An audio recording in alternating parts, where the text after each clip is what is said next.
Good afternoon, everybody. It's James Skivers. You're watching Severe Studios, Severe Live coverage. Right now, we're just going to go ahead and dive into the tornado watches this afternoon. Right now, we've presently got a series of three tornado watches in effect for the Texas and Oklahoma area and across the panhandle of Texas as well.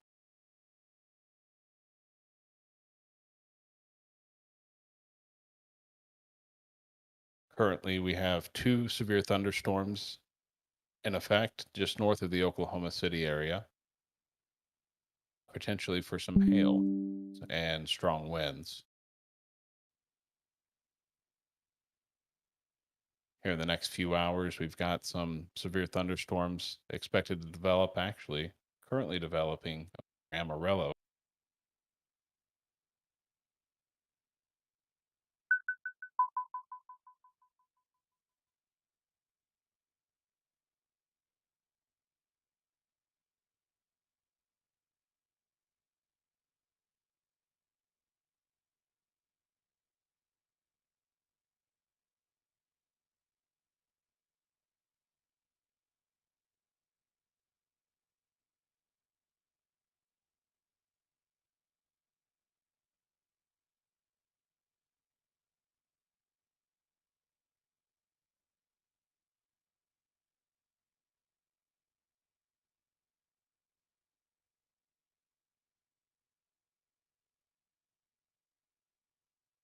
Currently across the region, we have storm trackers Jordan Hall. He appears to be in Oklahoma. Mark Hill appears to be down in Silverthorne, Texas. And Sean Cobb is with us. Looks like he's currently checking in Silverthorne, Texas.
So we're getting ready for a busy day here at Severe Studios. We've got lots of chasers out. Long track tornadoes are possible today. We've got a moderate risk over the region. Might be able to put that up on the screen here.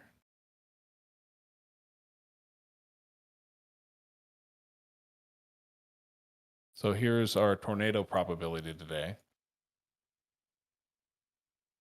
Large area affected. As you can see, chasers are spread quite thick throughout the region.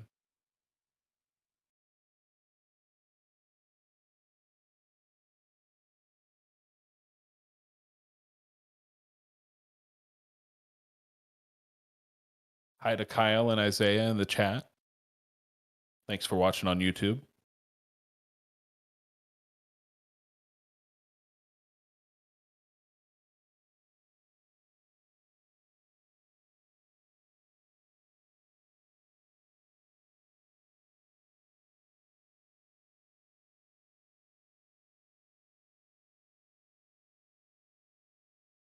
Not sure if I can look at this here. If we zoom into these storms right here over Perry, Oklahoma, switch our radar site here and just kind of see what's going on with them.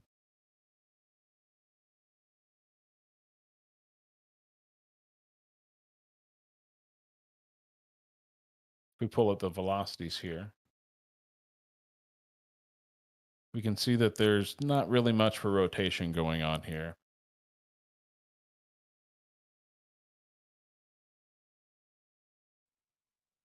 Possibly some small hail. Nothing I'd be too concerned about. This probably drop below severe criteria shortly, I would expect.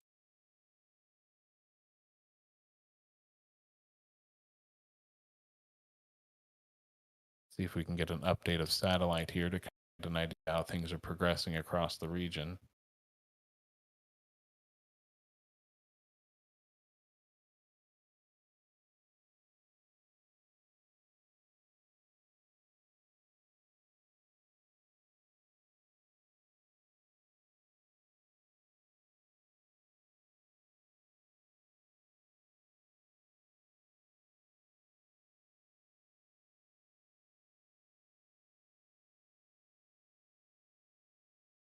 So you can see this initiation here from the reflectivity. It's indicated here in the satellite image as well.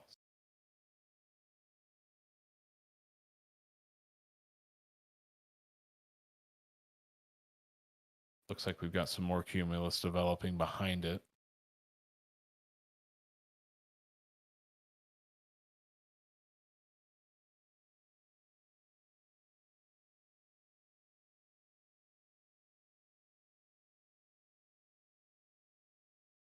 We're just going to wait for some of this development to mature a little bit more.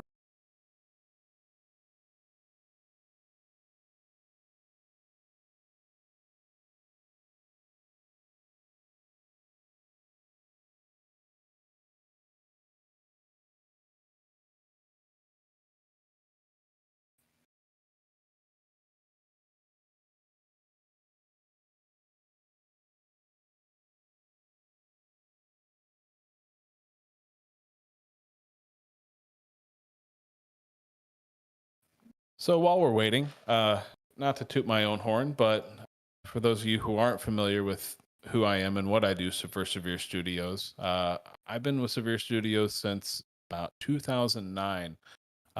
Started out just chasing with a little webcam in my dash. And years go on, I took on more and more responsibility, and I kind of help run the technical side of things. Uh, kind of keep the live streaming servers humming, make sure that when all the viewers come to the website, it's still performing, hopefully optimally, things like that. So those are kind of some of the areas in my scope beyond just storm chasing with Severe Studios. Uh, so that's kind of why I'm here today. I'm not really out chasing. I'm kind of waiting for this weekend setup. Good potential on Saturday, Sunday, and certainly potential into Monday.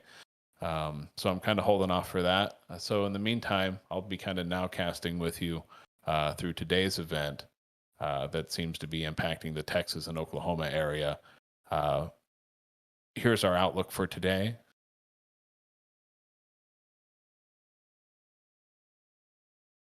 Yep, looks like it's back. So we've got a moderate risk today over parts of the panhandle, as you see, and certainly southwestern Oklahoma into central Oklahoma, almost the entire southern portion of Oklahoma in this moderate risk. We still have risk areas even beyond that, as indicated by the orange and yellow areas here. These could see some severe potential a little bit later this evening. If not, maybe during initiation when something pops off this afternoon.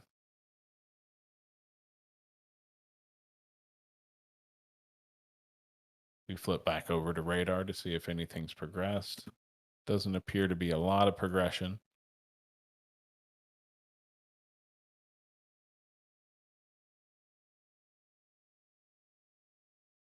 Tracks.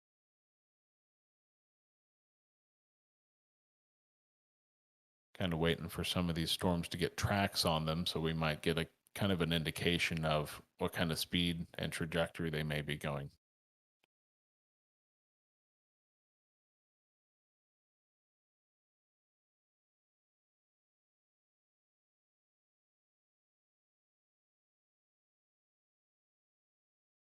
Right now, Sean Cobb looks like he's got a pretty good view there in Sheridan, Texas.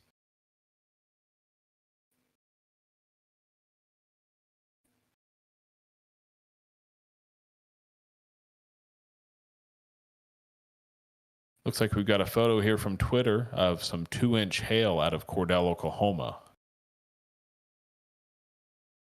Looks like, yeah, appears to be a nickel or a quarter of some kind there. Those will goose egg your windshield pretty good.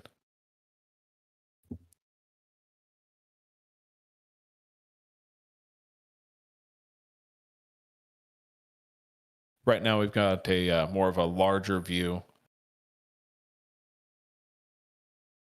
can see in yellow. Oh, get back to your screen. There we go.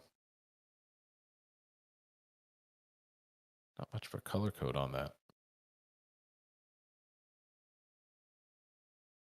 Of course, as you're following along, you can see our live tweets in the lower left hand of your screen.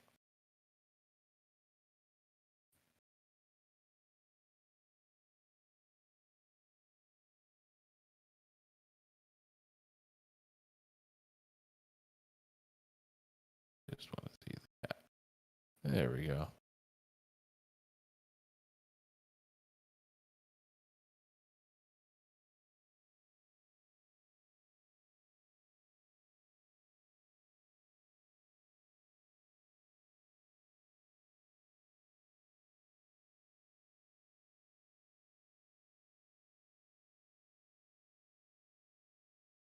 We get YouTube Studio loaded up over here. Kind of help me interact with today's broadcast a little easier.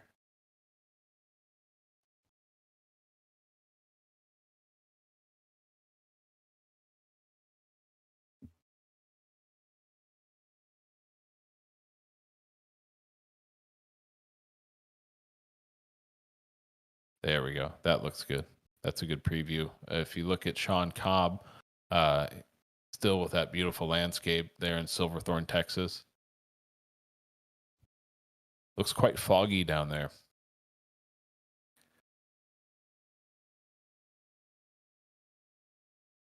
If we pull up METARs, we might be able to see what visibility is like.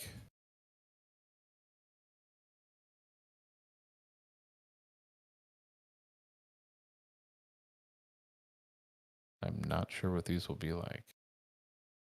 There we go. We can see a little bit of motion in the satellite picture here as well. If we zoom in on it, you can see where there's some cumulus starting to develop out here in this dry air. Looks like we've got a new severe thunderstorm warning up. Turn the loop off and we'll see what they're saying here.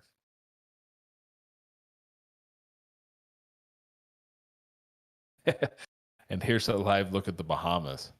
Boy, don't we wish we were. No, we don't. It's May. We know where we want to be. We want to be on the Great Plains. Right? Am I right? Am I right? So, let's see here. Severe thunderstorm warning. So this is going to be northern Armstrong County in the panhandle of Texas, as well as Carson County in the panhandle of Texas. This warning is expected to last until 4:45 p.m. At 3:44 p.m., a severe thunderstorm was located over Washburn, or 13 miles east of Amarillo, moving northeast at 35 miles an hour. Expected hazards are 60-mile-an-hour wind gusts and $50 sized hail. This is all currently radar indicated. No local storm reports coming through to us yet. This is just what they are indicating on radar and issued the warning off of.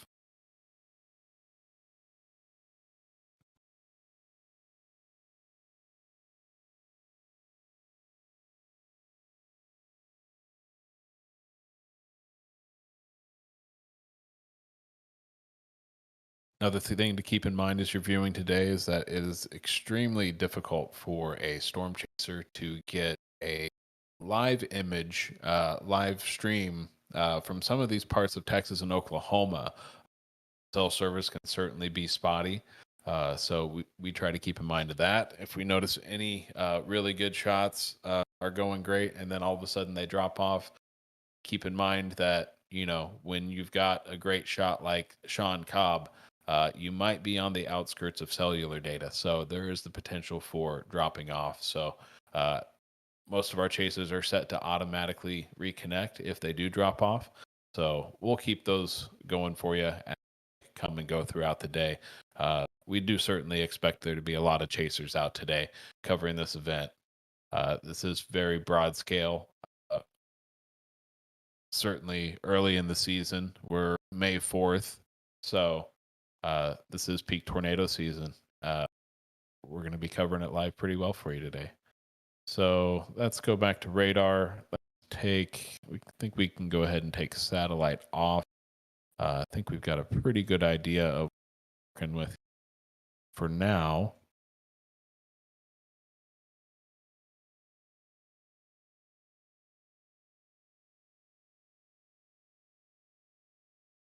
Here we go. Looks like we do have some METAR information here, so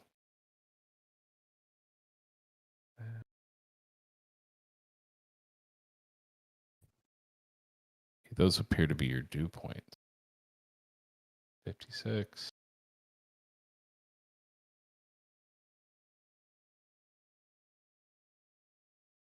Now, this storm is relatively close to the radar, so it's hard to get a good indicator of what it's doing from its nearest radar site. So just for a moment, we might go ahead and swap to an adjacent site that might still get us a pretty good look at it. Try FDR. See if this will be visible from there. Okay, so you can see FDR's got a pretty good handle on this one, kind of just on the outskirts of it, but we still have coverage. If we take out the velocities here at the lower level, not a lot going on just yet, but we'll continue to monitor that. As far as chasers in the region, we have several that could be within reach of the storm if it does decide to be something they want to go after.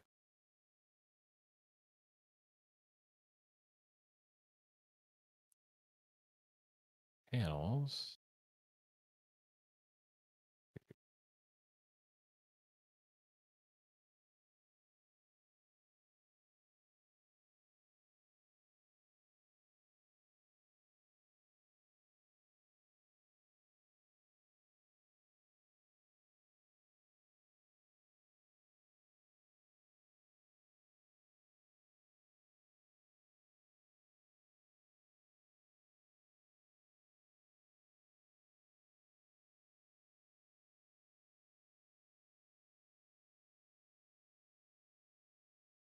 Let's see here.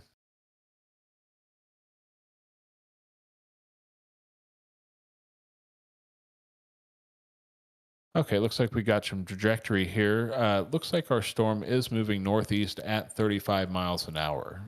So we've at least got an indicator of what direction and what speed our storm will be going. Looks like just to the south of that, we have storm chaser Mark Hill.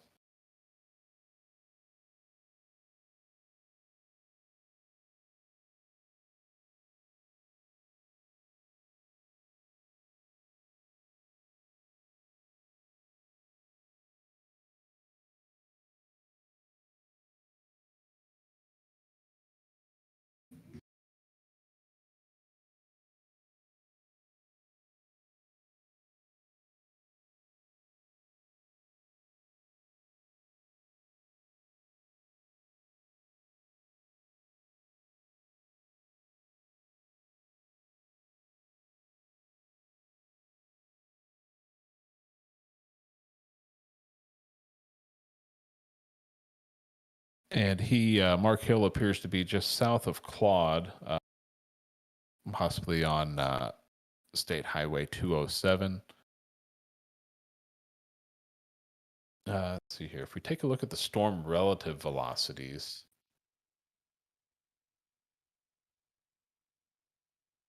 still not a lot in terms of rotation, but let's take a look and watch this over a few scans and see if we can maybe hone into how the storm's starting to develop.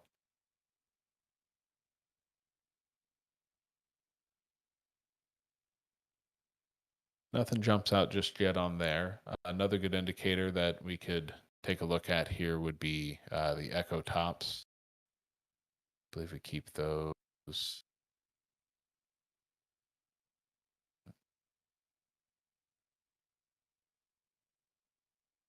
Here we go.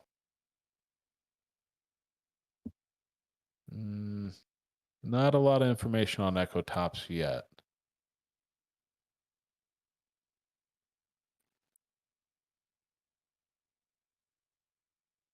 Probably not much in terms of hail just yet either, but that situation could change rather fast.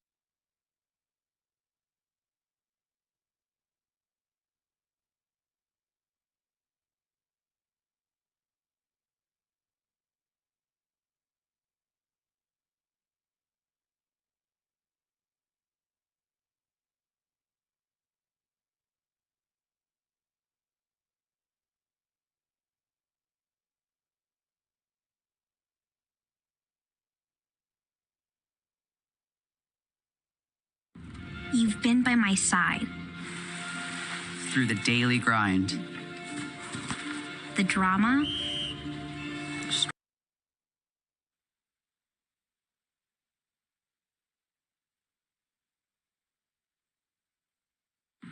You've been by my side.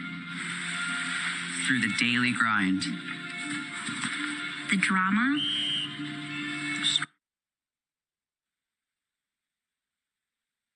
Nope. Nothing here. You've been by my side. Through the daily grind. The drama.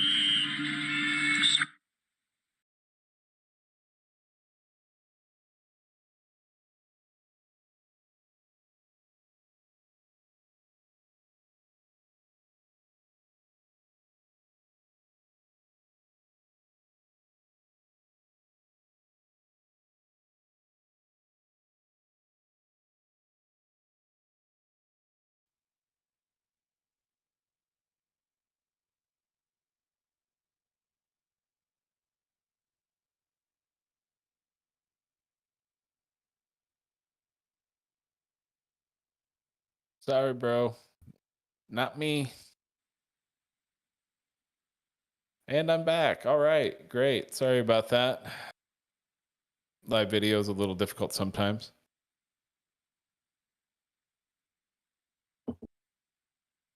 Sorry, bro. After a word Not from me. somebody's sponsors.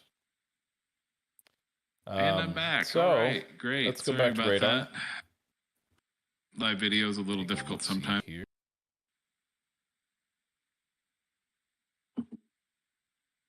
Sorry, bro. After a word from Not me. somebody's sponsors. And I'm back. So, all right.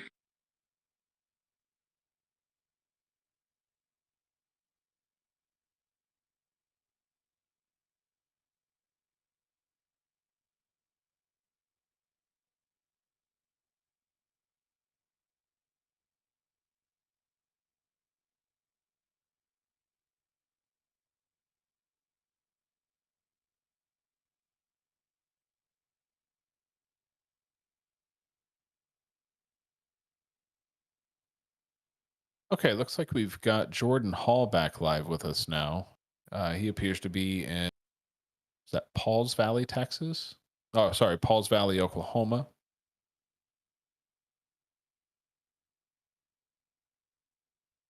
Yeah.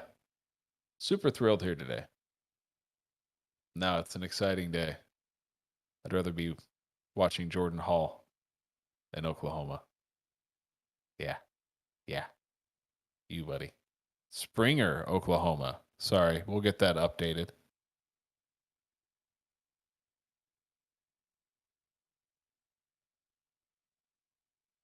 Jerry, can you give us Springer?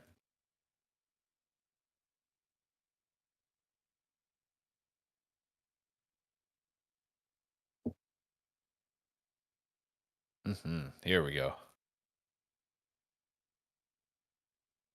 Thanks, Chief. Corey Hartman, ladies and gentlemen, running the switchboard.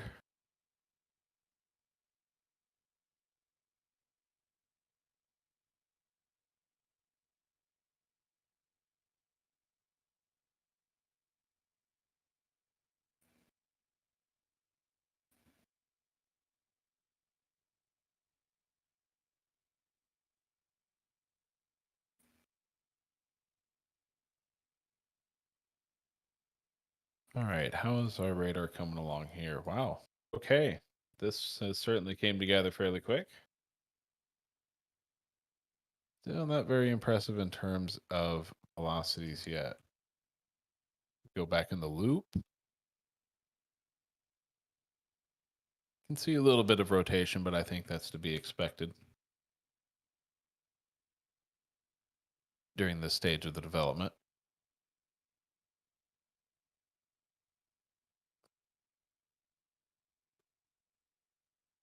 Ooh.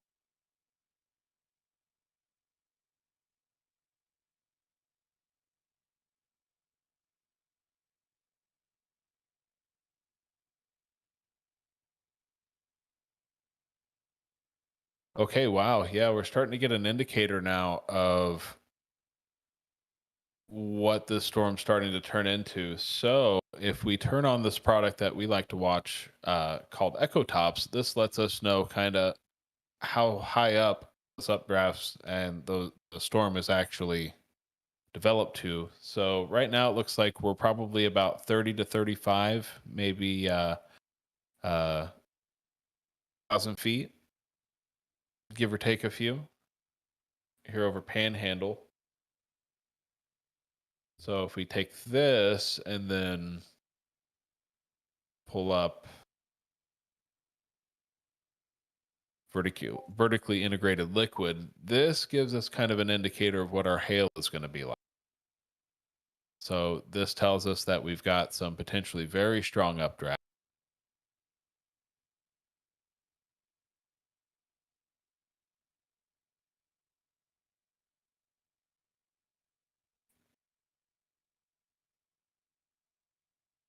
We'll swap over to Lubbock here and see if we can get a better indicator of what this storm's doing.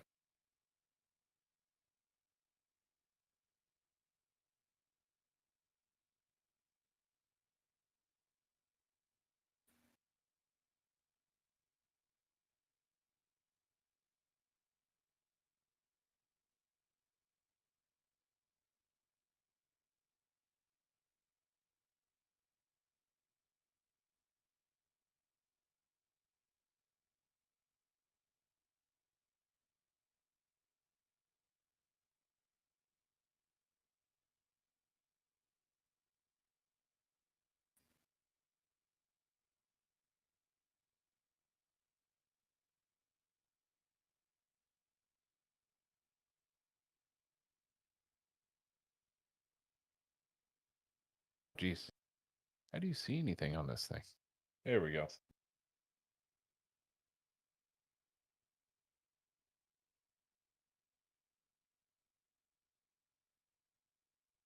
All right, Echo's tops still look about the same. Lubbock radar seems to have a pretty good view of this.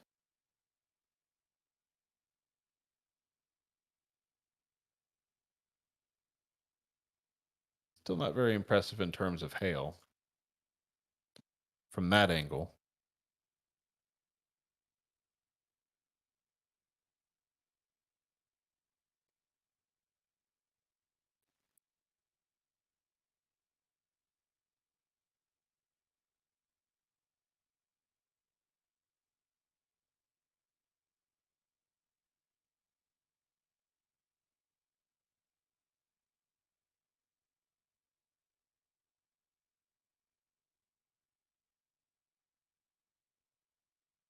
Here's our increasing severe weather threat as issued from the National Weather Service out of Amarillo.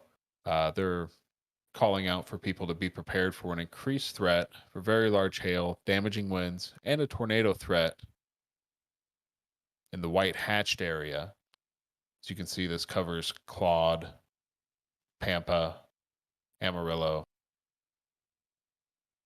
And this will be from now until 5:30 p.m.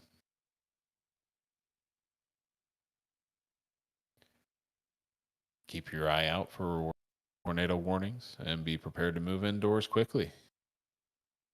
This include flooding, hail, damaging winds, and a tornado or two is possible in this area.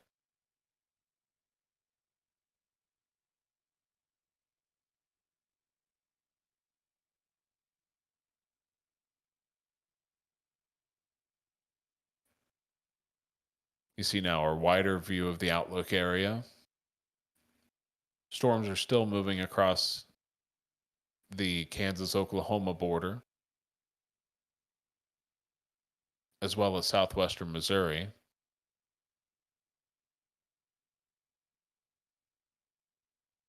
That severe weather threat seems to be moving on. We focus now back to our storm there in Panhandle.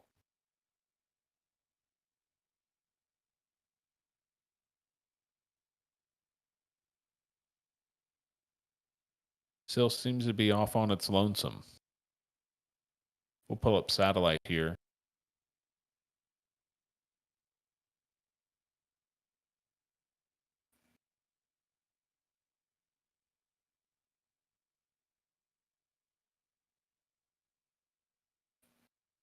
While that's loading, I want to remind everybody that you can watch our live streams directly at SevereStudios.com.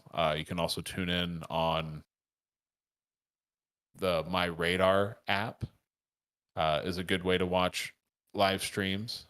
Also, want to thank My Radar and Midland Radio.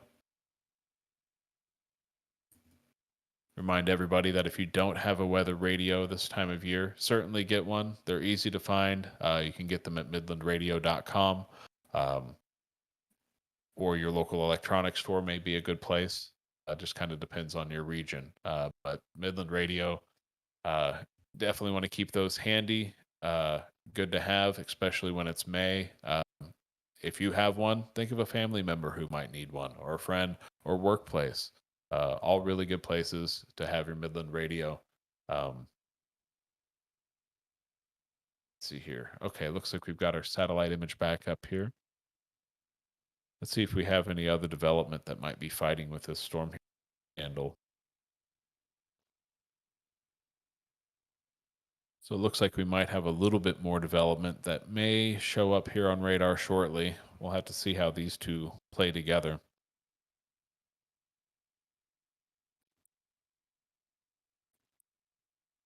If we can get a loop of this.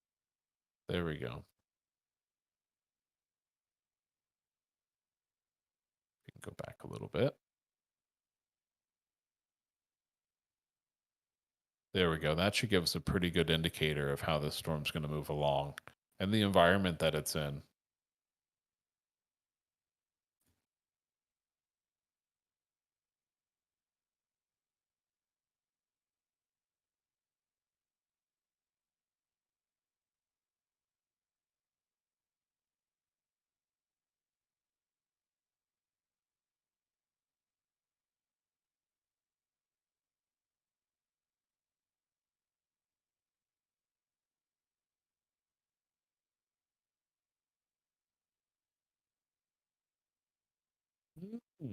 Good to know.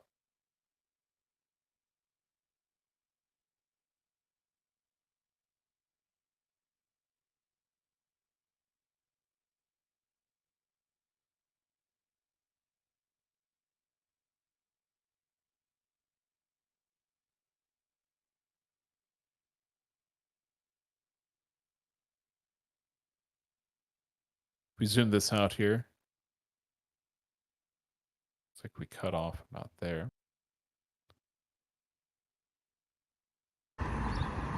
Current observation in Childress, Texas. All right. Looks like we get a tweet from Chris O'Neill. Degrees Fahrenheit. Over Over 66 dew taking point. a measurement Wow. in Texas.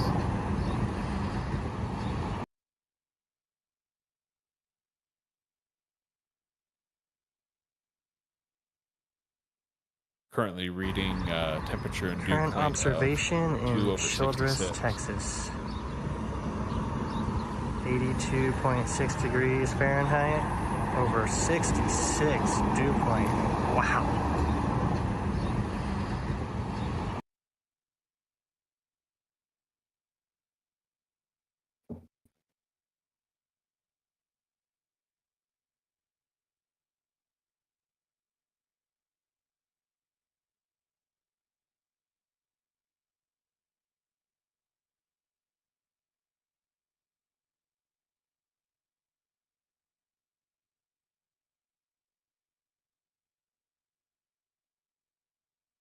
All right, back to our live streams.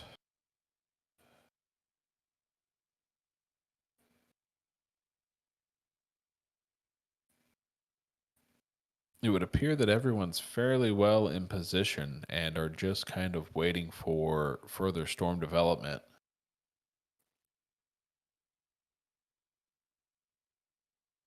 Looking at our radar, if we check back into it,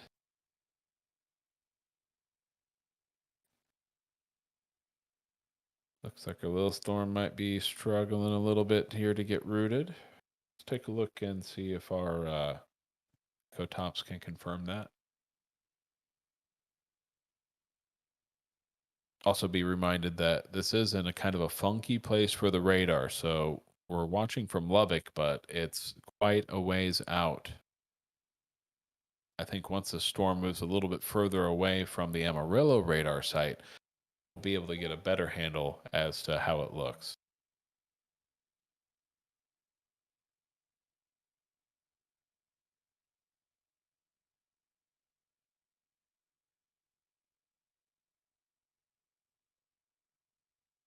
And remember, if a tornado warning is issued and if you're in the path, try to find a smaller interior room. This could be a bathroom or a closet. Avoid large, expansive areas. Put as many walls between you and the storm as possible. Just try to remain safe. Hopefully, none of our viewers are in this area at all. Hopefully, you're all watching comfortably from wherever you're at. But of course, if you are in this area, please be weather aware. Stay close to this broadcast or another live broadcast. Want to make sure everybody makes it through today because these storms are certainly expected to be strong. Our chaser is going to be trying hard to get you live tornadoes on a stream today, and we certainly appreciate all of your support. Thank you, Drew Smith, for the $5 super chat. You rock. I'll buy me a burger later. Or maybe I'll buy another chaser a burger. Either way, somebody's getting a burger. Really appreciate your support. Thank you. It doesn't look like they've moved the warning area for this lone cell here in Panhandle, Texas, any further east than when it was initially put up. You can tell that the box from the loop tends to be shrinking from the west. So they may expire this morning if this storm decides it's going to fizzle out.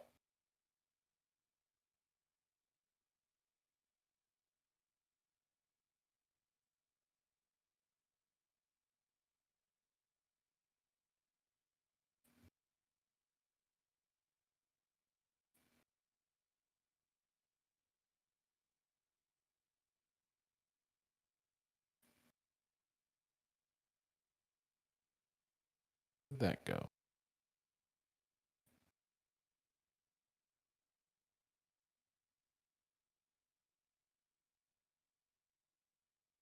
Usually I can hear here and then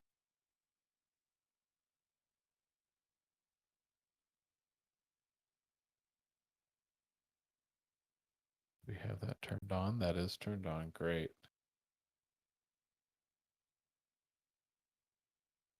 Sorry, folks. Just going through getting a little bit of housekeeping done before things get really rocking here today.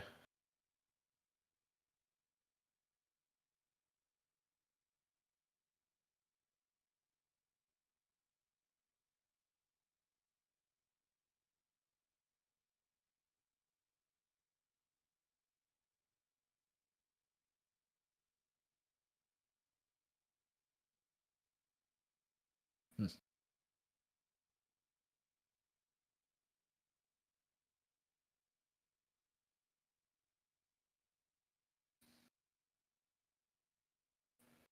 Yeah, it doesn't seem to want to do that. That's okay. Just go here.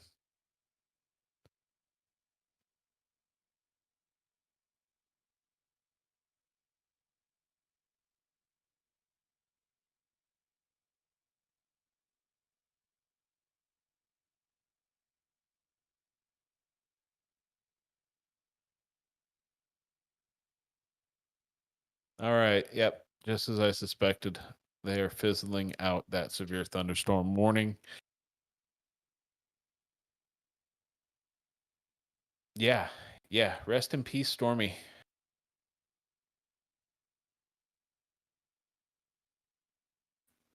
The floral bouquet.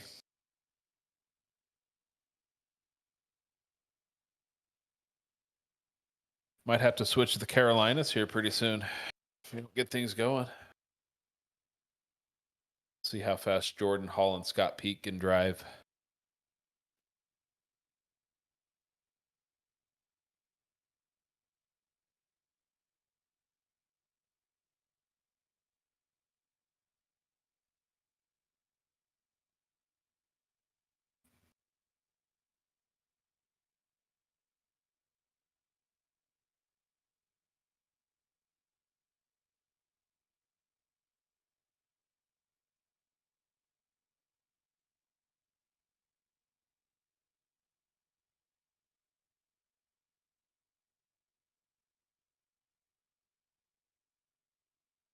And if we move a little closer here to Amarillo, yeah, it looks like, boy, I don't know. Maybe it's just struggling to, in that environment to keep rooted. Excuse me.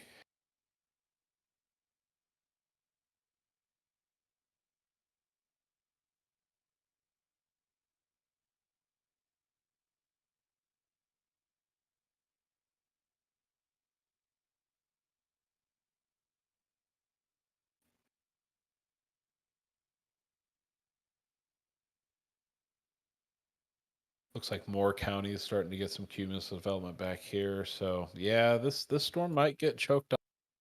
Just have to kind of monitor here and see what happens.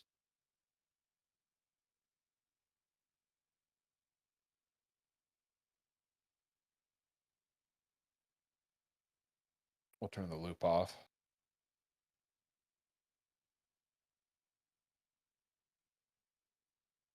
Go back to echo tops here, and yeah, as you can see, this not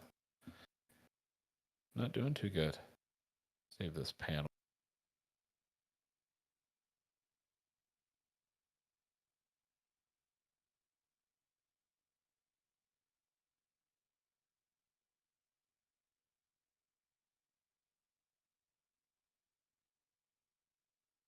Hail signature is certainly diminished.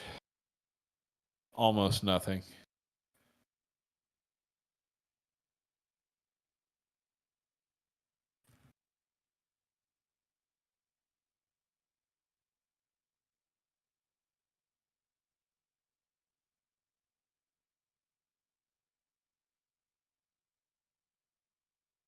Reflectivity and kind of watch. But I think this storm may be old and cold. So we might have to get some later development elsewhere in the outlook area.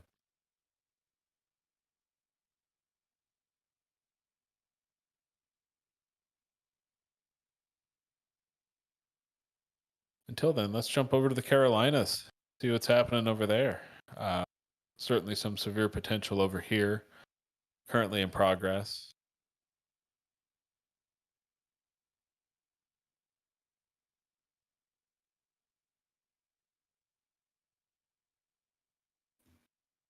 Looks like just south of Norfolk here in South Mill, North Carolina. Currently a severe thunderstorm warning in effect.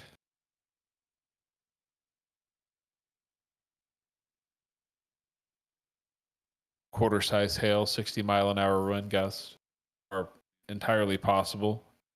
Looks like we just got a satellite image from here, so you see this clustering of storms scattered throughout the region.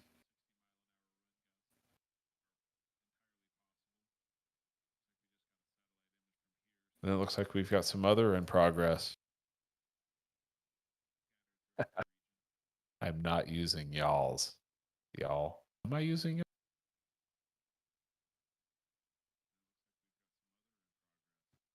Jordan Hall, y'all? Oh, wait.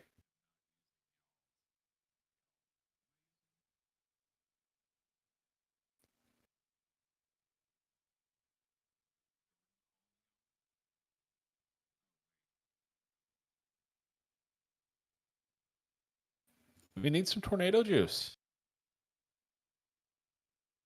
This ain't cutting it. Bad deal.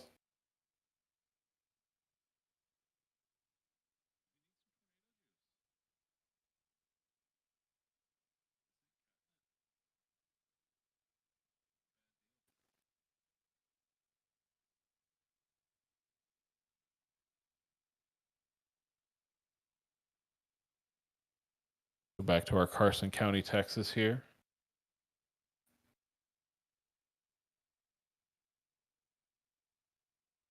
This little stormy storm's really struggling to stay in. Looks like it's starting to move far enough away from the radar now where we can kind of trust into what's going on here.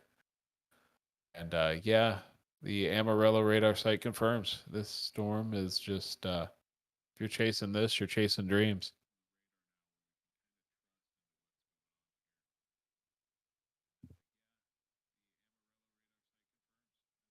Now, that doesn't mean that outflow from this won't set the stage for another storm later on to its south, which is certainly within the realm of possibilities today. See here if we can pull back up our, hide the satellite for a second. View our watch area.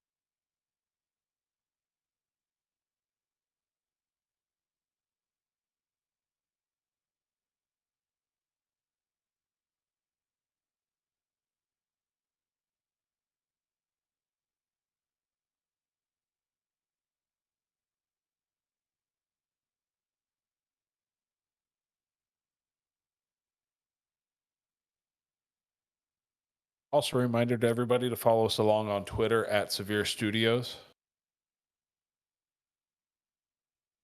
Severe weather updates follow through there.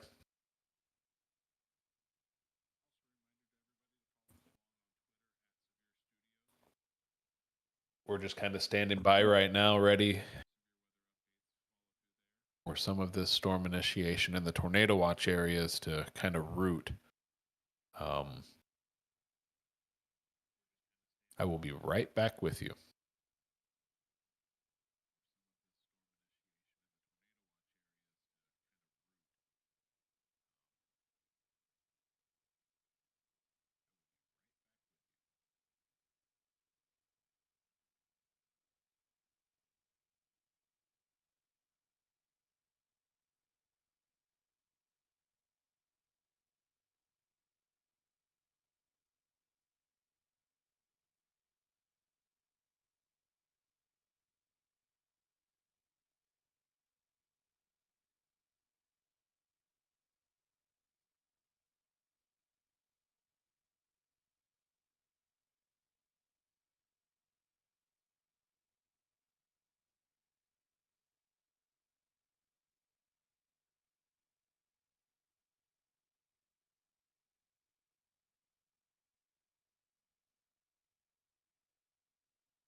It's on.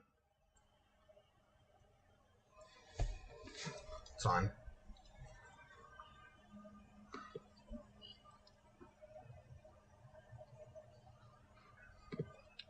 What are we waiting for right now? Tornado juice.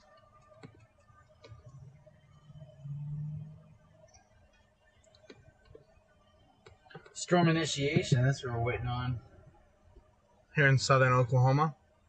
Yeah. South central Oklahoma. What's the goal? What are you thinking today? To get tornadoes.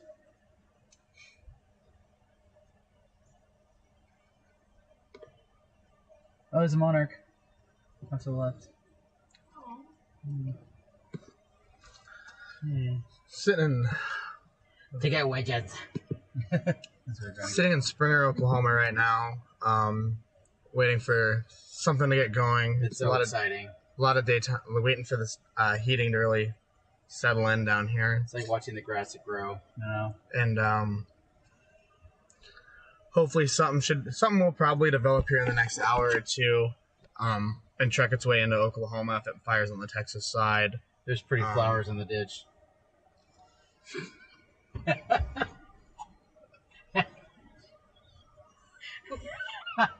Also some trash in the ditch.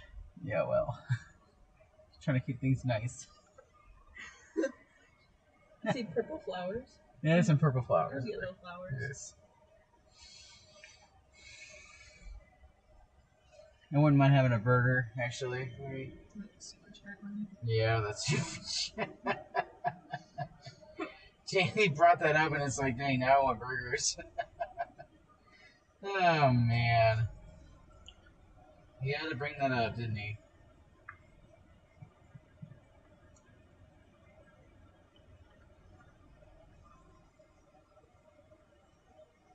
I think we may. I don't know. I'm sorry, yeah. Near, Waurika. Yeah. Yeah, I'm watching it. All I have I to do is didn't just... want to speak too soon. I know, I've been watching it. It's still too infant. South of Eureka or whatever. This photograph, Scott. South of near Waurika? Agree. Yeah, it's a little contaminated, but that's nice. Yeah. Let me pull up a sounding. A little bit of contamination, but, you know, a little contamination didn't hurt anybody, does it? Damn.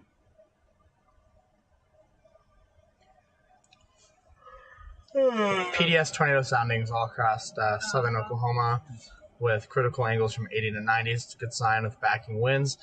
3 Cape 71 and SRH at 244 with mixed layer Cape at 2500, which is higher than the models we're predicting for the day. And that eastern sill with the track on it, This one? go back one click, and now click under it.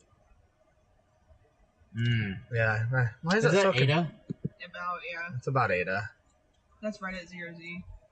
That's Ada. Yeah, look at that sounding. Oh. Critical angle of 88, PDS tornado.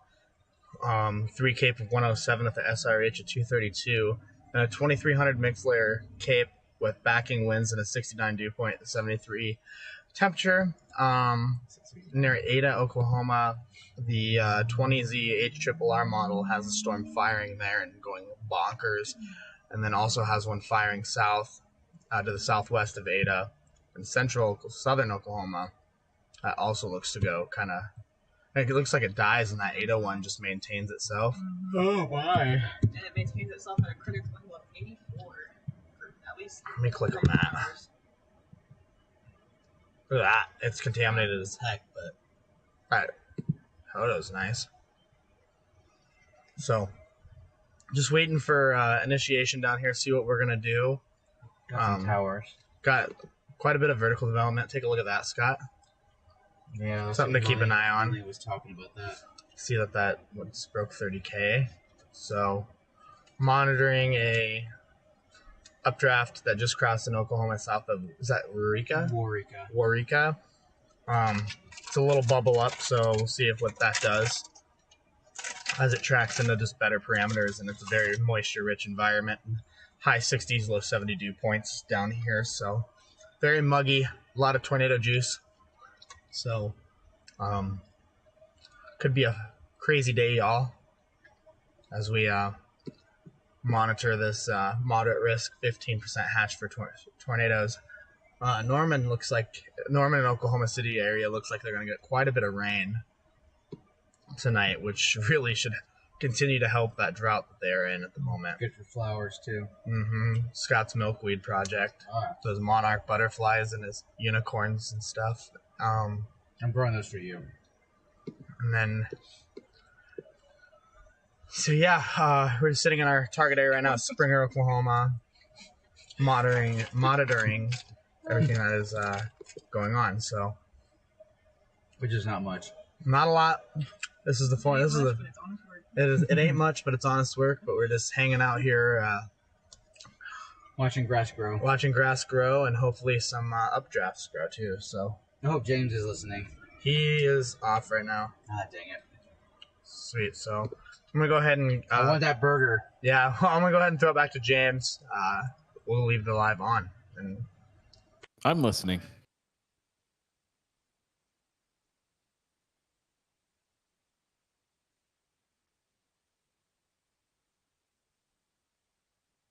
Not sure what our delay is, but I've got you guys in. All right. Thanks, guys, for checking in. Appreciate the update. Definitely don't want that feeding back. All right. Let's check back in with radar. Do we have anything exciting going on? Hello, Germany. Guten Tag. Welcome.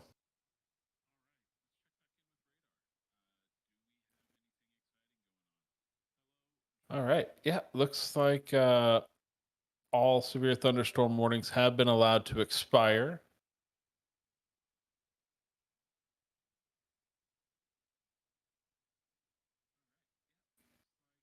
But it appears that we have some redevelopment going on. So let's drop back down here to the Lubbock area. We should actually be able to view this one really well on Lubbock radar. Close. Relatively close. Let's switch over to FDR and see if this gives us a better look. So let's see here. There we go. If we pan back over to our west. Crosby County, Texas.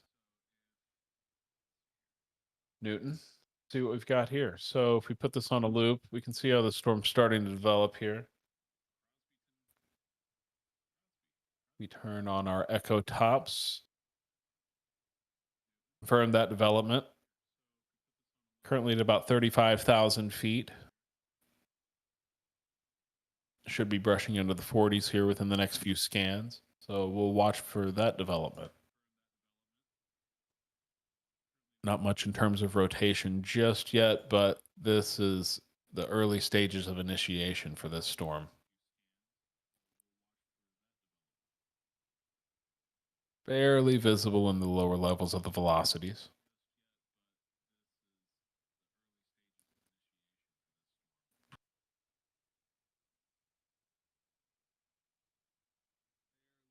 We'll go ahead and we'll pause this loop.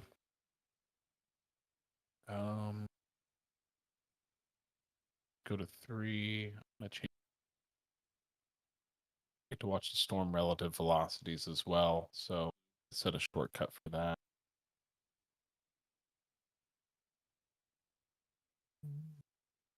Here we go. Severe thunderstorm warning has been issued for this storm. If we pull up our warning information here, looks like this has been issued for northwestern Dickinson County in northwestern Texas, as well as eastern Crosby County in northwestern Texas. This warning is expected to be in play until at least 5:15 p.m. Central Time. At 4:29 p.m., a severe thunderstorm was located 6 northeast of Caprock, southwest of Crosbyton, moving northeast at 25 miles per hour. We zoom in here and get a better indicator of reflectivity here. So look at the velocities. We don't really have a good eye of the velocities here, but the National Weather Service seems to be indicating some 60-mile-an-hour wind gust and half-dollar size hail have been indicated in this. So that's just a radar indication at this time. No spotter confirmed reports just yet. Not really much in terms of spotters in the region right now. Looks like we have a few in the area, maybe within a county or two away. So they're certainly got their eye on this new development as well, just east of Lubbock, Texas. If you look to how this is tracking, it looks like here in a short time, the towns of Elton, Glen, Roaring Springs, certainly in the path of this severe thunderstorm. Not currently in the severe thunderstorm warning, but if this storm does continue along its path and its current development, we might be able to see some hail here shortly in Roaring Springs, and certainly Russellville would be in the path of that as well. So we're going to continue to monitor here. Not much has changed in terms of our wind. What are we looking at here? This should be our Echo Tops. Should have an update here on this within the next 5 seconds.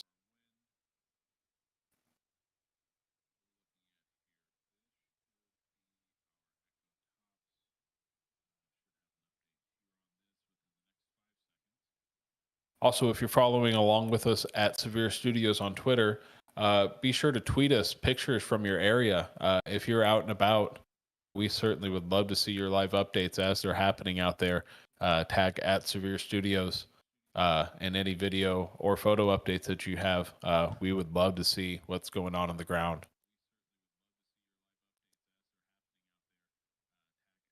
Looks like we're still waiting for our Echo Tops to update. Let's go ahead and take a look to see if there's any vertically integrated liquid at this time. Looks like this thing is really going to get rocking here shortly. So if we look at that, that's going to be some good hail. Really strong updrafts happening with these storms.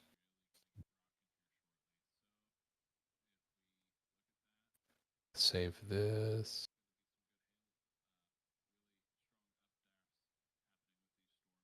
There we go.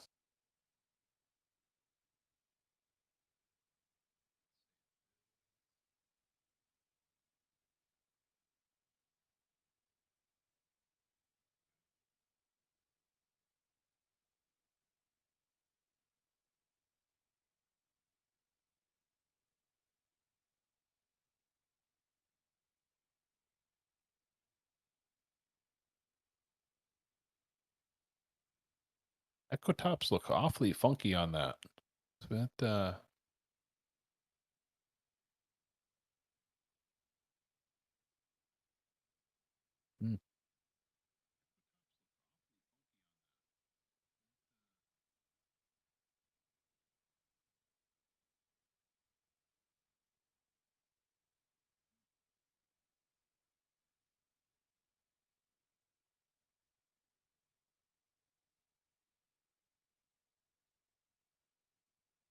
awfully close to the radar.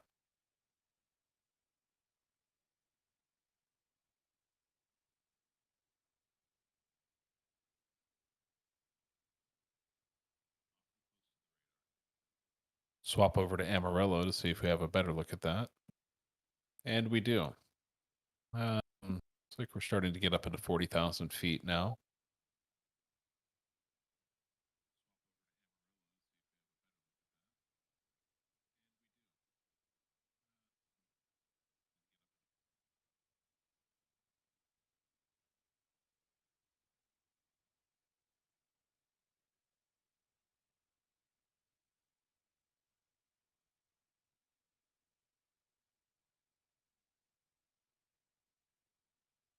Jury's out.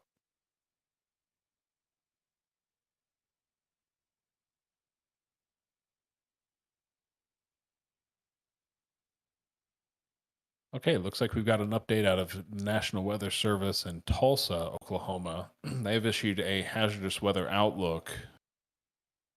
Severe weather expected with the potential for a few strong tornadoes, significant flooding likely tonight into Thursday.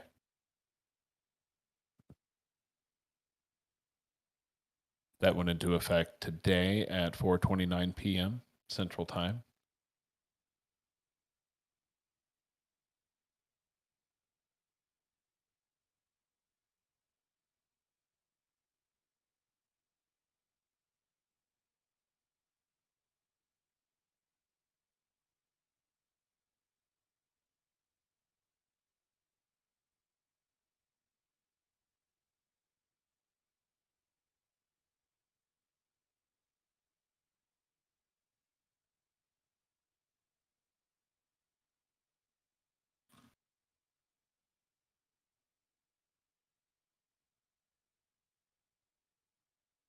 Not sure if we can get that on this view or not.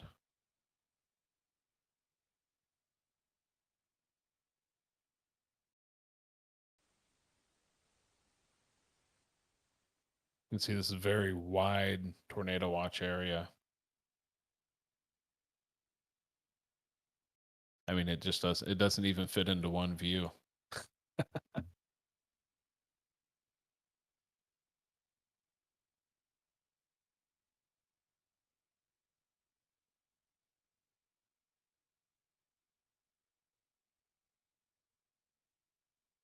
Looks like Bakersfield, Texas. Severe thunderstorm warning located there.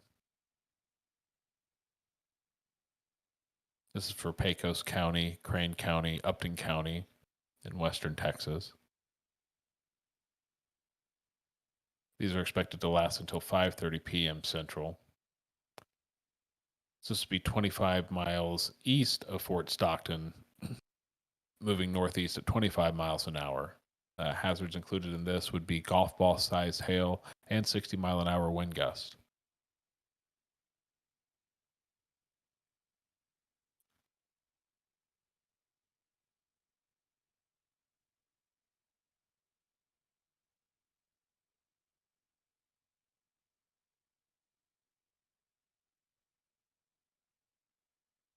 Look at these on a loop. Looks like McCamey and Bakersfield currently in the path. Rio Pecos, just on the outer edges.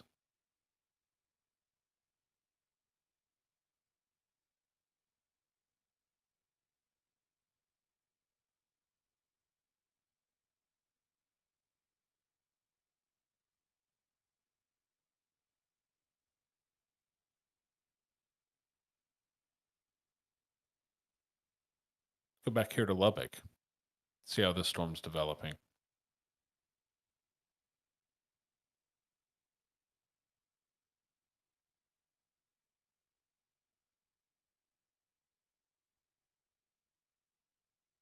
Seems to be holding together fairly well. Confirm that by Echo Tops.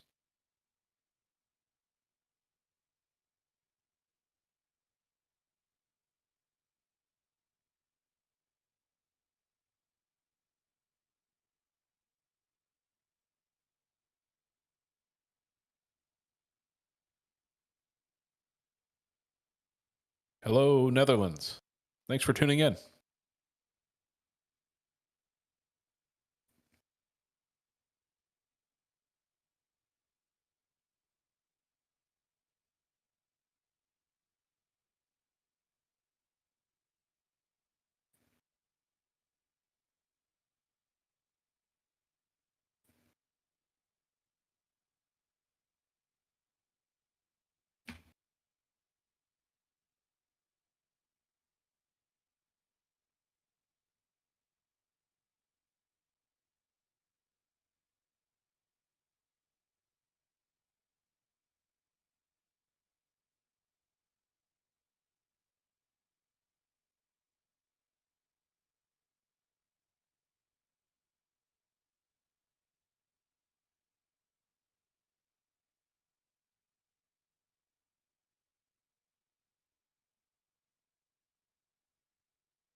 So we're going to keep monitoring this here. Let's take a look and see if, yeah, it's like, oh, me, huh? You see that difference? Just in those two scans. Come a little closer here. You'll see some of those white pixels. And then if you go one scan ahead, they're gone. It's gone back to closer to more dominant pink pixels there. Not as strong of an indicator, but this is still early on in the development, so certainly could still be getting its act together. It's not too often not too often you wouldn't see a storm kind of collapse a little bit and then appear to be stronger in future scans, or it could be dying out kind of like that first one we were watching did. It's kind of hard to tell.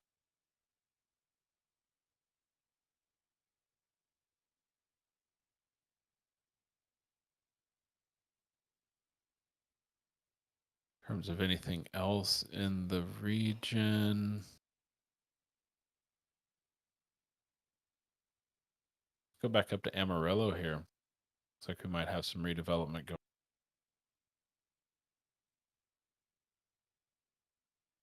Play this back and see what it looks like.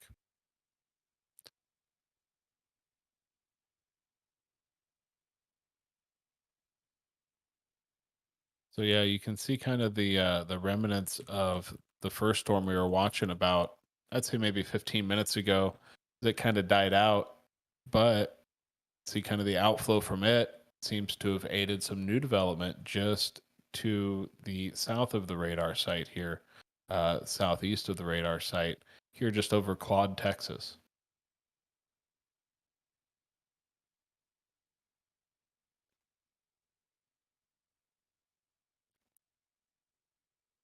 You can see where the front's kind of elongated here from looks like from Cactus here along to Dumas down near Canyon, and here near just to the east of Happy, Texas, maybe down to Vigo Park.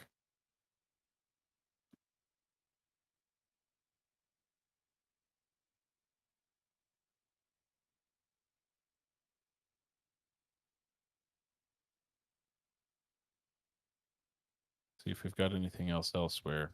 This storm sure seems to be keeping its act together fairly well.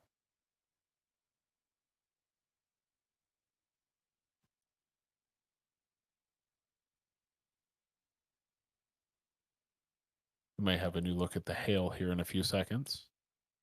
So we wait for that image to update.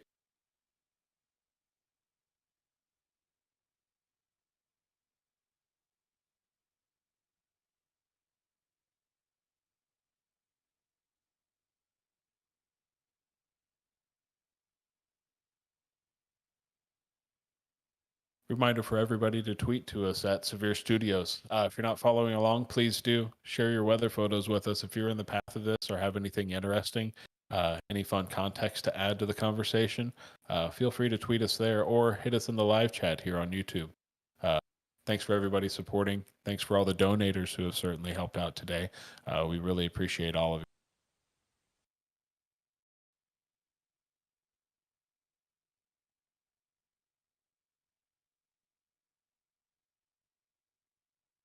Got my favorite tornado mug. Wonderful gift.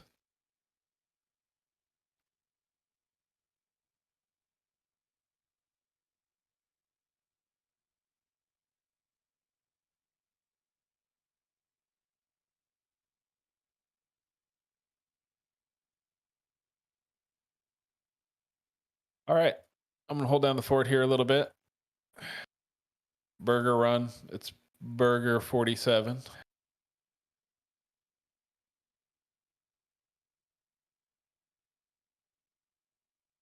Try to sneak some dinner in before all this action kicks in here in a little bit. We thought we were kind of off to an early start there, but appears Mother Nature had something else in store, so it's decided to hold off for a bit.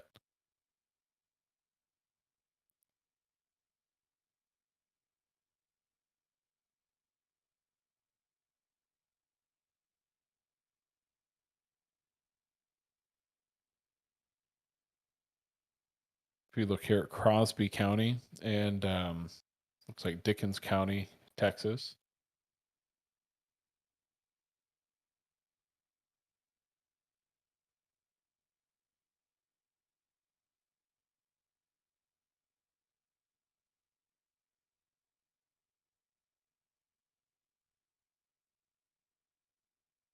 Look here. Storm relative velocities. Hey, James, do you have my audio? I wouldn't be surprised to see this storm get its act together here shortly.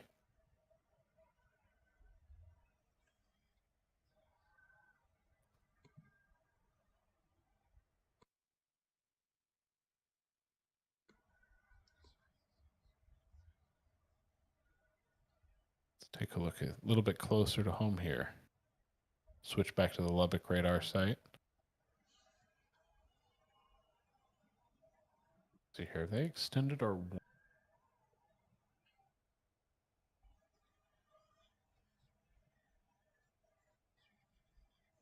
It looks like they have expanded our warning. So let's take a look and see what they're calling for now with this cell.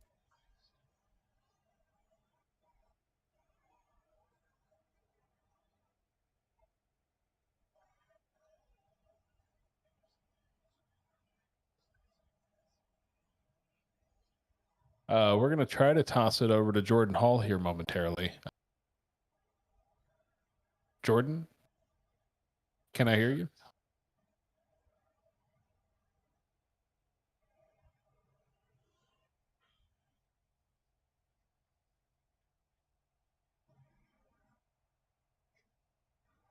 Yep, I'm here. Yep, I'm here.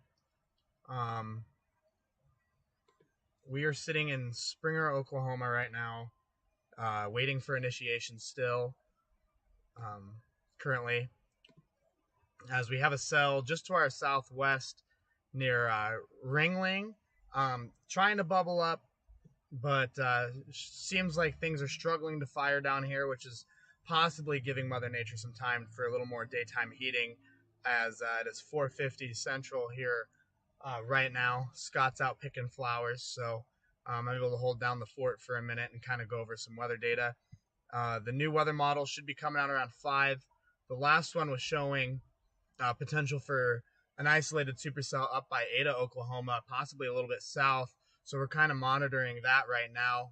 When we pull some soundings from it, there are multiple PDS tornado soundings and very looped photographs. So that's kind of what we're sitting here waiting for. I wouldn't be surprised to see initiation, a couple cells go up within the next hour and 20 minutes, especially around the 0Z time frame of 7 p.m. So plenty of time left for things to get up and get going here. I wouldn't be surprised to see the Texas Panhandle fire up here pretty quick as well. But I just wanted to jump in here, check in. And yeah, so I'm going to go ahead and kick it back over to you.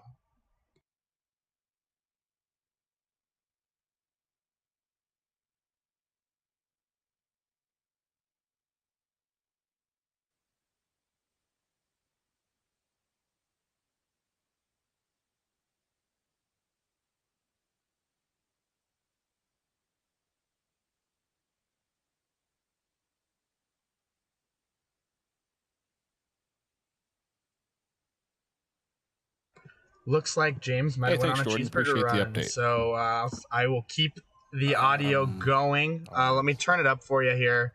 Sometimes my audio is a little goofy. Nope. Here. Hi. Let me see. He's back. Sweet.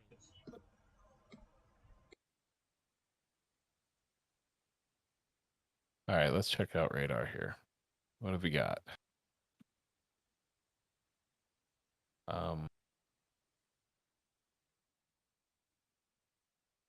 What just happened? Did the radar site just...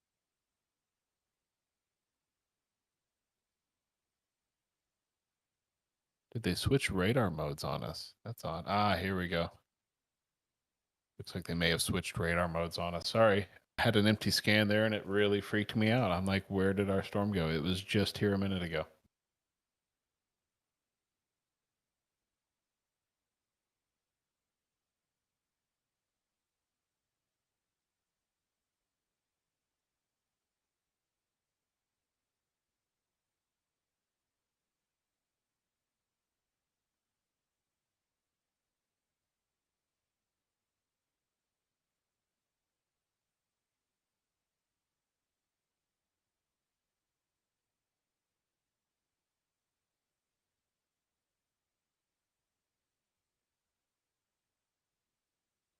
Okay, so now that we've got radar back, it looks like the radar site may have switched scanning modes on us. So it looked like kind of threw me for a loop there, because if you play it back, our storm just disappeared. You know, it's kind of traveling along, moving along, developing, and then all of a sudden it's gone. But if you look over here, we're still getting some data. That's kind of interesting. You don't see that too often, that it would just completely disappear like that. And then it's back. Voila. It's weather magic, folks.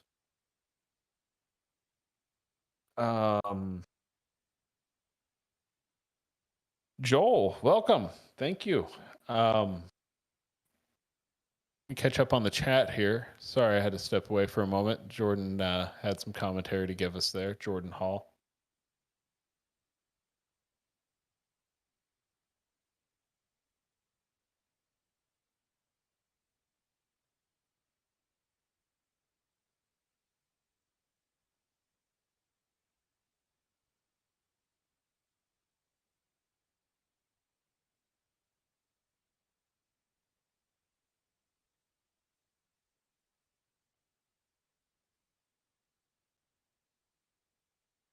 So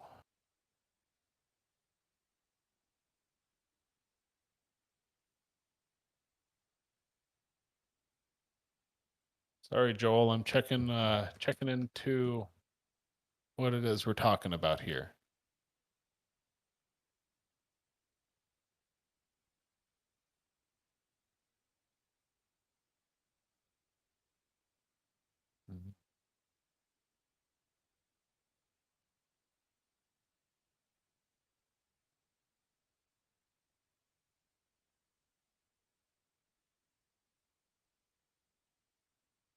Puerto Rico, huh?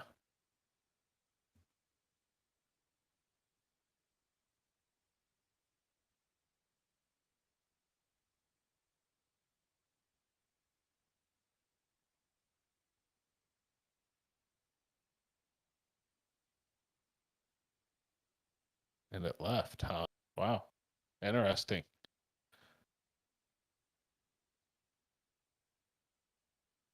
All right, let's take a look at our Dickens County, Texas tornado here to see how that's coming along. Focus a little bit more on today's situation. Unless, is there an active tornado weather situation going on in Puerto Rico right now? Boy, quite the scroll over, but check it out. I don't think anything's I think it's pretty boring over here, isn't it? Probably boring. Way over here.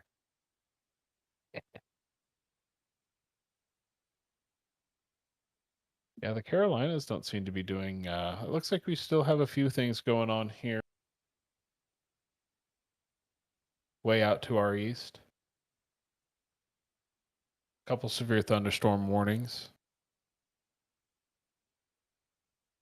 Mainly for hail and damaging winds, 60 miles an hour and quarter size hail. Certainly some intense storms going on here in North Carolina, Camden County. Just outside of Elizabeth City.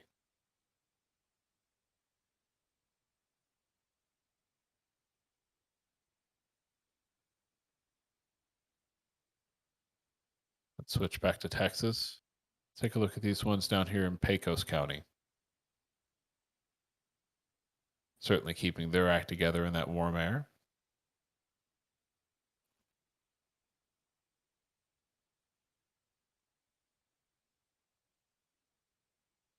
Let's go back to our Crosby and Dickens County severe thunderstorm warning currently in effect. Moving northeast towards Roaring Springs, Glen, Texas, as well as maybe the northern portions of Elton, Texas, in the path of the severe thunderstorm. Appears they've extended the severe thunderstorm warning.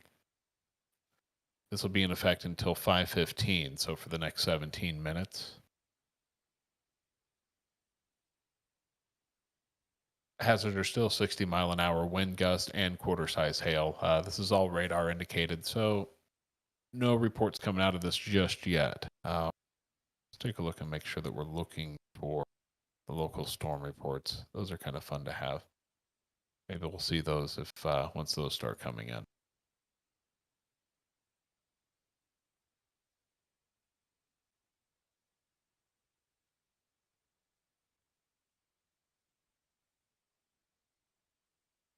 Right now, if we take a look at our live cams, looks like Chris Novi's presently live in Oklahoma City, Oklahoma.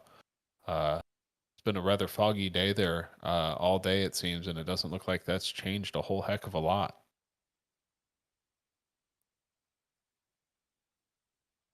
We've got Mark Hill live. He is in Claude, Texas. Looks like he might be topping off the tank. Or tapping it, one of the two, maybe both.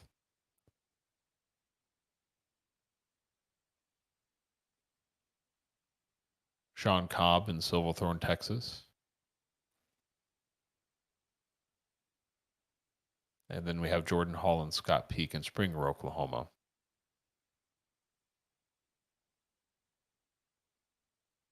Want to remind everybody to follow along at SevereStudios on Twitter.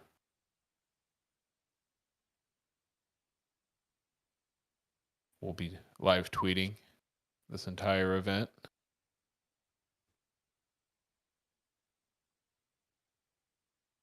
Let's see here.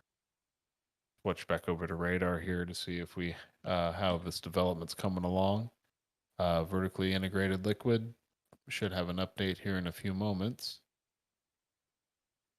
Prior, it looked like it was kind of maybe struggling a little bit to get some of that hail going in those updrafts. So let's see if that situation's changed.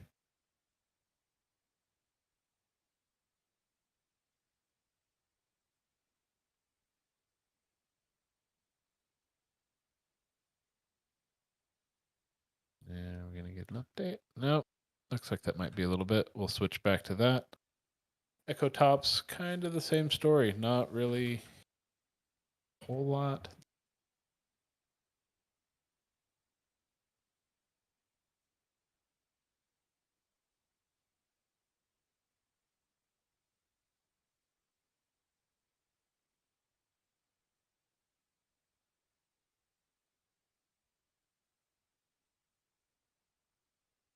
Boy, I don't know. This might be another one of those episodes of the storm starts.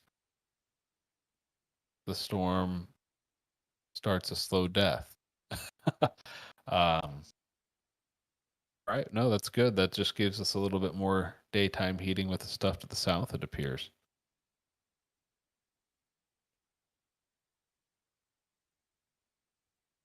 Looks like we have a new severe thunderstorm warning issued down here in Upton County, Texas.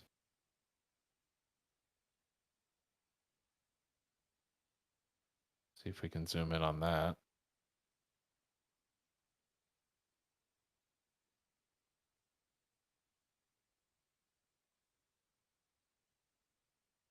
There we go. So this seems to be crossing this, looks like 385 here in McCamey. And this looks like to be moving to the northeast.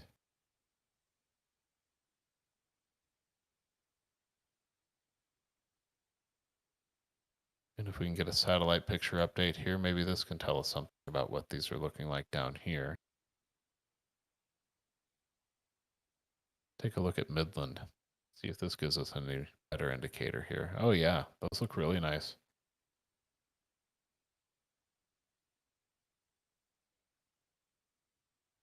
Still not much in terms of hail yet, but very much earlier on in the stages. We're just barely getting started. We have a new warning. Is this one new?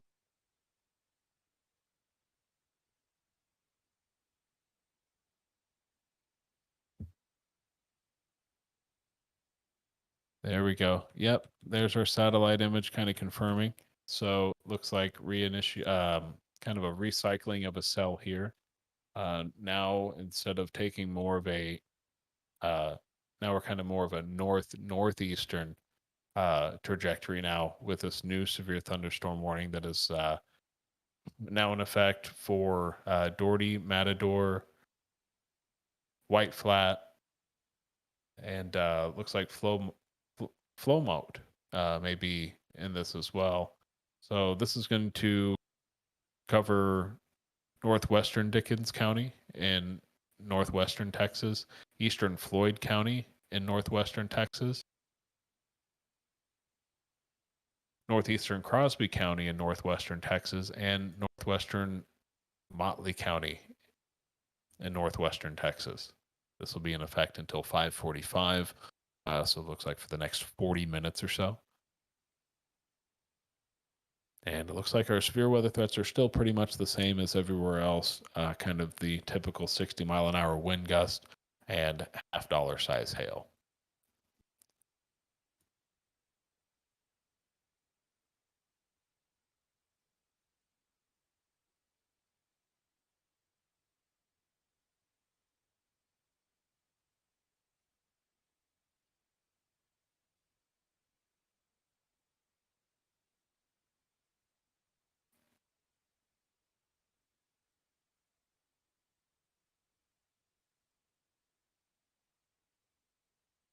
We zoom out on this a little bit.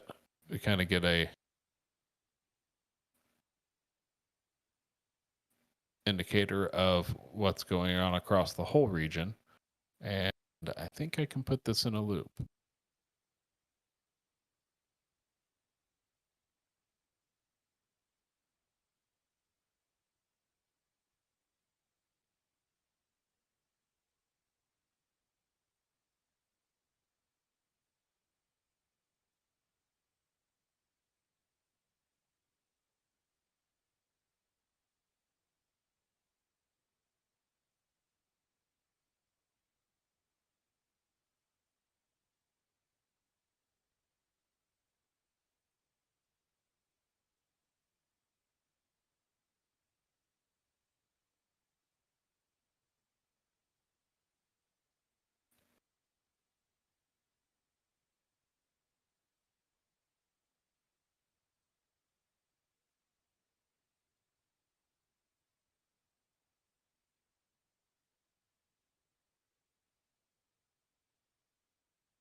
They are expecting some hail damage to vehicles expected. You can also expect wind damage to roofs, siding, and trees.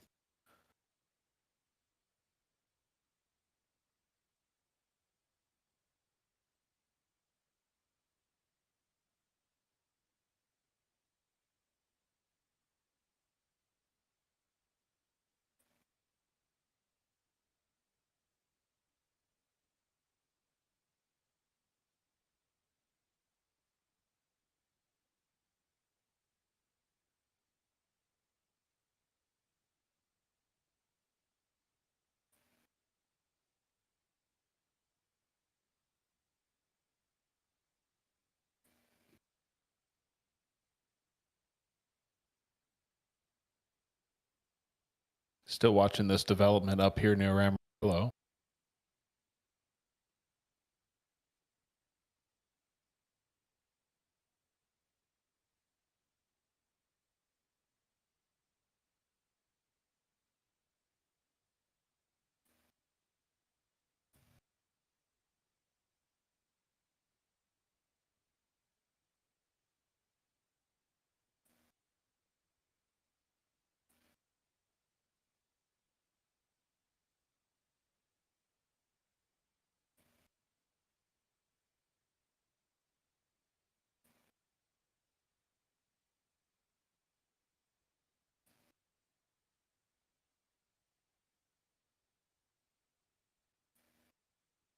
Yeah, I don't know if we'll get another warning up here or not. That's the interesting part. It seems to be like calm and then not calm, and then, oh, it's calm again. And oh, here's another cell. So Seems like things are just really struggling to get rooted today. You see them shoot up really quick and then kind of come right back down. So kind of like Jordan said, I think with some of this daytime heating could certainly help things along as the day progresses.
Really helps when I unmute the microphone.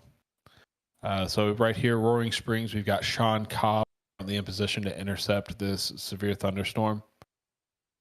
I think did they dial that one back?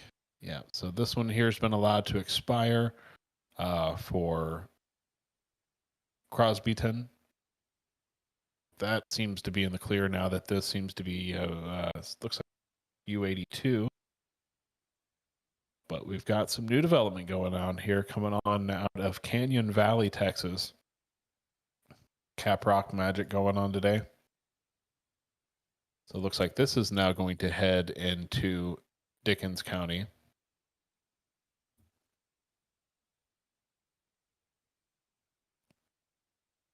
We'll see if we don't get a new warning for this new development here shortly.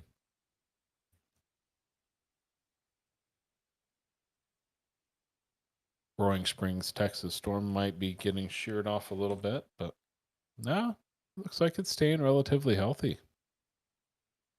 Pretty good hail core going on there.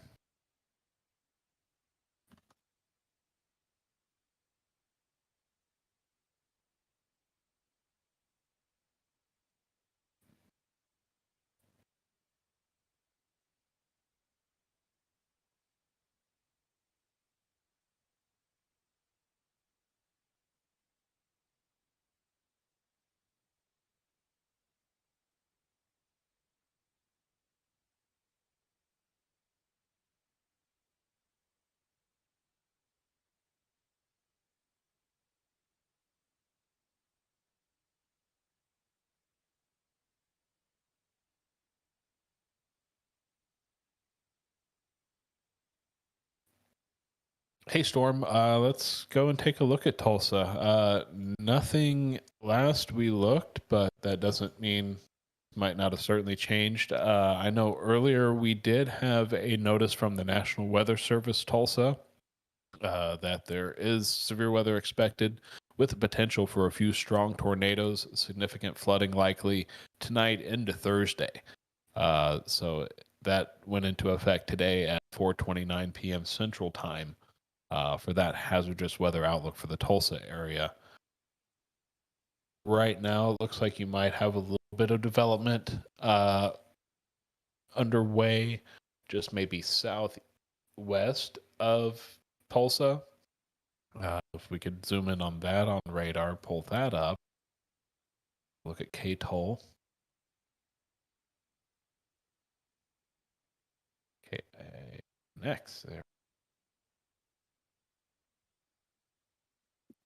Let me shut this off. We'll just kind of focus in on reflectivity. There we go. That's what I was talking about. Just to the south and west of Tulsa. Bristow, Stroud, Shamrock. Nothing severe just yet, but you are certainly in the tornado watch. So keep an eye out for sure. We'll be make sure to keep a good eye on that. Nothing severe at this time though, just kind of some general rain showers underway, but we are still early on in the evening, so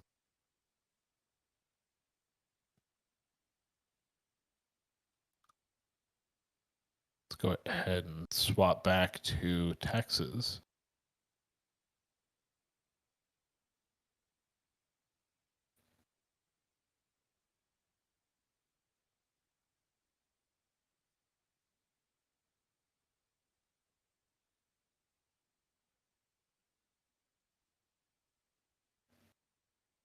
Nothing too impressive down there. Still some severe thunderstorm warnings. But by the looks of it, they may be allowed to expire. At least this one here to the north. This one here to the south, heading toward Iran. Sure, we'll go with that. East Central Pecos County.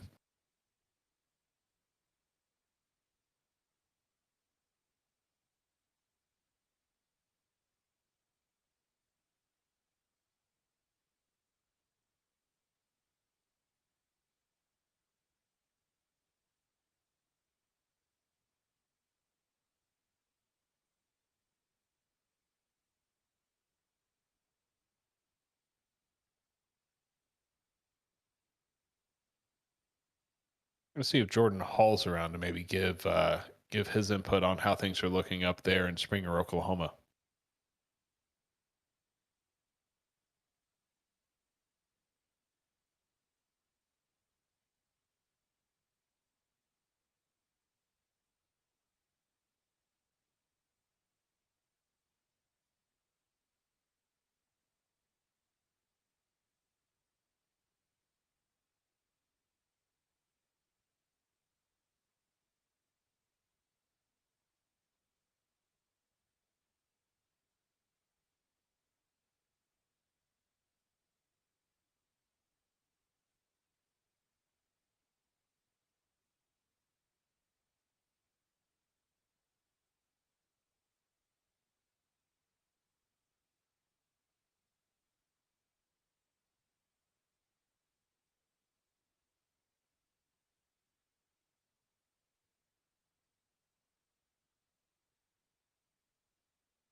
Unless we want to do the tolls if it starts really getting Whatever bad. works. We're currently rolling out of. Let me turn this down just a smidge. Springer. We're heading out of Springer northbound towards Paul's Valley. Looks like we have a cell that has just fired Unless we want to do the tolls. north of Paul's Valley.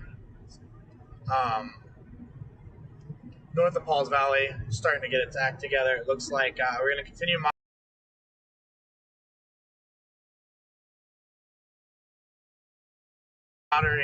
monitoring southern Oklahoma, but as of right now, this cell north of Paul's Valley could have some potential if it keeps going. But we cannot turn our backs too much on this Oklahoma-Texas border, as the models are showing stuff firing here as well. But we are streaming north on I-35 right now out of Springer, Oklahoma.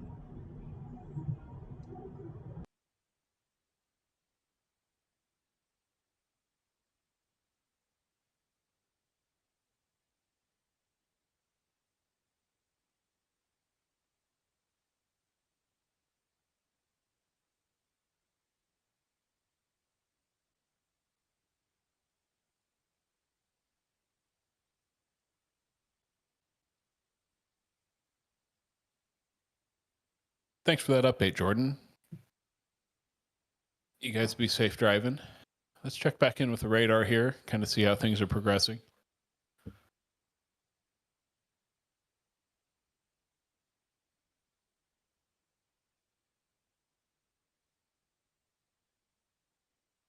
Looks like a little bit of scud cloud going on Sean Cobb's stream there in Glen, Texas.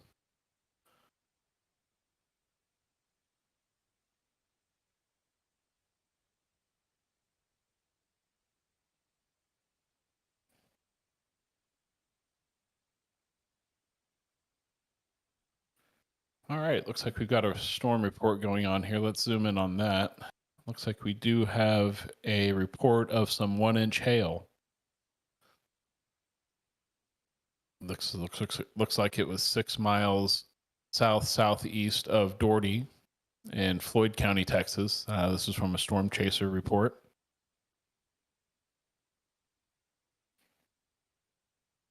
And if we look just to the east of that, we have storm chaser Chris O'Neill. Looks like he might be taking a play at one or maybe both of these storms. He's certainly in a real good position to take on either of these. Good highway access, both north, south, east, and west. They're around Matador, Roaring Springs.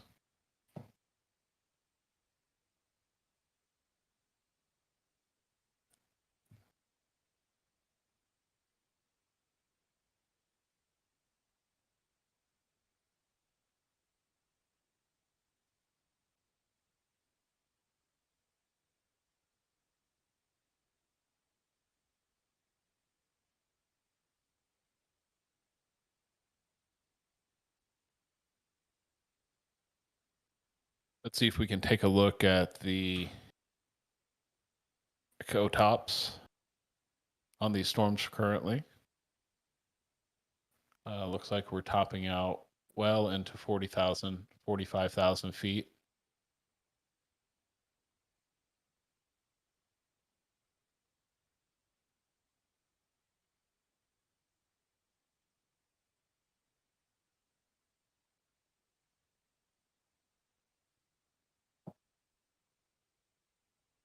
Looks like we've had some hail reports here around Amarillo as well.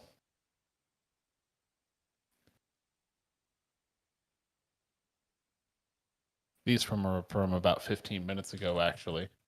This would have been right after right before they took the severe thunderstorm warning off. Looks like there was some 1-inch hail. If we play this back, here we had some 1.5-inch hail. Currently taking our Davis exit right now, still monitoring. What'd you say? There's some on the left. Oh, okay. Lake For audio Tanglewood on. looks like they had some 1-inch hail. Monitoring this cell up by Paul's Valley, and also monitoring a tower going up on the Oklahoma-Texas border, southwest of Ardmore. So trying to keep all of our plays here in that's I don't know about that now. Keeping our options open. Yeah, exactly. Ooh. Yeah, it's getting beefy. It's getting beefy down south. Down south or up north? Down south. Is that what you're talking One up about, north Emily? is pretty consistent. Yeah, the new one down south is brand new, though. The one down south is new and it has It's getting beefy, isn't it? Yes. a tower. Let me pull it up on. Oh yeah, look at that one. There's even one over here that's gonna be beefy. Oh, yeah, I didn't see that. You're right. Pops right out there.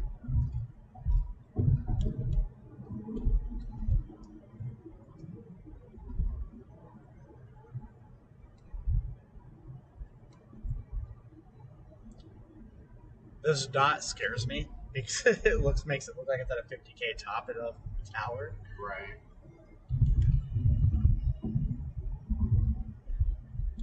But yeah.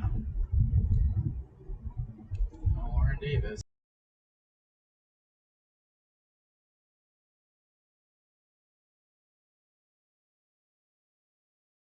So I need another radar scan. yeah.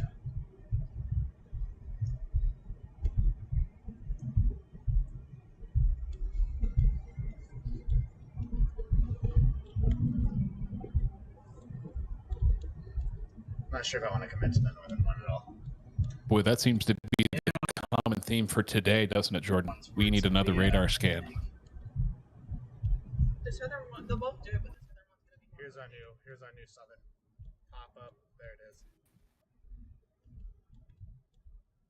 It's an incubation point for a little while, yeah. Oh no, guys, what do you think? South? I like the southern one. If we back out how here, take a look at reflectivity. Excuse me. No new reports. Still just that one singular 1-inch hail report from a storm chaser.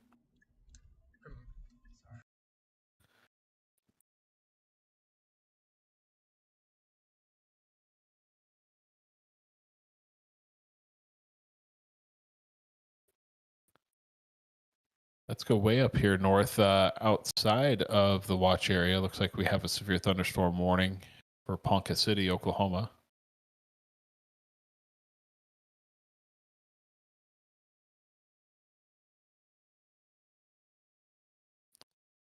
This appears to be affecting Blackwell, Tonkawa, Newkirk, certainly in the path of this.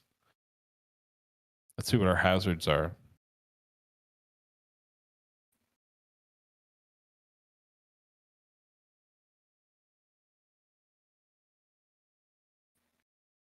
Ping pong ball size hail and 60-mile-an-hour wind gusts associated with this storm. Peoples and animals outdoors will be injured. Expect hail damage to roofs, siding, windows, and vehicles. Expect wind damage to roofs, siding, and trees. This is for Ponca City, Oklahoma, Blackwell, Tonkawa, Newkirk, Brahman. I always like that name, Brahman. What's up, Brahman? Kildare, Chilocco, Hardy, and Northern Call Lake.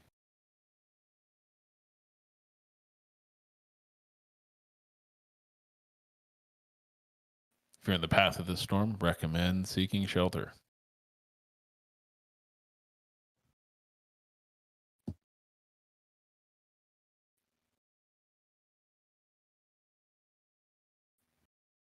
Let's go back to Dickens County, Texas. Looks like we have a hail report of 2.5-inch hail, which would be tennis balls near Afton, Texas.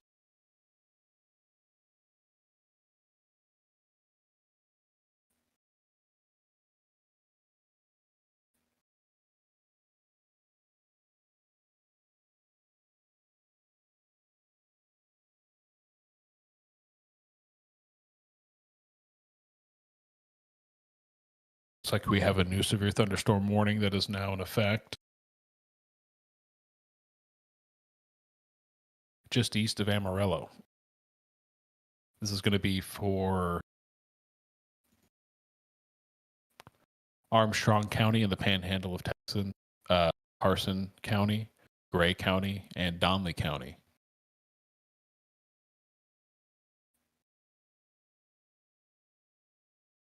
The severe thunderstorm is located 4 miles west of Groom or 12 miles northeast Quad.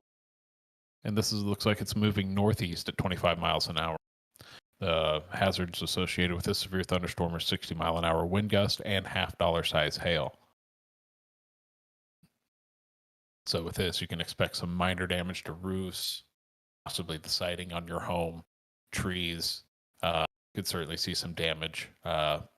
Also, some hail damage to vehicles could be associated with this storm that looks like it's just right along I-40, maybe just to the north. So if you were traveling on or along it looks like Highway 60 up near Pampa,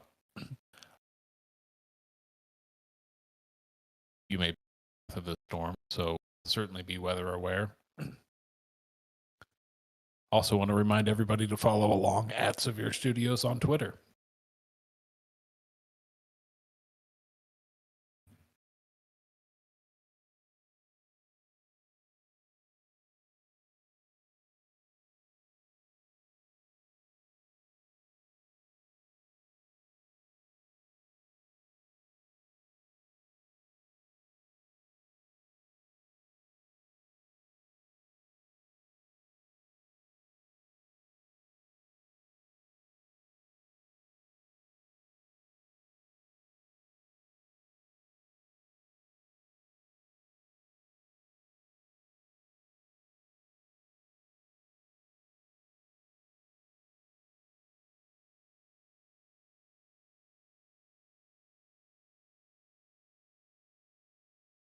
See how our storms are doing here in Dickens County.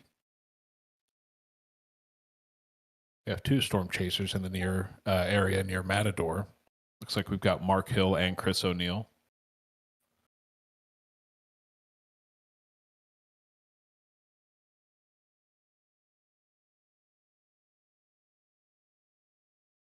And look at that.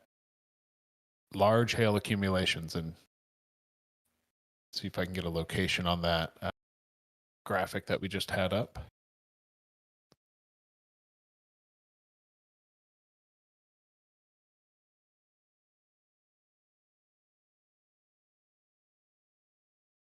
Control room giveth, control room taketh. Here we go. And there it goes. Let's just swap back to radar until we can get that graphic up solid.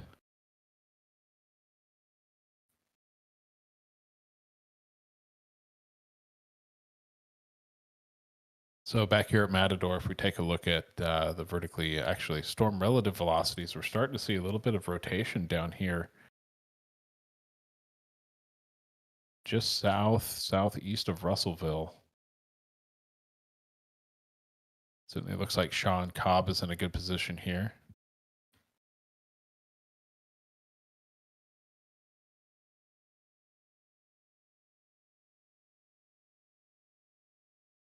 Okay, here we go. Hail accumulations from Jason H on Twitter. Looks like this is Afton, Texas. Certainly make the road slick. It's not too uncommon for down in Texas to have hail accumulations to the point where a snowplow may be needed to clear the road. It certainly can turn those roads into a sheet of ice really quick. Damage to windshields also beyond the scope of possibility.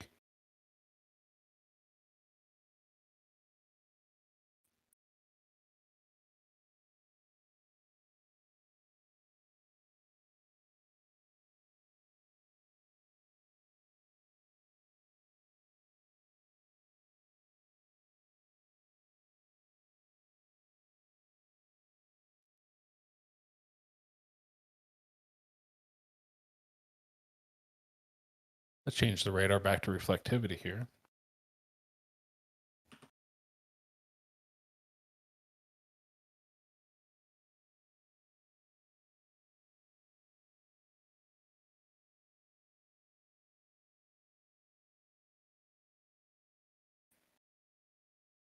Did we finally lose those storms way down in South Texas? Yeah, it looks like those just around Big Lake finally fizzled out. Concentrate on the threat here around the Panhandle.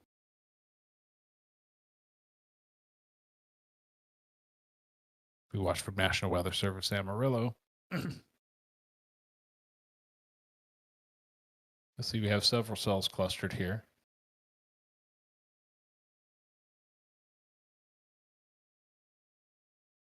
And then it looks like we've got a report of golf ball size hail with the cell that's just southwest of Childress, Texas.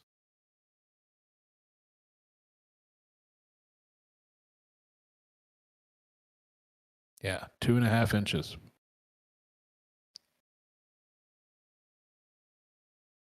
That will probably make you want to get a new windshield. So if you're in the path of this storm along Texas Highway 62, Narciso,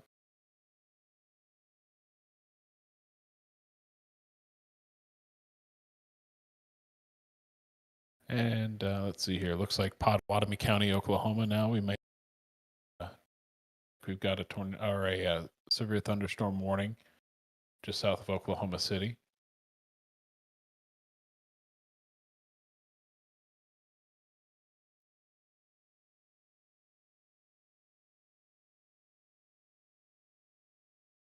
So it looks like a severe thunderstorm located 5 miles of Winnett, moving northeast at 30 miles an hour. The hazards associated with this are going to be 60-mile-an-hour wind gust and quarter-size hail.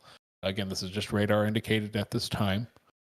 No spotter reports associated with this yet, but you are in the path of the storm. You might expect hail damage to vehicles, and you certainly might expect some wind damage to your roof, siding, and or trees. So this is going to be Shawnee, Maud, Osher, Winnett, St. Louis, Brookville, Macomb. Those cities in Oklahoma can certainly be impacted by this. So we'll keep an eye on that and see if it develops anymore. We do have some chasers in that area. Looks like storm chaser Mike Scantlin.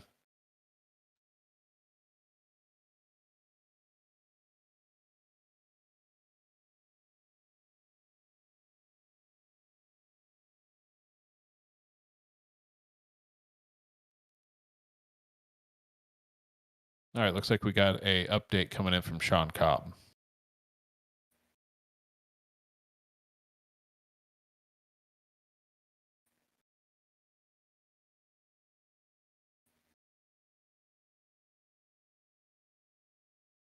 Looks like storms northeast of Dickens.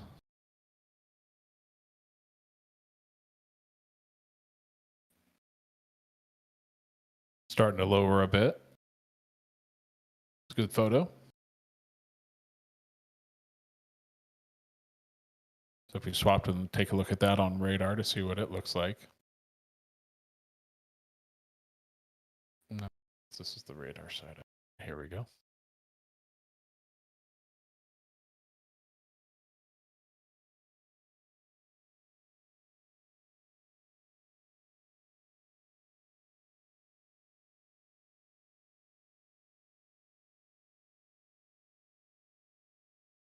Keep an eye on the velocities on this.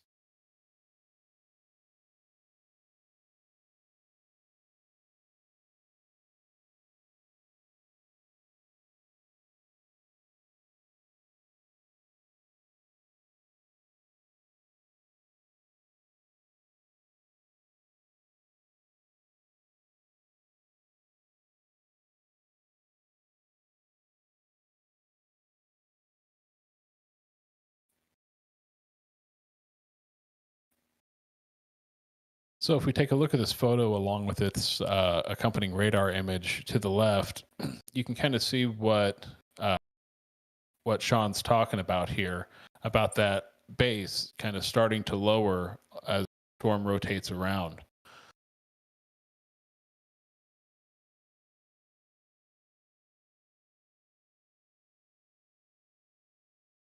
Swap it over to reflectivity. There you go.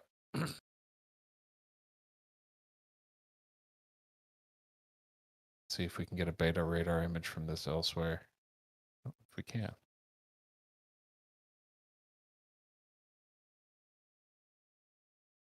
I don't know if Lubbock will give us a good look at this or not.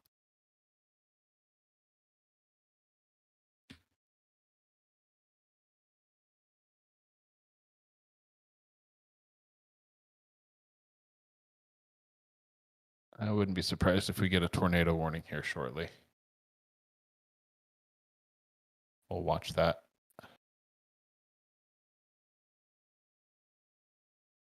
Again, these areas impacted. Let's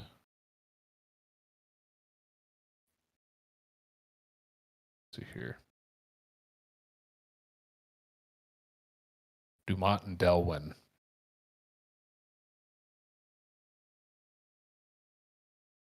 It's like Paducah. Could certainly be in the path of the storm here shortly.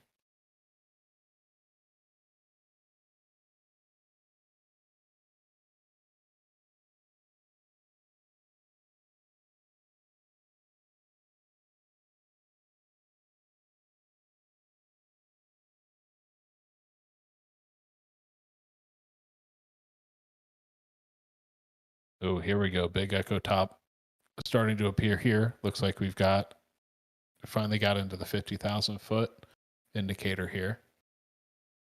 Strong updrafts associated with this storm.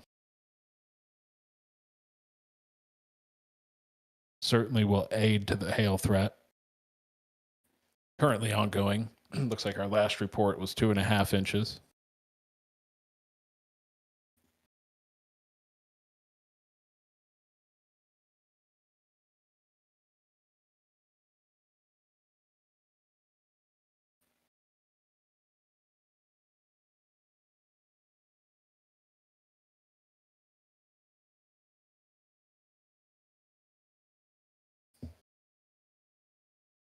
Let's see if we have any new warnings issued yet.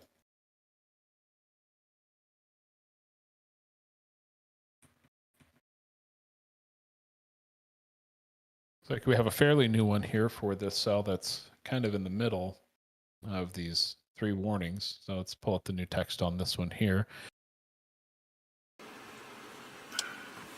So this is for northwestern Motley County,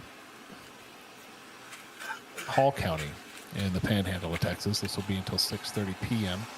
So at 5:38 p.m. Central Daylight Time, a severe thunderstorm was located 9 miles east of Flomont, or 11 miles southeast of Turkey, moving north at 50 miles an hour. The hazards associated with this are golf ball size hail and 60-mile-an-hour wind gusts. Of course, this is all radar indicated from the source. No spotter confirmations yet associated with this particular cell. All one just to the south, just outside of Paducah, Texas, might be just about to cross over State 62. Right there at State 83. These had some golf ball size hail reports, so not beyond the scope of possibility for those to be happening here in the Northfield cell as well. So we're going to go ahead and take a look at Chris O'Neill now.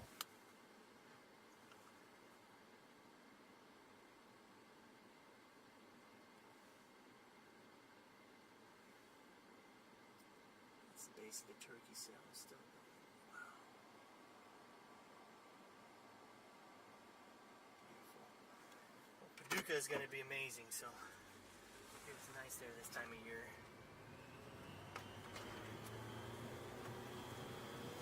Oh, it's cranking big.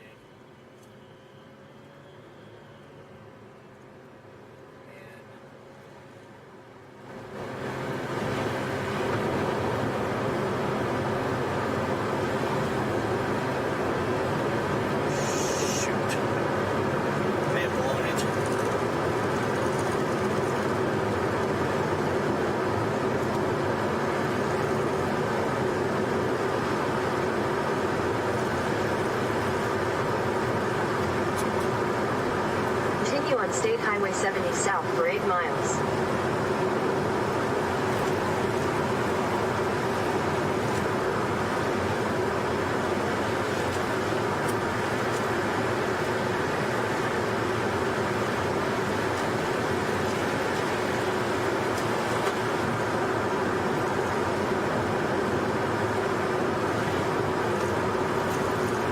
but this Paducah cell is looks like it's riding. It's going east. That's what you want. You want that north, and you want this one going north. Look good for a hot minute though. No regrets.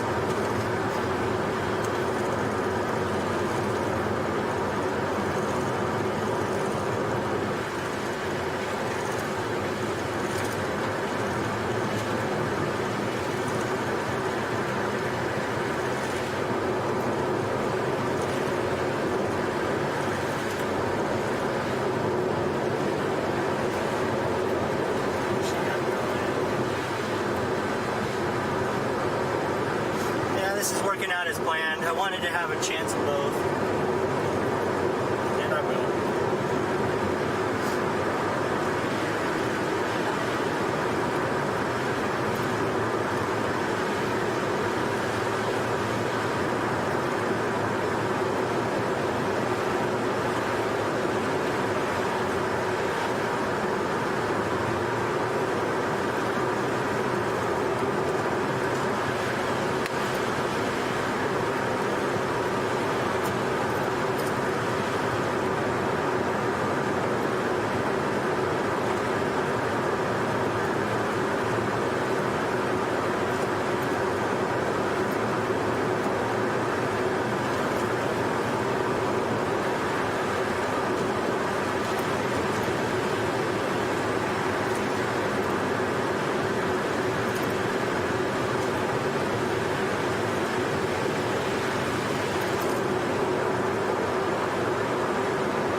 State Highway 70 south for 29 miles.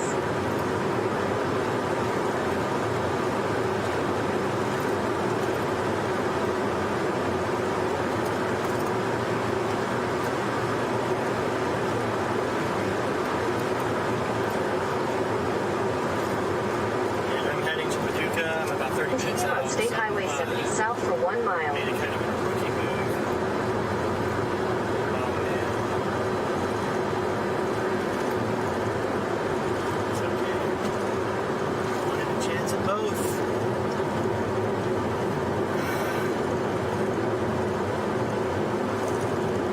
The south one has energy for days, and I'm just going to take that one. I'm just riding east. Half a mile, turn left onto US 62 East, US 70 East.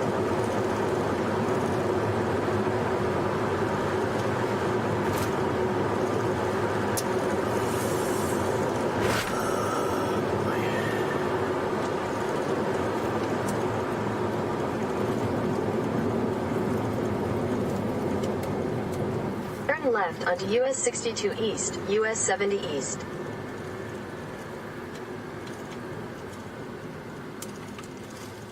What was I thinking? When in doubt, go south. That's what you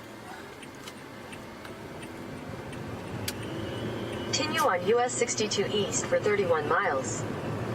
28 minutes outside of Paducah. I don't even know if I'll have visibility of anything when I get there.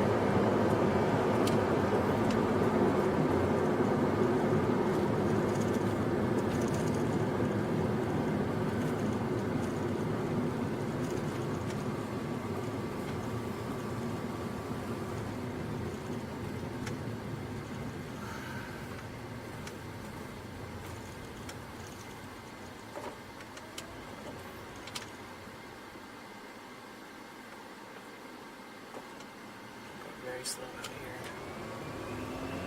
That's okay. I'm not done.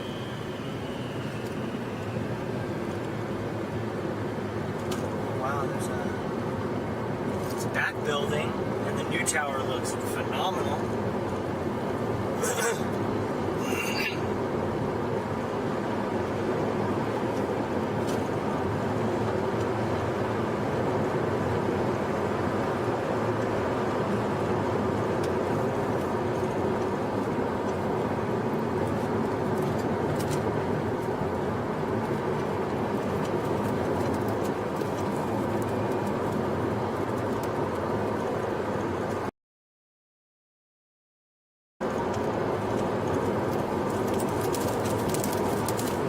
The windshield.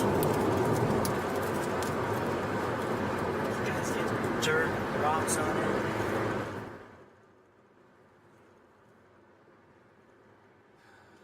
Shoot, tornado. Missed it. Ground debris. Partial funnels on the ground. Tornado.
Okay, and we're back. Looks like we've got an active tornado warning. We just saw a tornado was live on Cobb stream. See Sean Cobb.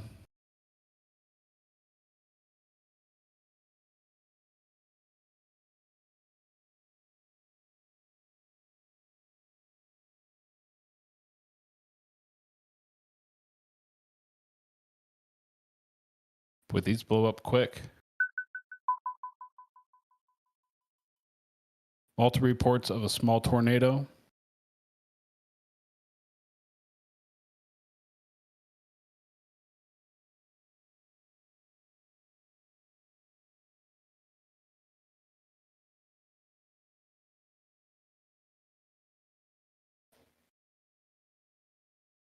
Yeah, looks like it might have been a little land spout. Photo up on Twitter.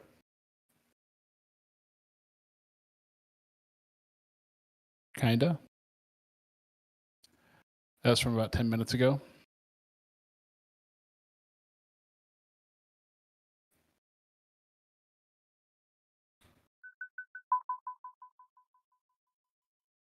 And it looks like chasers are well in position to document this storm. See our live feeds.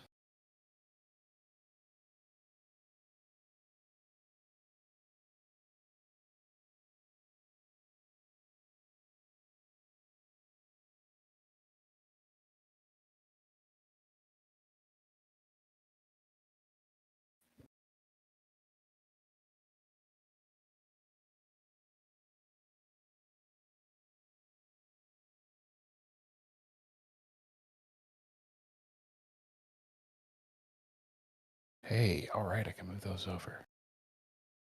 Sorry, folks. First night doing this, still getting things dialed in. All the little bells and whistles here and there. All right, so let's take a look here. We've got the reflectivity there in the upper right-hand side, kind of across the region, showing storm development from the Tulsa metropolitan area all the way down through Oklahoma City, and looks like even northern Oklahoma there around the Ponca City area.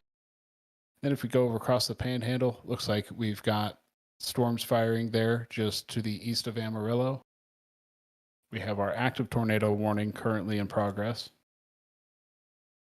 That's just going to be south of Paducah.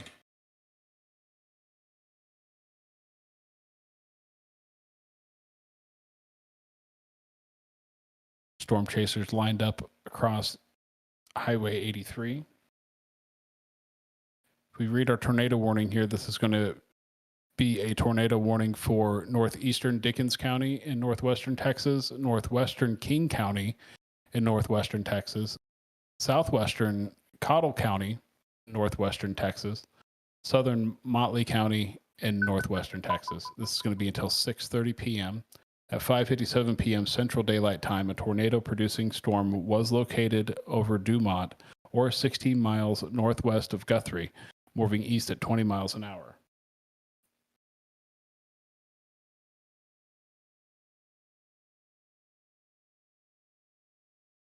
So it looks like a damaging tornado and tennis ball size hail. These are radar confirmed, but we do have confirmed spotter reports of a tornado. If you are in Paducah, it might not be a bad idea to take shelter. Throw this on a loop.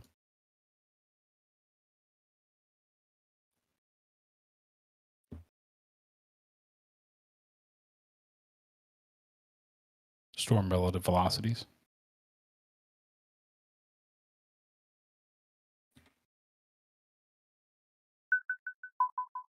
Start to see that classic hook echo shape take place.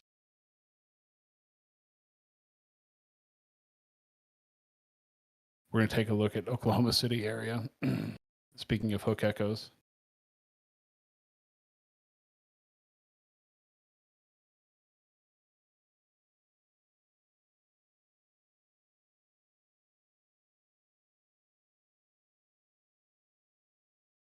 Oh yeah, definitely. If you look at Tribby, Macomb, Brooksville, St. Louis, Oklahoma,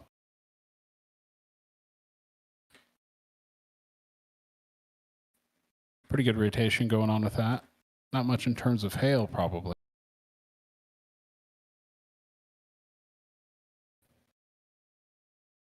Lower levels. Pretty good mid-level rotation, too, it looks like.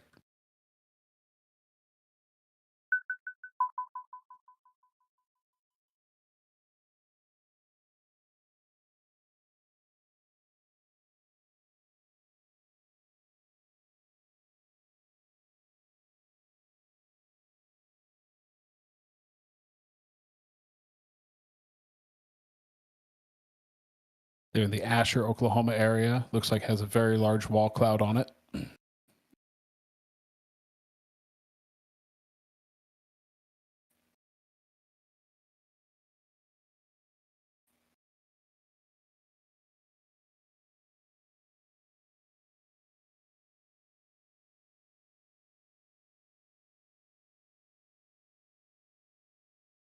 Hey, Brack in the chat. Oklahoma City's evening looking a little stormy.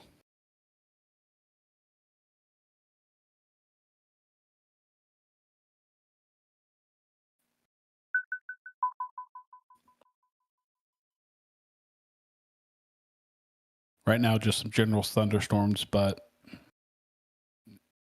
just to the southeast there in Shawneeville, Tribby, St. Louis, certainly severe thunderstorm warning currently in effect with some tennis ball size hail. So that's nothing your car wants to play along with.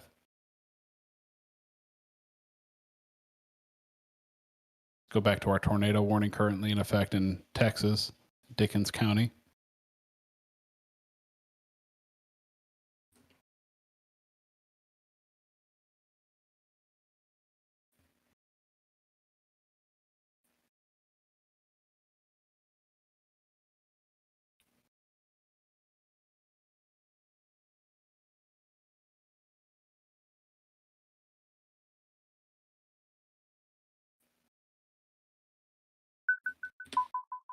And we'll just kind of keep an eye on this radar image here and monitor what our live streams are doing. Certainly the ones of Paducah are going to be worth watching out for.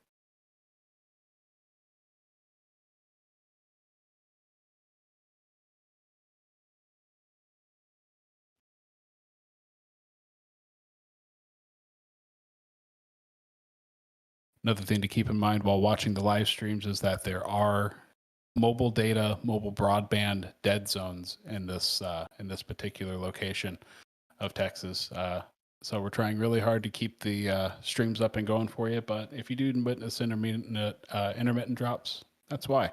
It's just really hard to get cell phone signal out there.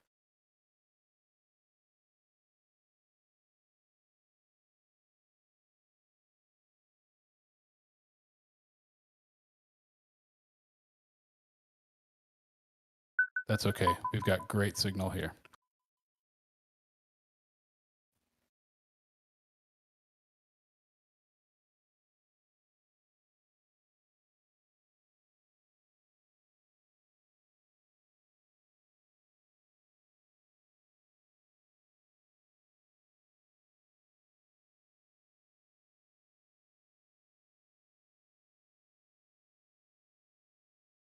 Looks like the storm to the south might be trying to get its act together as well.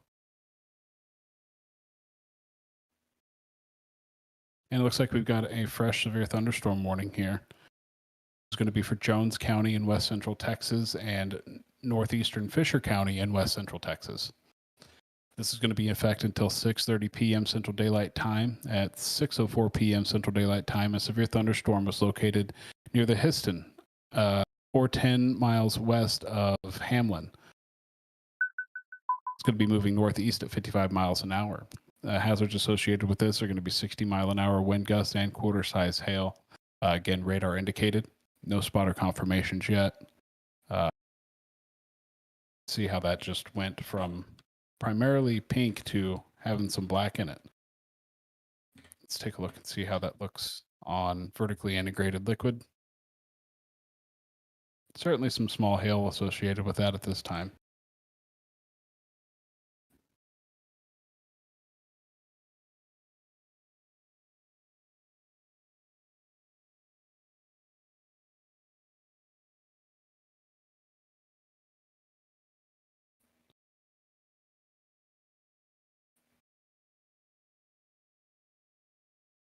going back to our live feed, chasers are currently monitoring a wall cloud of some kind there just outside of Paducah, Texas.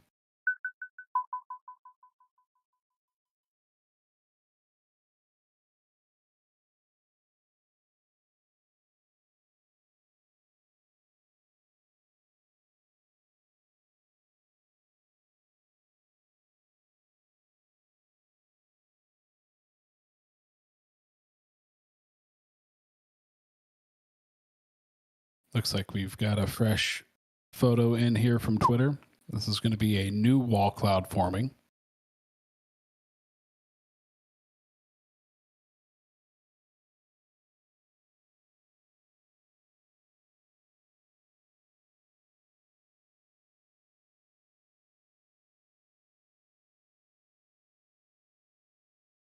Credit the SAMT for the photo.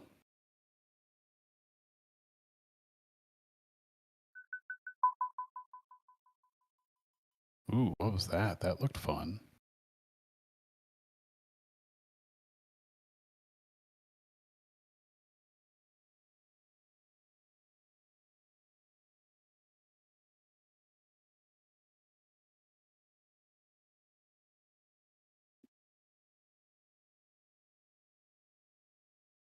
Looks like we've also got some tennis ball size hail possible with this storm. That's a nasty little booger. Let's see here.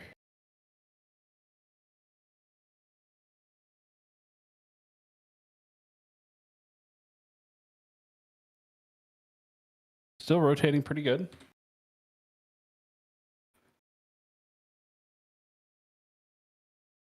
Would not be surprised to hear some funnel clouds being produced here shortly.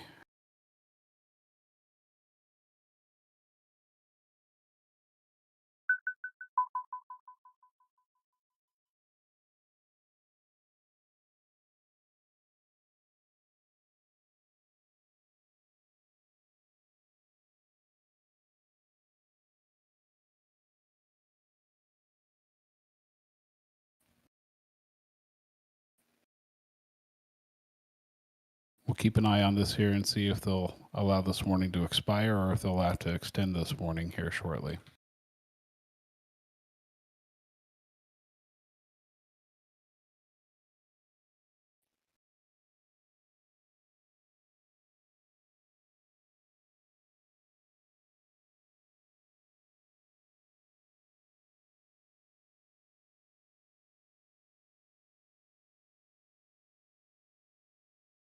Looks like we got a fresh storm report that just came in from Delwyn, Texas. Looks like 2.5 inch hail at 616 tennis ball size hail, 4 miles southwest of Delwyn. That's going to be coming out of our Paducah cell.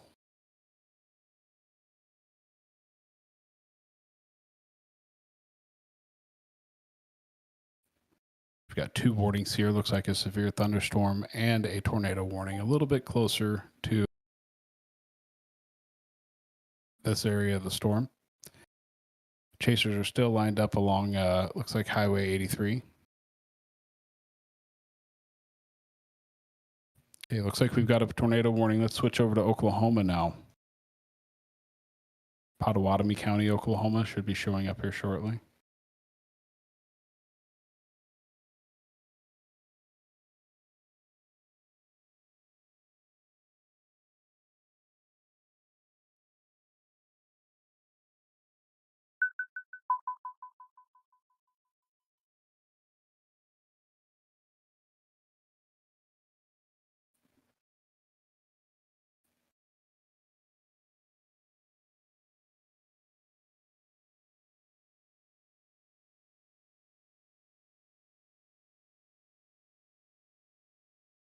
There we go. So this was the cell that we were monitoring earlier. Like this is going to be for the St. Louis, Macomb, Maud, Earlsboro. This is heading towards Seminole. Certainly around the Highway 270.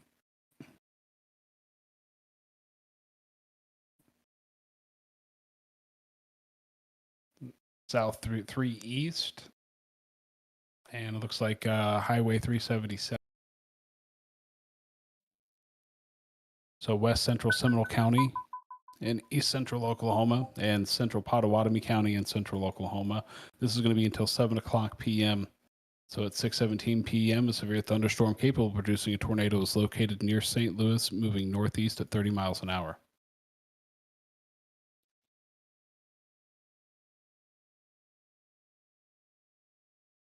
If you take a look at the rotation here near St. Louis, yeah, potential for a wall cloud, funnel cloud, or tornado.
Still not much. Looks like we got a new hail report that came out here. Some 1-inch hail from a train spotter.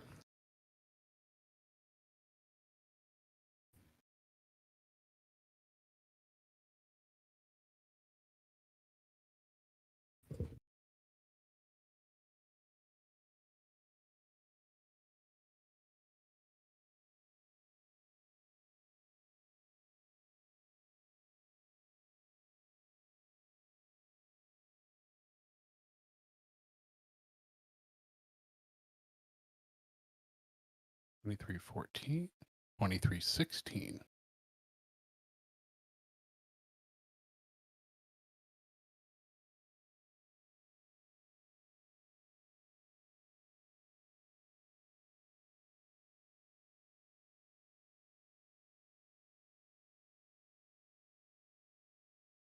Certainly some large hail impacting the Highway 83 area right now, just south of Paducah.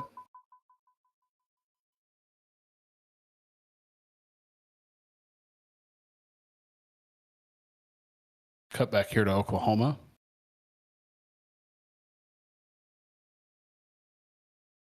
It's like we've got that classic hook echo structure to our supercell here. Let's take a look at the rotation, storm relative velocities.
these are starting to tighten up here on this St. Louis mod cell.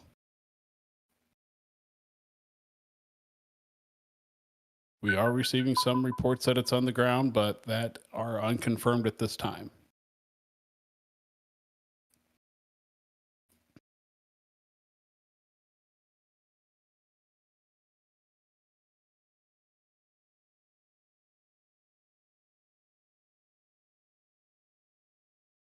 Going to be locations impacted are going to be Seminole, Maud, Bowlings, St. Louis, and Harjo.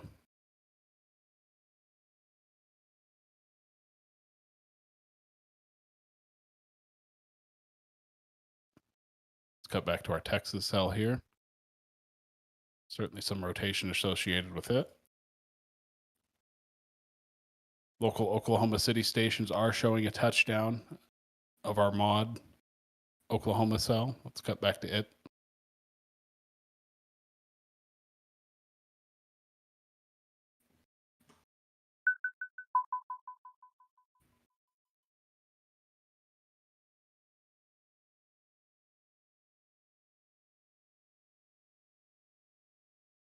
Oh, wow. Yeah. It is trying to put one down. It's put one down. Maud, Oklahoma, if you are in the path of this supercell, if you're a mod, you are. Go ahead and take shelter now. Bowlings, Oklahoma, Seminole, Oklahoma. Great time to be in your shelter. Large multi-vortex tornado. This is 2 miles west, southwest of Maud, Oklahoma. Just from 2 minutes ago. Okay, we're back, folks.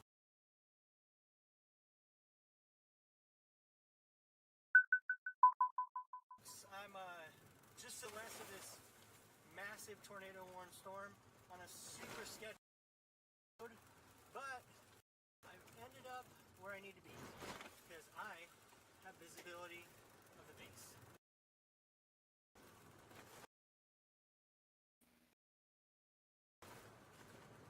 There it is.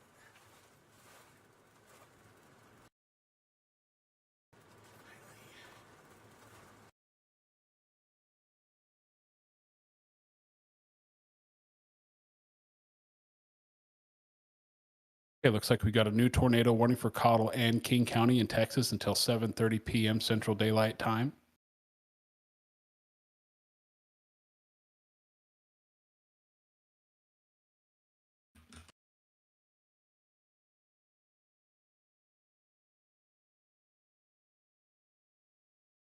Go ahead and swap back to that.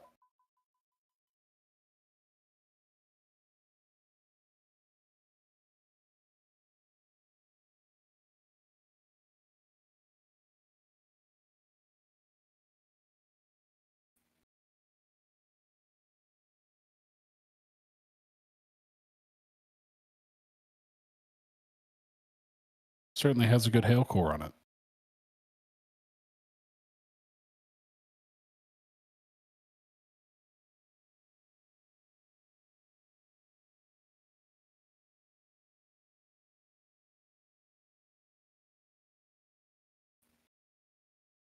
Go back to reflectivity and let's take a look at our, we'll swap back to Oklahoma, Pottawatomie, and Seminole counties.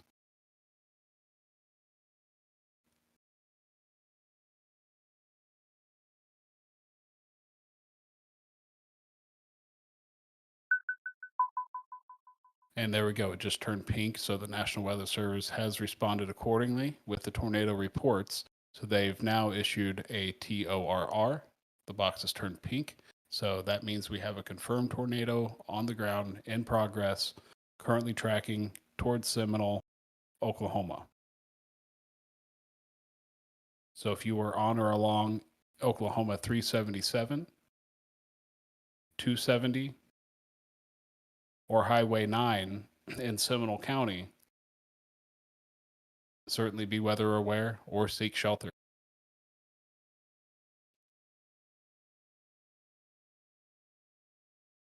So these locations impacted are Seminole, Bowlings, St. Louis, and Harjo.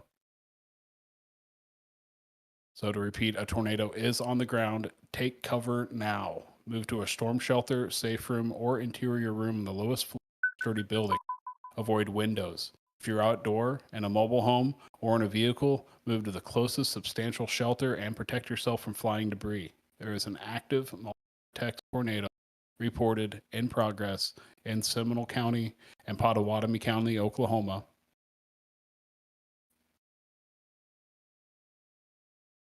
Confirmed, located near Mod, moving northeast at 30 miles an hour.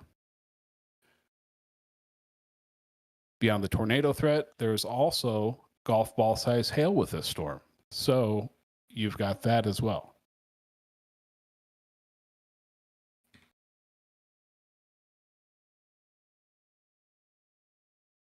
If we look at the vertically integrated liquid product here on radar, coming out of KTLX, Oklahoma City, certainly confirms some hail associated with this storm still.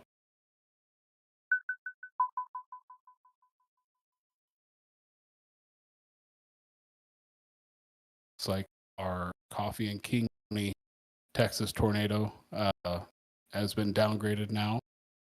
Just kind of watching out.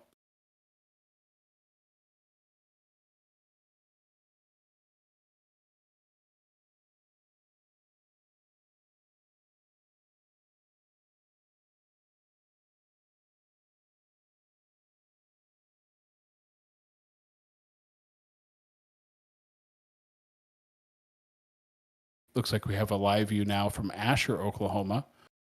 Jordan Hall and Scott Peak have updated their location.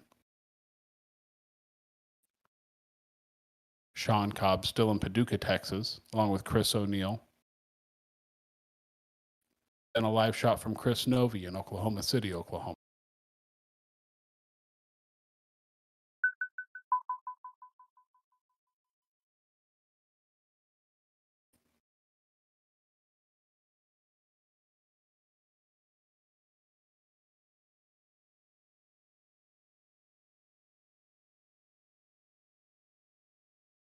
Looks like the Jordan Hall live stream may be locked up for the time being, but they're just getting a little bit closer to that mod storm. I guess there's a wild rotating tornado on the ground again, still in progress.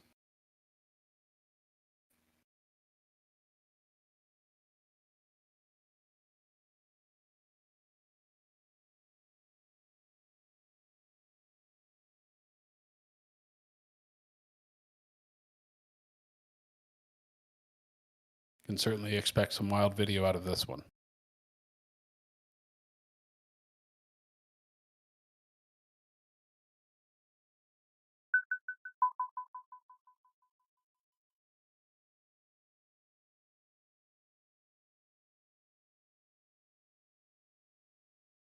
Looks like we've got multiple areas in rotation.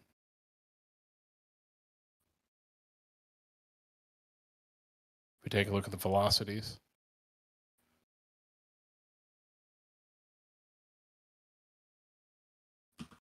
Storm relative velocities.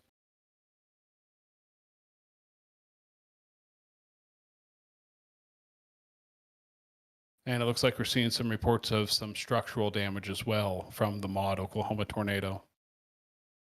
Trailers and outbuildings being damaged currently.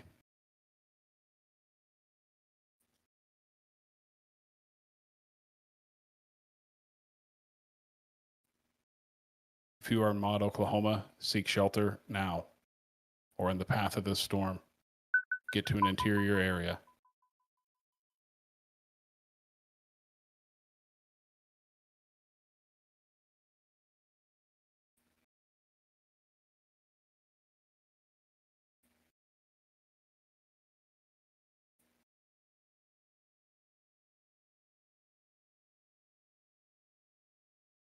Earth.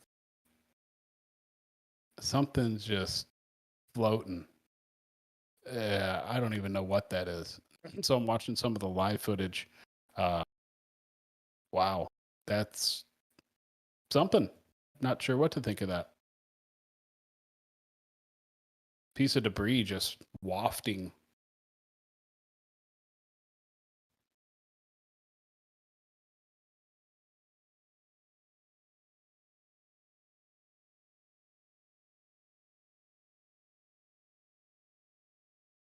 little crazy.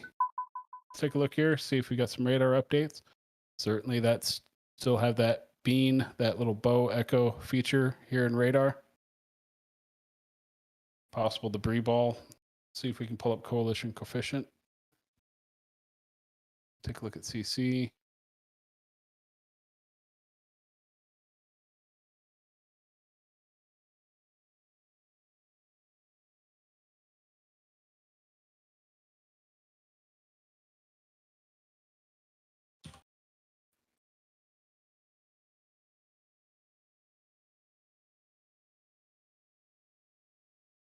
Damaging tornado in progress. Maud, Oklahoma.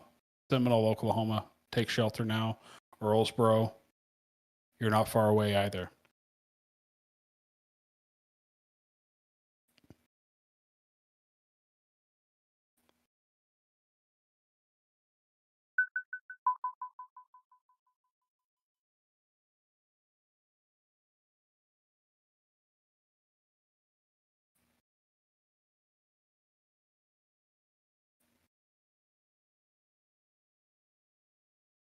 It's just crazy. Early heads up for Seminole. Whole trees are being ripped out of the ground as we speak. Whoa.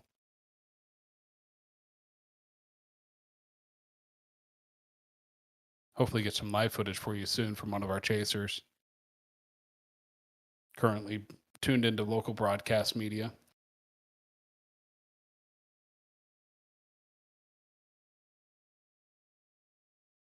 This thing is moving slow.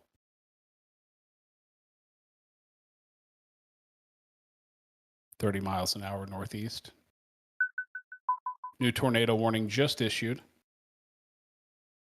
This warning now includes the city of Seminole, Bowlings, Lima, and Cromwell.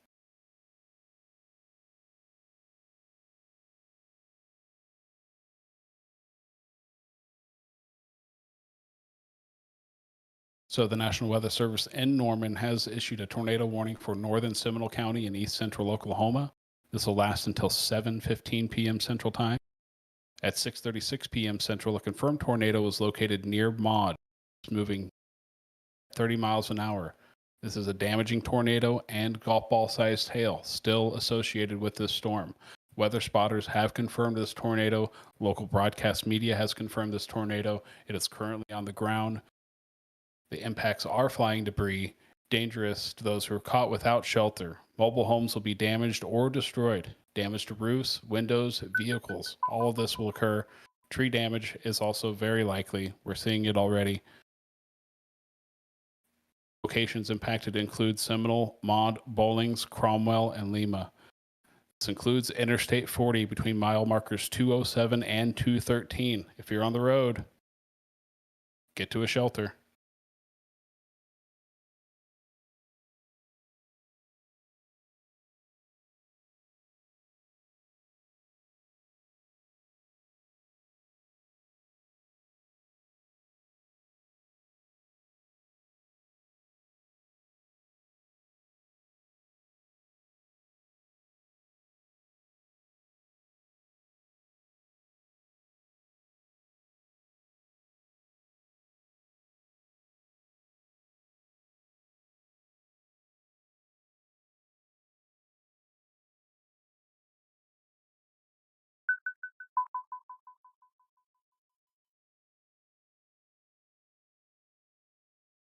Let's zoom out a little bit. We'll take a look at our velocities. Multiple areas of rotation, very apparent here in the velocities.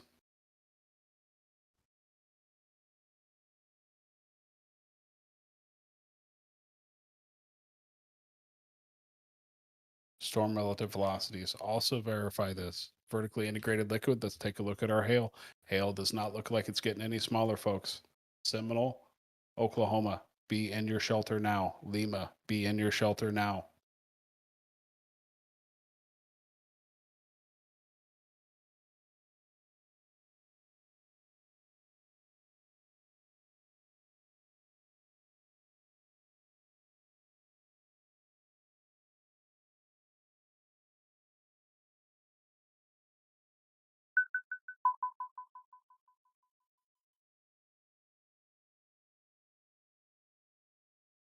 We have some storm chasers that are in the area. They're currently positioning. And remember that cell phone data issue that I talked about earlier? Still a factor, has not gone away. A lot of these areas of Oklahoma and Texas are not great with cell phone service. Very difficult to carry a live stream. But we are going to make a best effort while trying to keep themselves safe as well.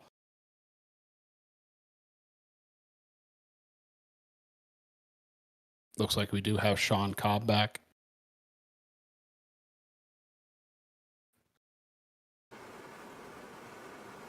Chris O'Neill's back now. See his live stream from Paducah, Texas.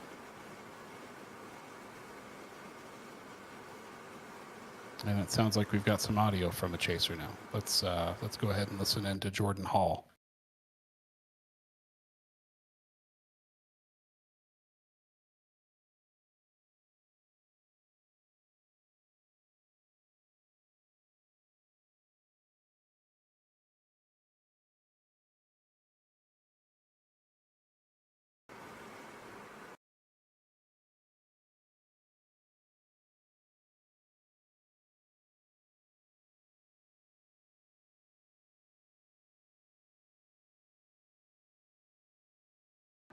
Now I'm about 5 miles behind the circulation of this cell that went south of the Paducah, Texas area.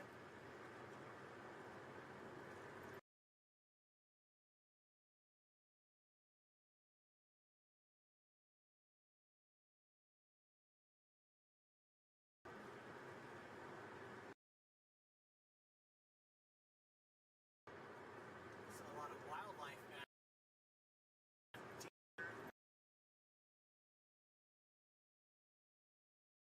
Oh wow, this cell looks good. It's got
Okay, let's take a look and see what we've got here. Sorry about that, folks.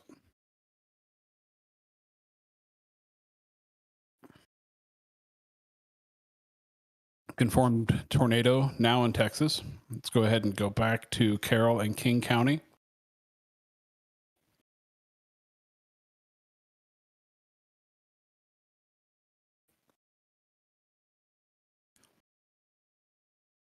Still waiting on another live stream to kick back in, but it looks like we've got Chris O'Neill live still from Paducah. Sean Cobb looks like he may be tracking outside of there.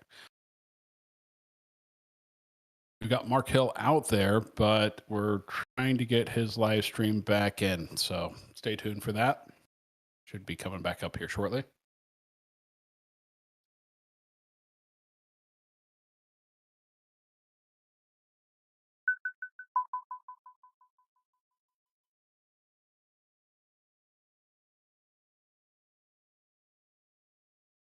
Looks like Sean Cobb is now east of Paducah, Texas.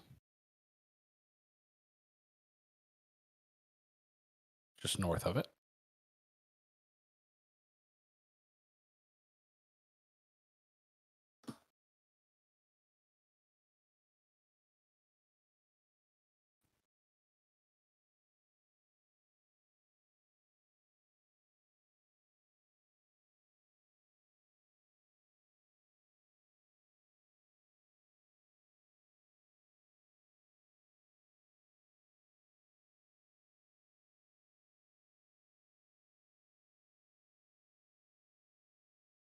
Trying to get some windows closed out here.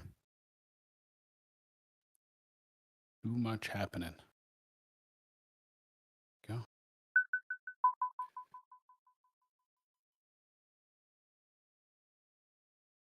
Those of you just tuning in, I'm James Skivers, Mr. Skivvies on Twitter. You can also follow us along at SevereStudios. Tweet us your live photos and videos.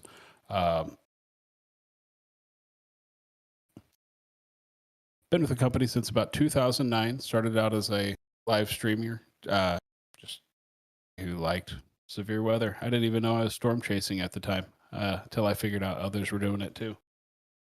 Years later, I'm doing various tasks for the company, such as keeping the website alive, keeping the live streams going, making sure our partners as well as our viewing public are able to tune in every event. So along with this live coverage that you're seeing today and tandem, I'm also making sure wheels are greased and moving the way they're supposed to so everybody can view.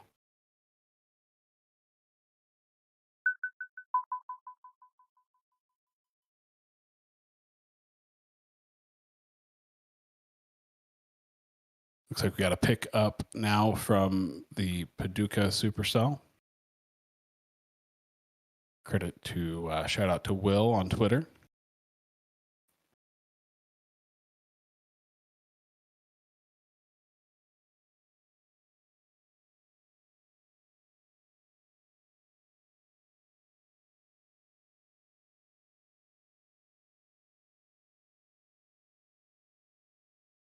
Looks like some pretty good rotation with that. And you can see, if you look there, you can see where it is making contact with the ground. So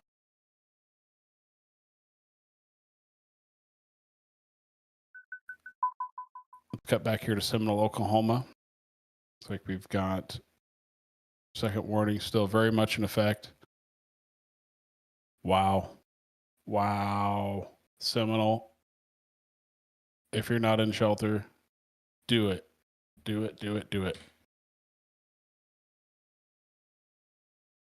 I mean, if that looks that impressive on radar. Ooh.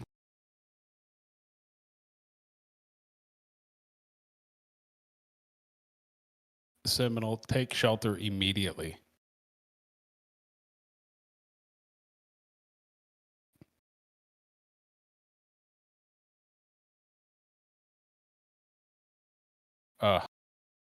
There's a nursing home there called Seminole Estates. I did some work for that place many, many years ago.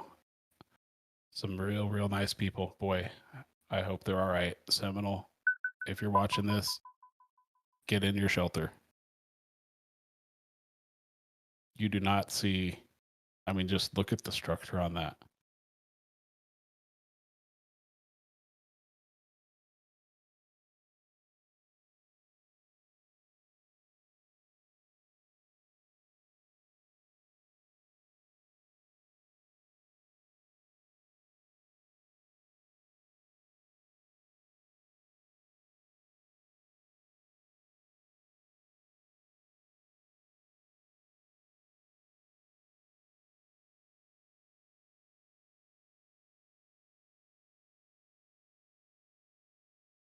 That's impressive. I want to see if I can look at this a different direction.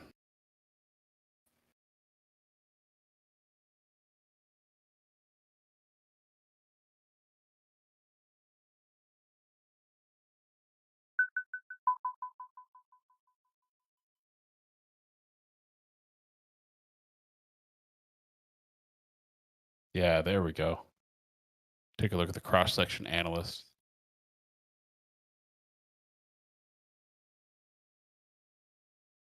And if we see this in the velocities here,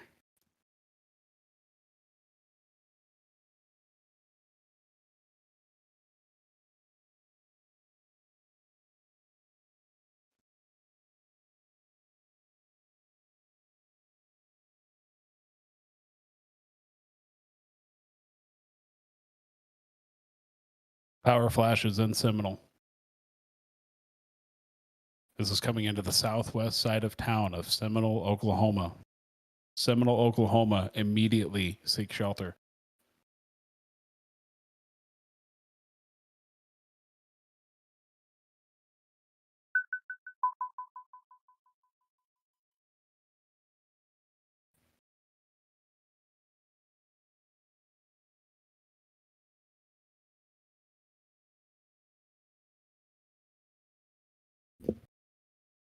Tornado currently in progress, confirmed on the ground, has been impacting outbuildings and trailers and various other structures. We've seen trees, whole trees wafted into this tornado, and it certainly has not calmed down at all. You can see that by our 3D radar image that we have up on the screen right now. We'll take a slice of this. This is a 3D model of what that supercell looks like right now and the potential tornado in it.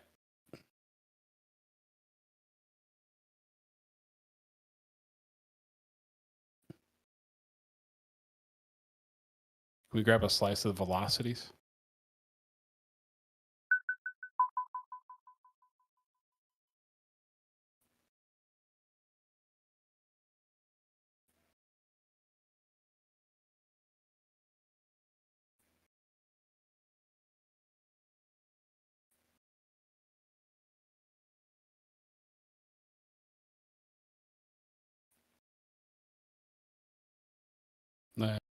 Yep, there it was.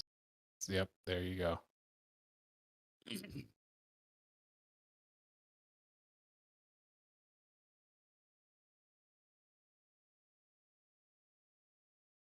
Dangerous tornado impacting Seminole, Oklahoma right now.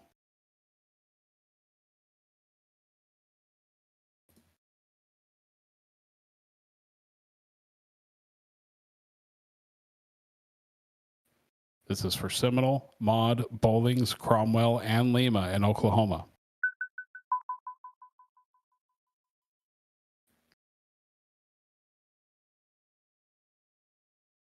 Let's go ahead and swap back to our Texas tornado in Cottle and King County. Same thing, classic hook echo shape right there in the reflectivity.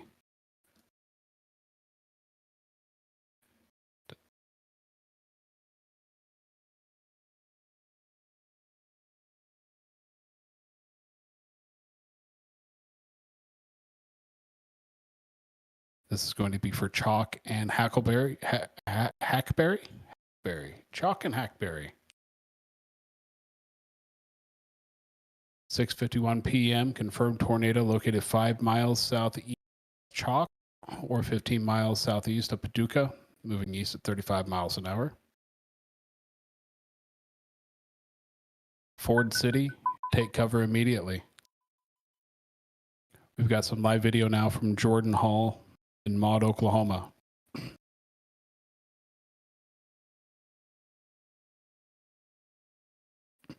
Looks like a tornado is about to cross the highway. This is in Maud, Oklahoma.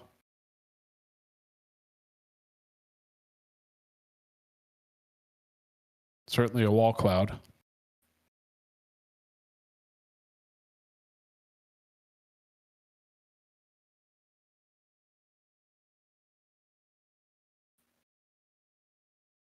This is for Seminole.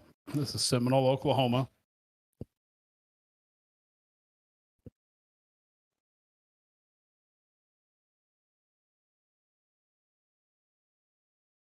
Certainly a broad area of rotation. We're going to pull this up on radar. This is live. This is now. This is Seminole, Oklahoma, under the gun of a very dangerous tornado.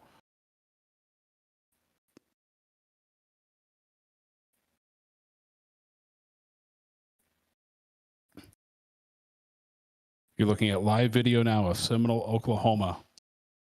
Jordan Hall, Scott Peak, currently tracking this storm.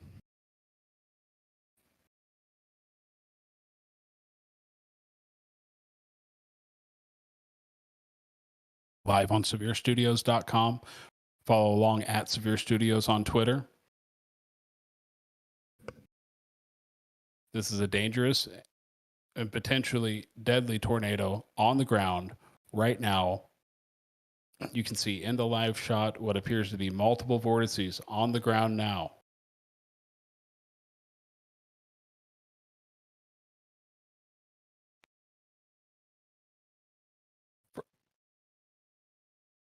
This is coming to you live from Jordan Hall. This is your live storm chasing coverage from Severe Studios. Our chasers are live in Seminole, Oklahoma right now with a multiple vortex tornado.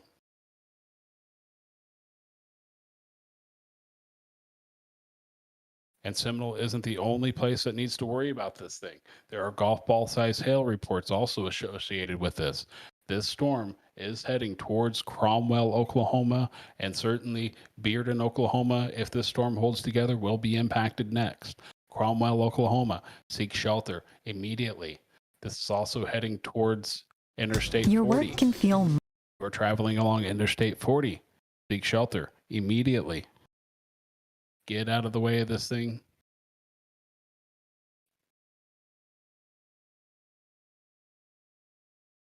Looks like we've got some storm damage on the live stream now. If you look at the video from Jordan Hall and Scott Peak in Seminole, Oklahoma, you can see debris on each side of the highway, several broken trees, some broken power lines. That certainly would have been the culprit of the power flashes that were reported earlier. Debris scattered across the road.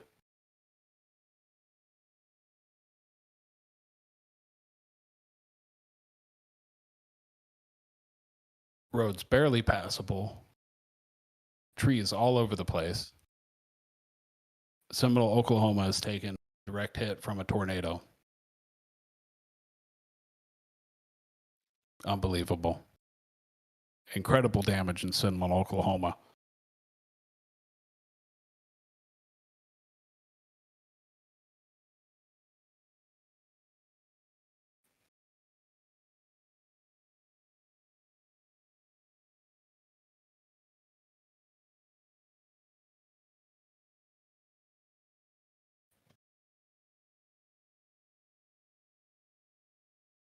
And this is coming to you live. These are our storm chasers out in the field currently tracking this.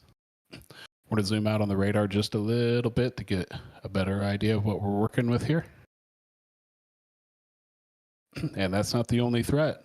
If we look just to the southwest, Purcell, Oklahoma, Slaughterville, Oklahoma, Wayne, Oklahoma, Kreiner, Oklahoma, you're under severe thunderstorm warning. That will also be moving back into the Maud area here shortly and the Seminole area shortly. So looks like we might get a double whammy here. That's very unfortunate.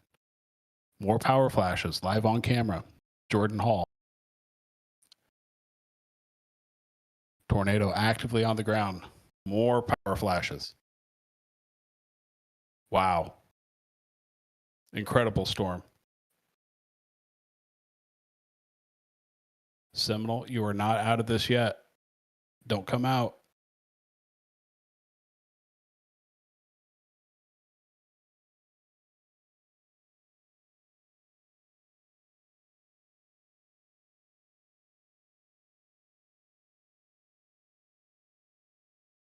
We're going to pull up the rotation on the velocities on this again. We'll look at storm relatives.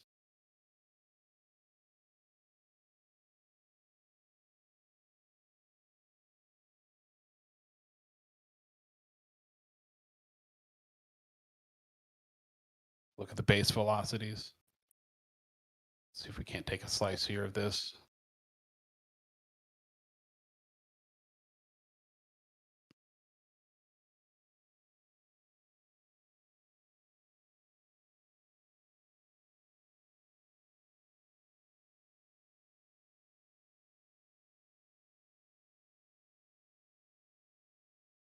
Got power lines down, debris all over the place.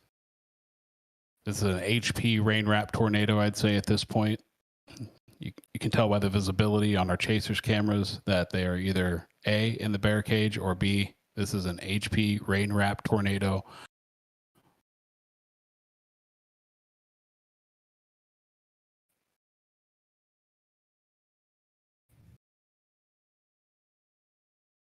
Just impacting Seminole, Oklahoma. Substantial damage. Street lights out. Traffic lights out completely.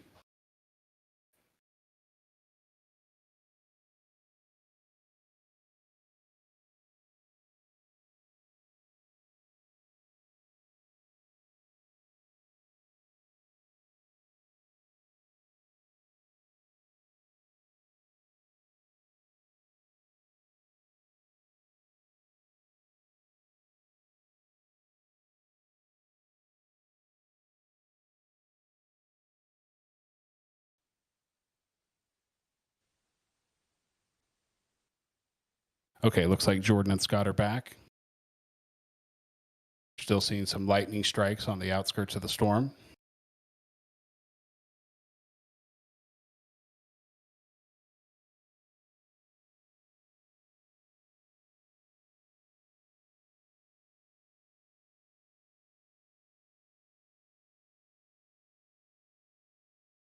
One thing to keep in mind with these tornado impacted areas, as much as we see power and other infrastructure damaged, another potential for damage is the cell phone towers. Not only do they become overwhelmed with calls, but they also can be damaged from storms. So that also has an effect, unfortunately, on our Chasers live streams.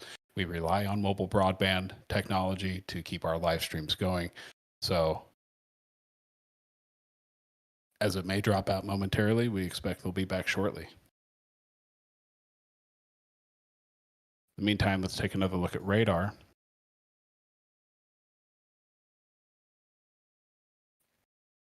Still got that well-recognized hook echo.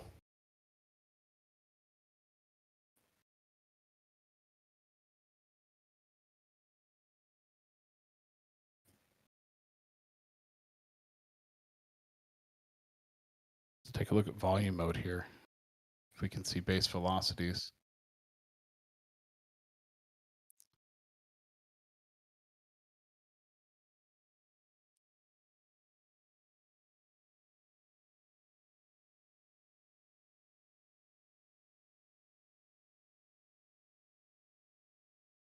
Tornado on the ground in Ford City, Texas. This is going to be for Ford and Knox County, Texas. Confirmed report was there. Went away. Let's see if we can get a volume scan on this one.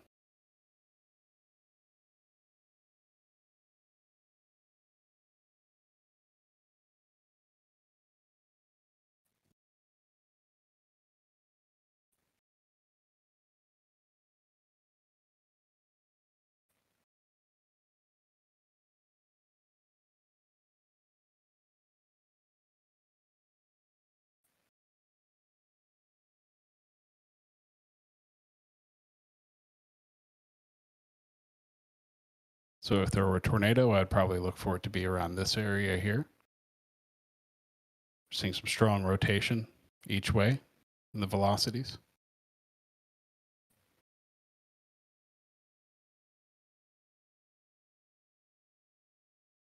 Seminole, okay, wow. Substantial damage. This is a brick structure of some kind in Seminole, Oklahoma. This is from KJRH TV. Substantial damage in Seminole.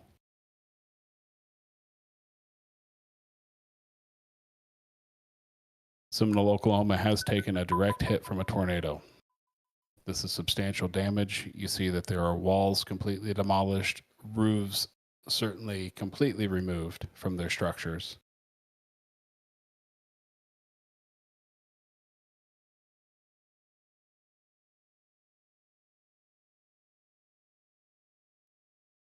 Though it will take a National Weather Service survey to confirm, this is something that is certainly not beyond the scope of EF3 high-end damage.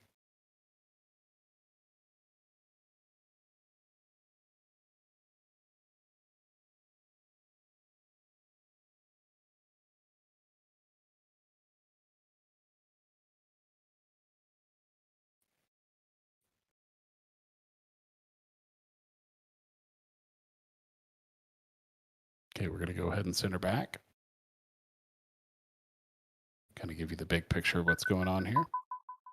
Oops, that's not.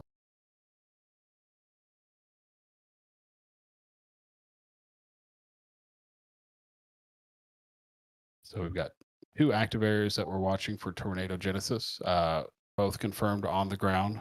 One in Seminole, Oklahoma, just outside of it, and then one just looks like right here in Paducah County, Texas.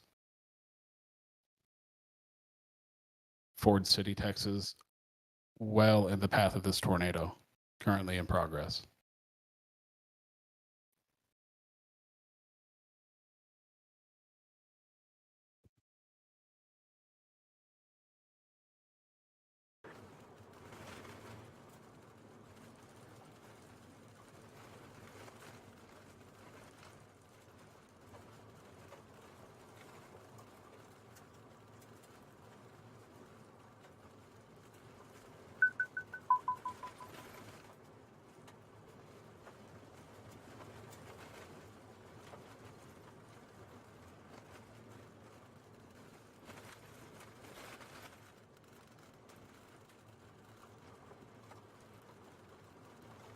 Looks like if we look way deep on Chris O'Neill's stream there, we can see a tornado potentially, maybe 2.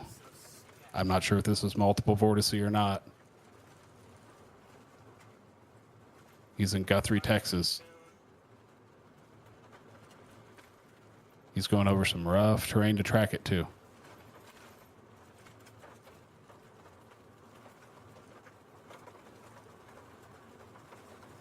If you look deep in his stream, look deep back there. I would not be surprised if there's a tornado back there.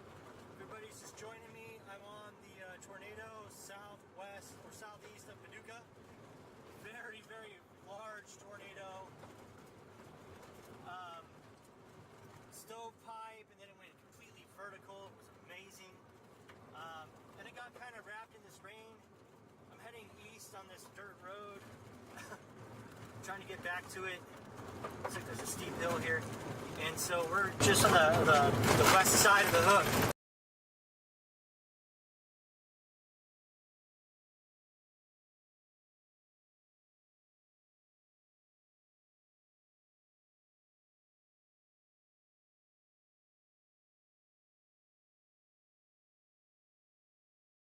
Okay, you heard that from Chris O'Neill. He looks like he's trying to reposition. He's just outside of the hook, just outside southwest of Paducah.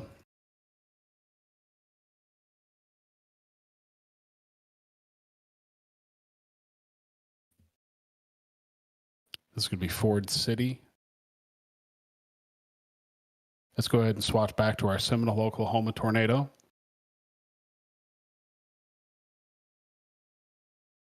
That classic hook echo going on there, heading towards Cromwell, Oklahoma. Cromwell, if you are in the path of the storm, seek shelter now. Oklahoma, Highway 56. Oklahoma, Interstate 40. This is going to be Interstate 40 between mile markers 208 and 213. A tornado is on the ground. Take cover now-st. Move to a storm shelter, safe room, or an interior room on the lowest floor of a sturdy building. Avoid windows. If you're outdoors or in a mobile home or in a vehicle, move to the closest substantial shelter and protect yourself from flying debris. This is for a damaging tornado and golf ball size hail. This is from a confirmed tornado located near Seminole, moving northeast at now 20 miles an hour. This thing slowed down 15 miles an hour just since it's hit Seminole.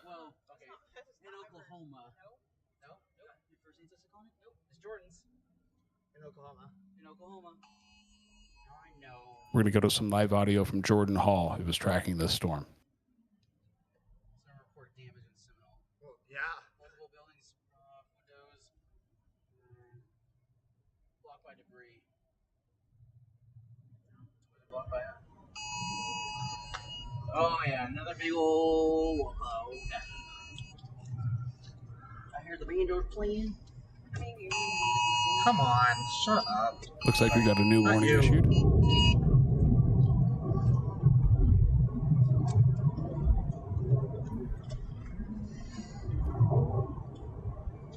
And this new warning is going to be a extension of the tornado warning. So this is for northeastern Seminole County and east central Oklahoma. This is going to be until 8 o'clock p.m. Central Time. At 7:08 p.m. Central Time, a severe thunderstorm capable of producing a tornado was located 4 miles southwest of Little, moving northeast at 20 miles per hour. The hazard is a tornado and golf ball size hail. Yeah, this storm, look at that one. I couldn't get radar. I could just get me. This is the storm.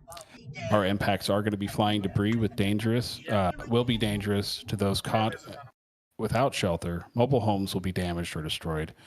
Damage to roofs, windows, and vehicles will occur. Tree damage is very much likely. This is going to be for Cromwell, Oklahoma. If we go back to our Fort Knox County, Oklahoma tornado, let's take a look and see how we're evolving down here. Broad area of rotation is indicated by radar.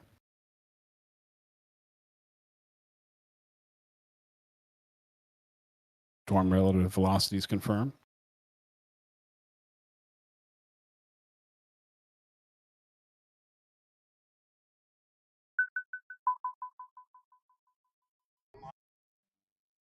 And certainly not going anywhere anytime soon.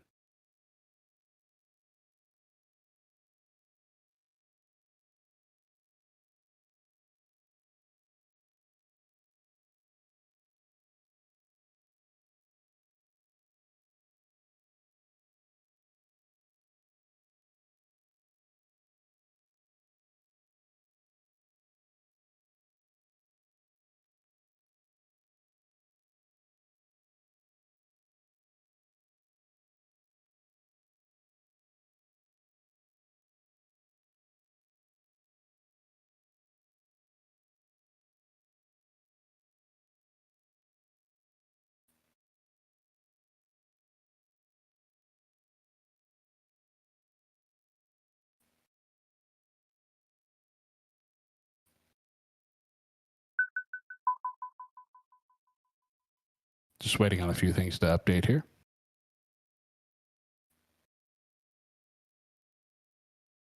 Okay, looks like we've got a new tornado warning now this is going to be for our Fort Knox County, Texas tornado. This is from the National Weather Service in northern Oklahoma at 7:11 p.m. This is just 60 seconds ago, not even, folks. Tornado warning remains in effect until 8 o'clock p.m. Central Time for southwestern Ford and northwestern Knox counties. 7:11 p.m. Central Daylight Time, a confirmed tornado was located 11 miles southwest of Chalk.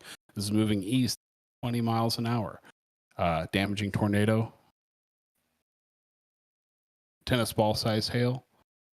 And this is weather spotter confirmed. Not just radar indicated. Spotters have confirmed this. We have seen it live on our live streams as well. Flying debris will be dangerous to those who are caught without shelter. Mobile homes will be damaged or destroyed. Certainly see some roof damage, windows, vehicles, tree damage, also very likely. It's heading towards Truscott, Texas. Let's go back to our Seminole. Back on the Oklahoma side.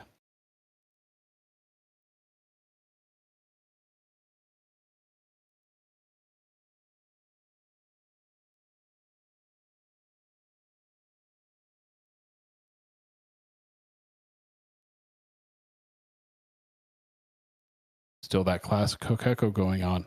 Would not be surprised if a tornado is still in progress, tracking towards Cromwell, Oklahoma now. Right now, if you're looking at live video from Crowell, Texas. Wow. It's going to be from Sean Cobb live.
Okay, looks like some warnings are being allowed to expire as the storms move out of the area.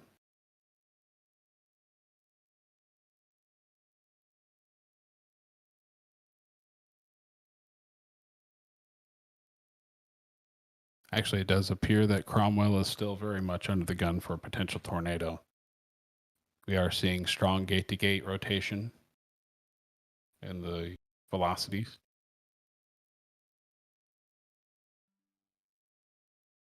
Let's go ahead and swap back to Crowell, Texas. Looks like we've got Roger Hill checking in now with his live stream.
Okay, looks like we've got a photo up from Jordan on Twitter.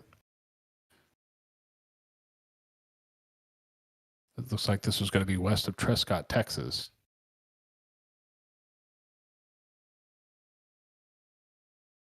.58 p.m. Central Time. This is from the Manitoba Storm Chasers. University of Manitoba.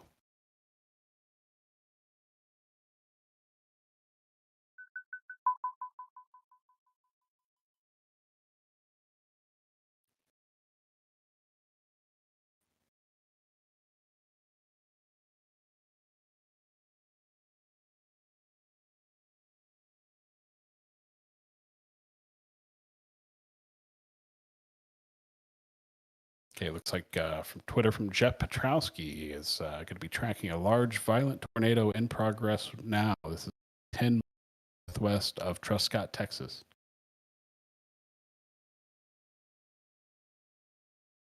Still plenty of chaser reports confirming these tornadoes in Texas and Oklahoma.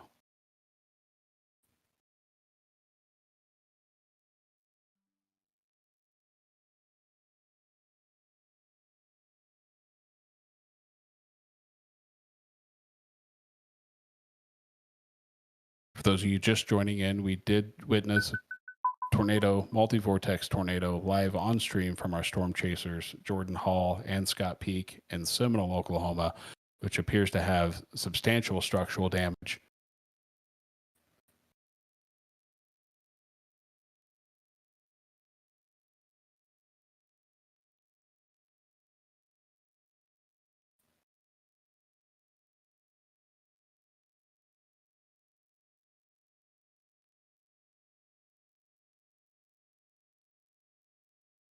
We go back to our radar here in Oklahoma. Still classic Hook Echo. Jordan Hall appears to be back on this cell here in Cromwell now. And there's a frame that we are sharing now from Jordan Hall. It's going to be a large wall cloud or something to that effect.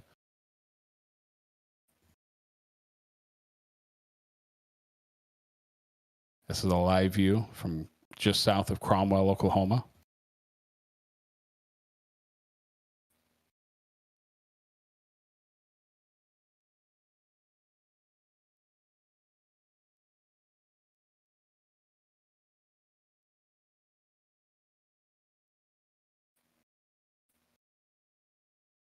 Mm-hmm.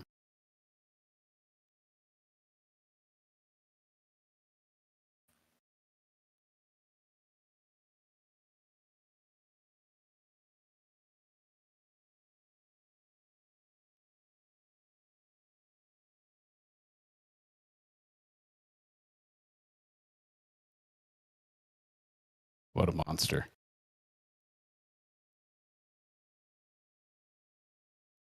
Quite the lightning show.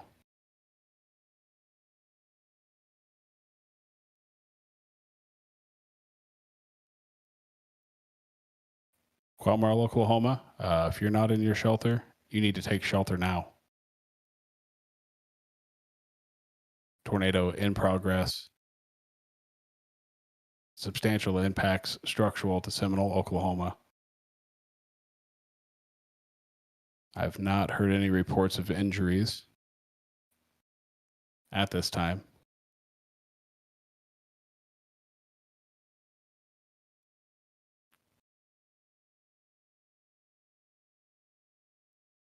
I think we're looking at a live tornado here on Jordan Hall here. This is Cromwell, Oklahoma.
And it looks like we've got a new special mesoscale discussion from the Storm Prediction Center. And it's like supercells with history of tornadoes will continue northeast. Tornadoes possible over the next 1 to 2 hours. This is going to be mesoscale discussion number 649.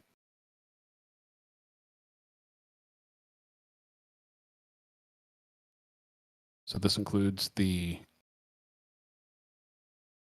Seminole slash Cromwell, Oklahoma tornado.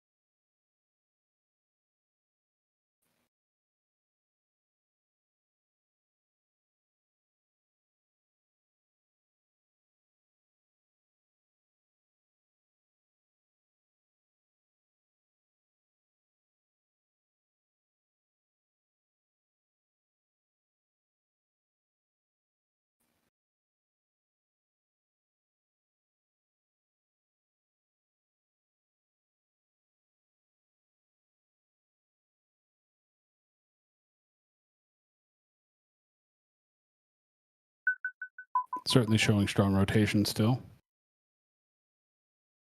And it looks like we got Chris Cobb live again from Texas.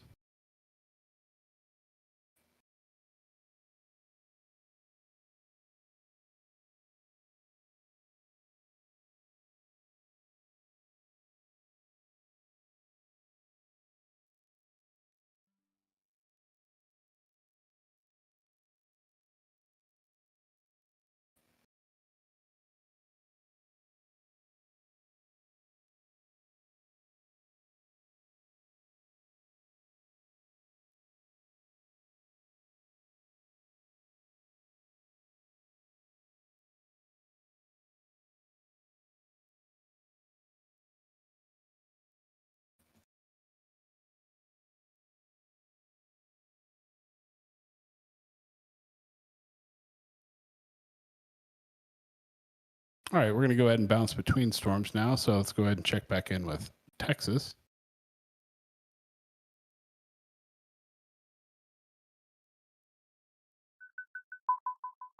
Ford City, still under gun. This thing has not moved much. 20 miles per hour is not very fast when you're a supercell.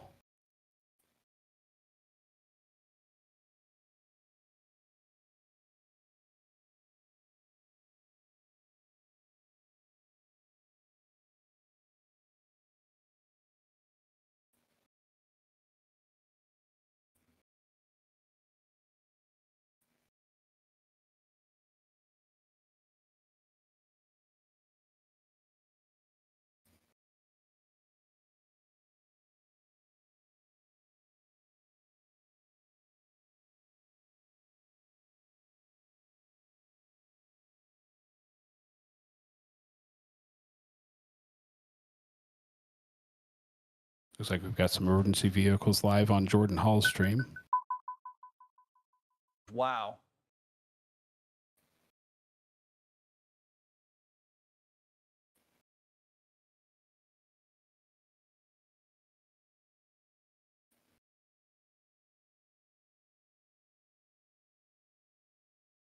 Random. Wow.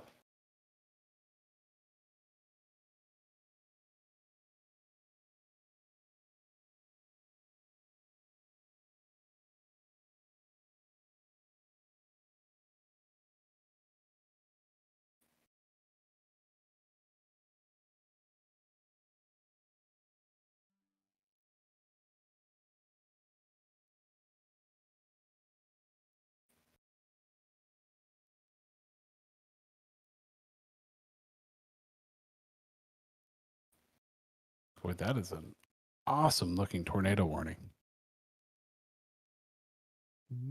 Fast did they draw that?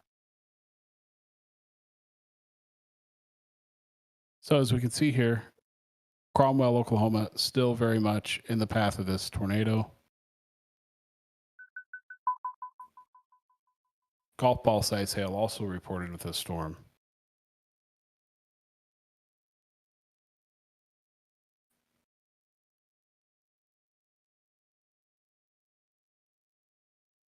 It looks like just a sliver of it still has the confirmed tornado report.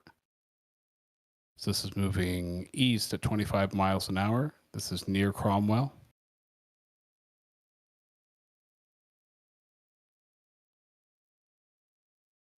Back to Texas.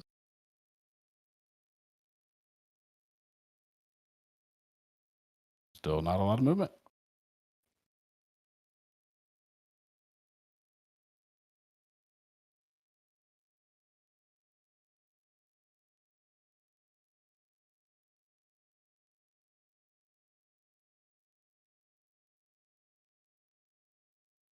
Okay, looks like we've got Corey Inman now in Wellington, Texas.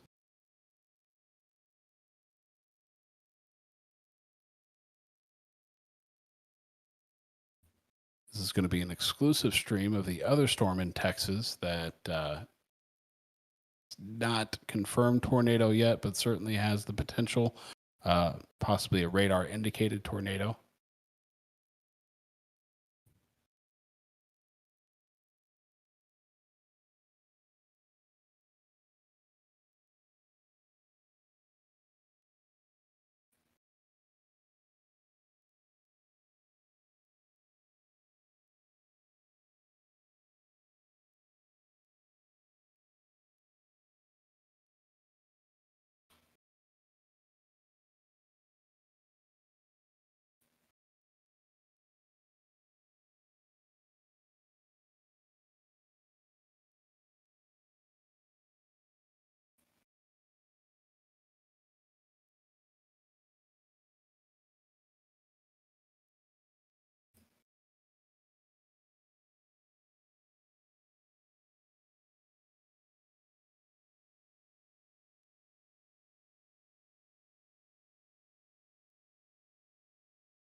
That's going to be the cell up here.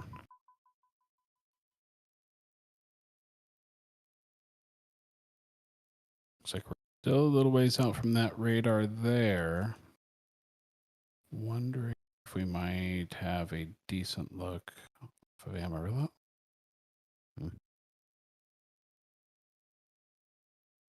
Yeah, that's not bad.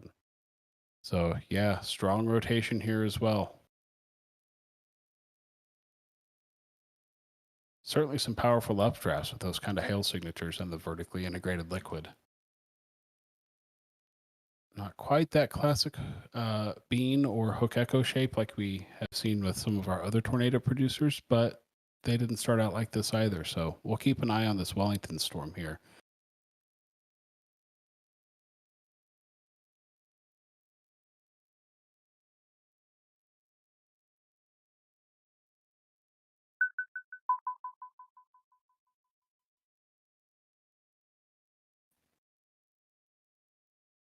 Okay, looks like Bearden, Okemah, Castle, Oklahoma. Now we have a new tornado warning issued. Let's see what the text is in this. So a tornado warning remains in effect until 8 o'clock p.m. Central for Central Okfusuki. Wow, that's a fun one to pronounce. Okfusuki County. There we go. At 7:29 p.m. Central Time, a tornado confirmed located over Cromwell, moving northwest at 25 miles an hour. Damaging tornado and golf ball size hail are the hazards associated with this. This is a weather spotter confirmed tornado, flying debris.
Hey, Kyle. Talking to our chat. Yeah, there was there's a tornado watch for Seminole, Oklahoma. There was a tornado warning, and a tornado certainly impacted Seminole, Oklahoma.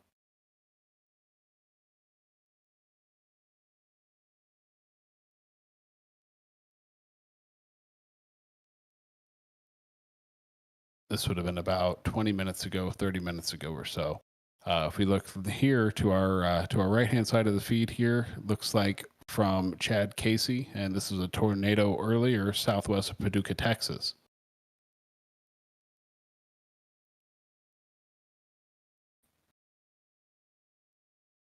So very similar to what we had seen earlier, that classic elephant trunk type tornado there in Paducah, Texas.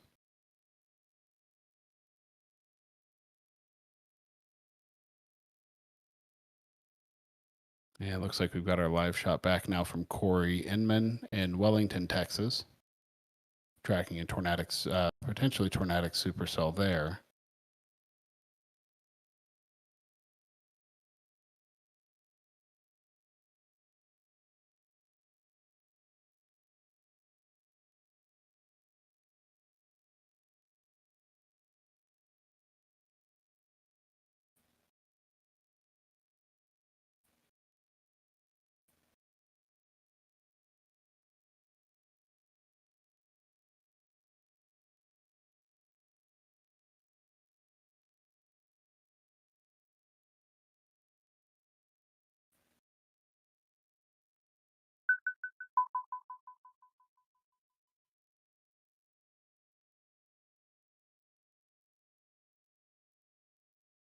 And let's see if we have any new warnings issued.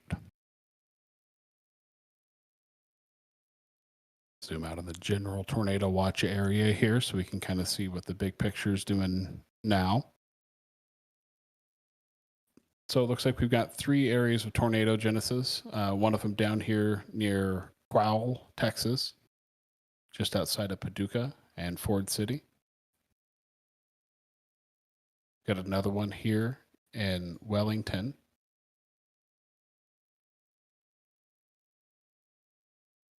This will be south of just I-40.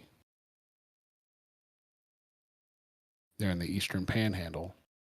And then another area activity here near Okemah, Oklahoma, Certainly, Bearden, Oklahoma, Cromwell just been impacted by this as well. If you are in Okemah, Oklahoma, take shelter now.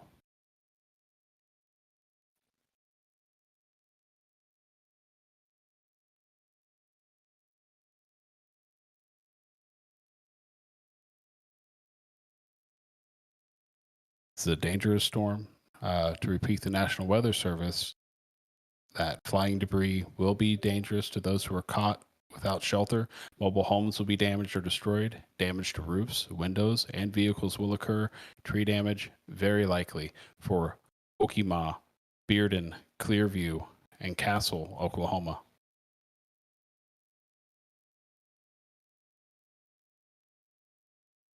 And now it looks like we've got another new mesoscale discussion. This is going to be for our Texas storm for the tornado potential to continue in northwest Texas.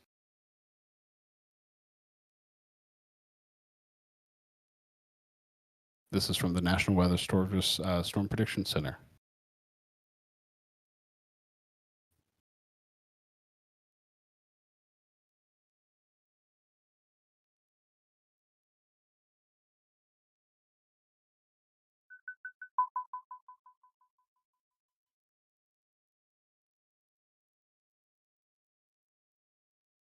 You can turn those on here, I believe. We can take a quick look at these. So you'll see that the areas, if we turn the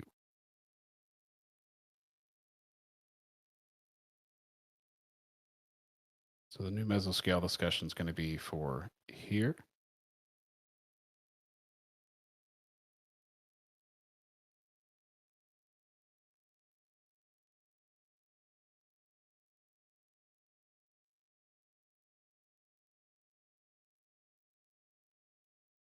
Also notable that Seminole had a separate tornado on Monday around 8 o'clock p.m. as well. So that's kind of fun.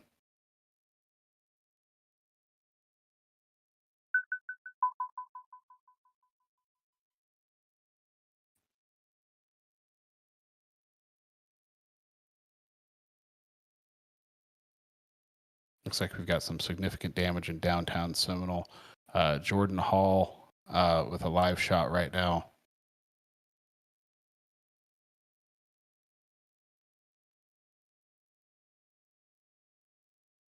Boy, they're not far from rotation there, it looks like.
Okay, let's cycle back down to Texas here. Go and take these.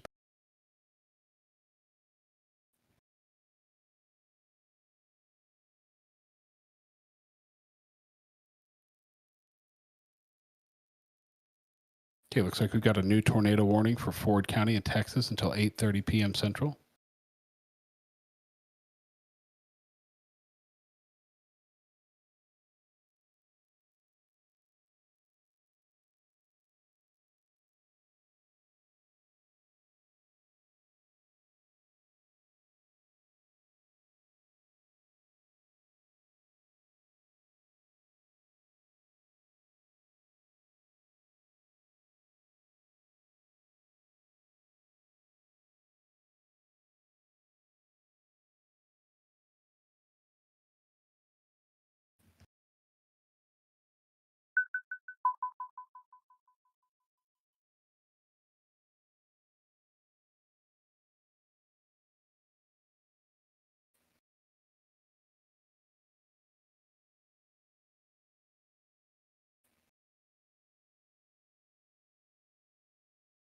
Ford City, Texas should take shelter now.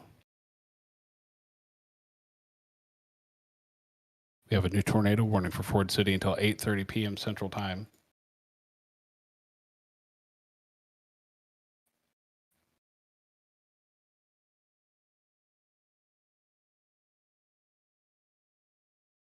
This is for southern Ford County in northern Texas.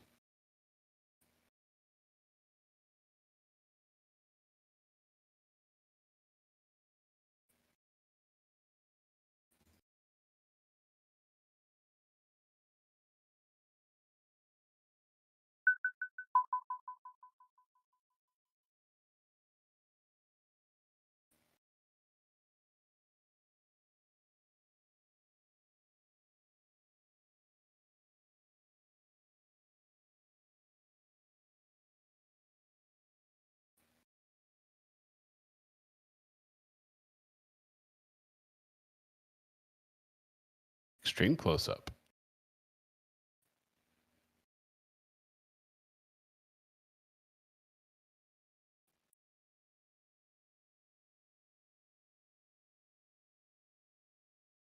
So it looks like we're now up to 4 supercells that we are currently monitoring this evening.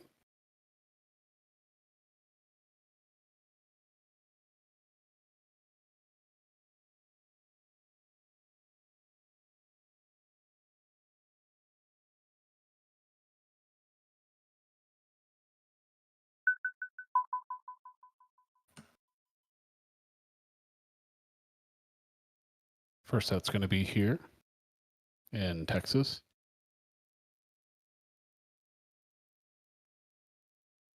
It's going to be for Aspermont, Old Glory, Swinson, and US 380 near the Haskell and Stonewall County line.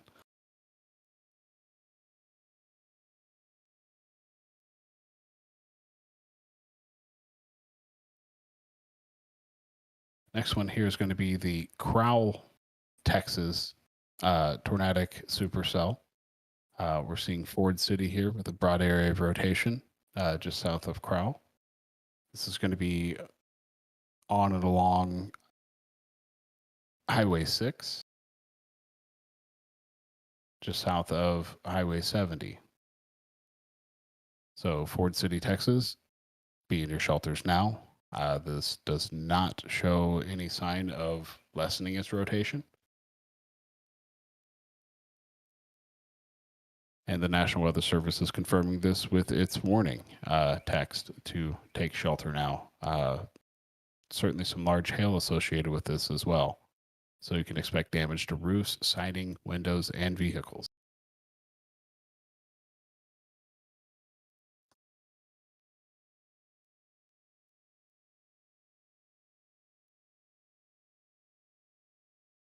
Look at the storm relative velocities. Little gate to gate there. Would not be surprised if there's a tornado mixed up in there somewhere.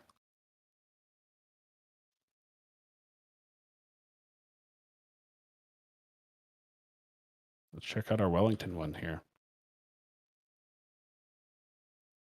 Same situation. As it gets closer to our radar site, you can start to see those kind of gate to gate winds wrapping around just south of Wellington.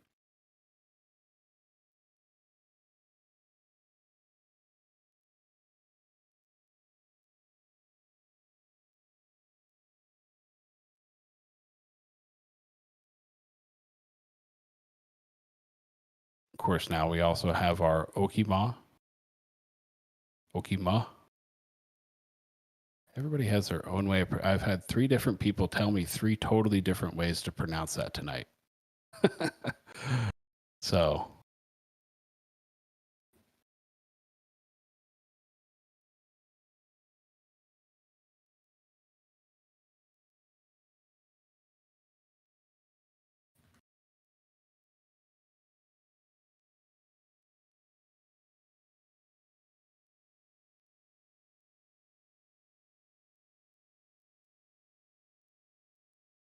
And let's see here. Is this a new? What is this? No, that's an old report.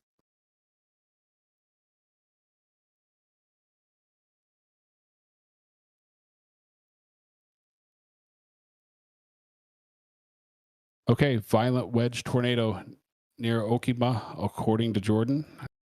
Looks like we've got a look here at Jordan Hall's live stream of what is reported to be a violent wedge tornado.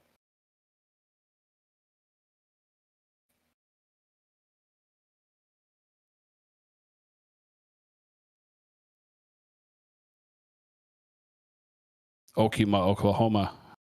Be in your shelters now. This is a dangerous, dangerous, dangerous tornadic supercell.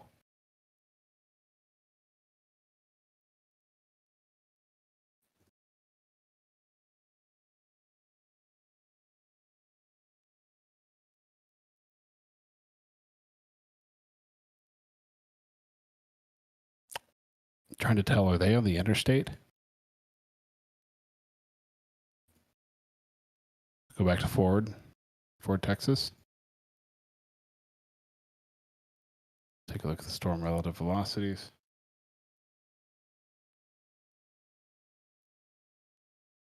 Broad area of rotation. See if we can get a slice of that. Tell us anything. Fun. Interesting.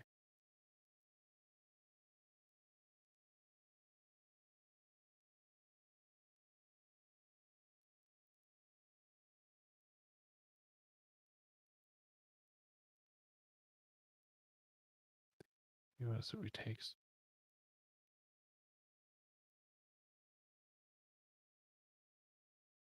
Take some of the clutter out.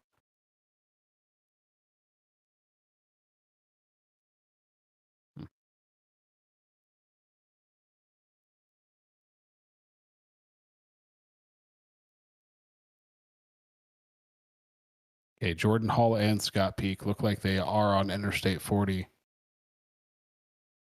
Not seeing much for, okay, yeah, there's some lights out there. So, power's still on. Heavy lightning strike. Wow.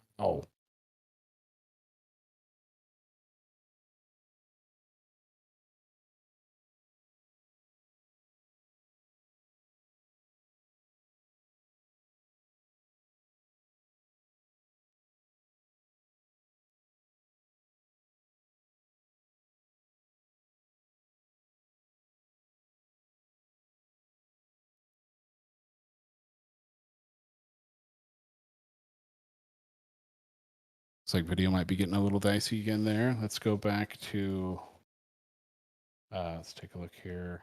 Center up on this. Oop, you go away.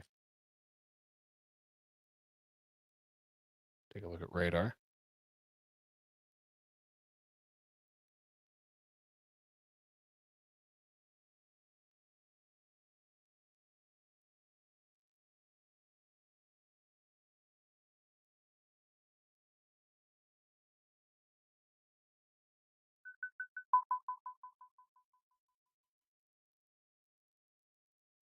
Wow. Okay. There we go. Ford City, Texas.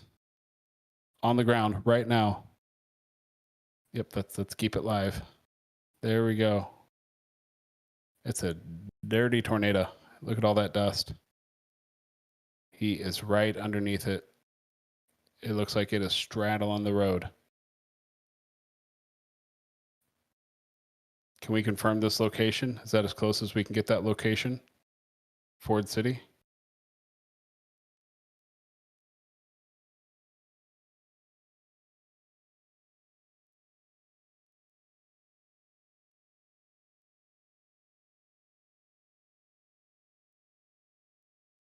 Yeah, this is definitely on the ground right now.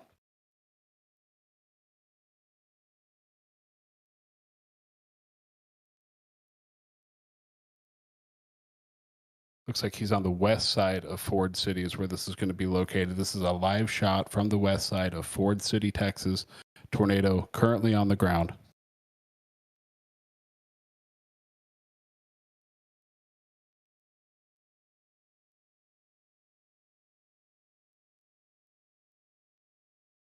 See there towards the bottom where it's kicking up dust.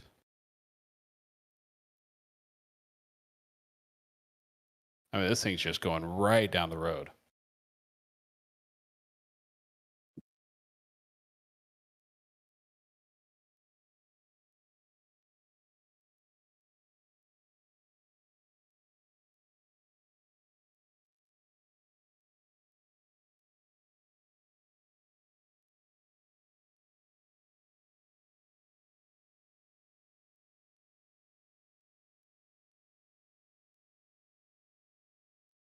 Ford City, Texas, seek shelter now, immediately.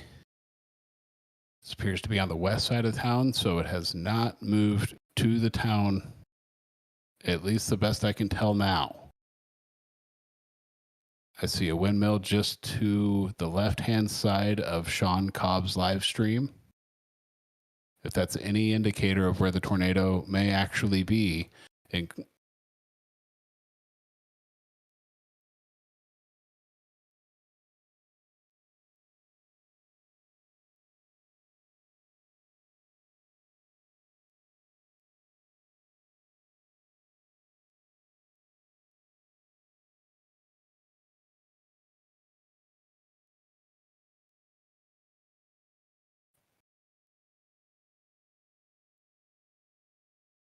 how are we doing with that wedge up in Oklahoma? Do we have any live shots of it yet? Do we have Jordan and Scott back?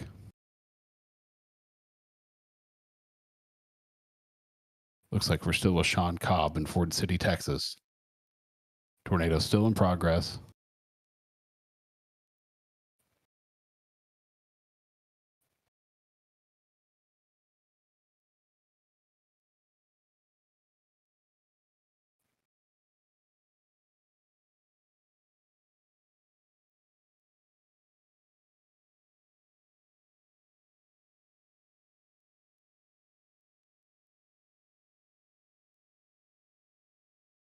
Looks like we have a new tornado warning issued by the National Weather Service. Let's go ahead and check the text from this new warning.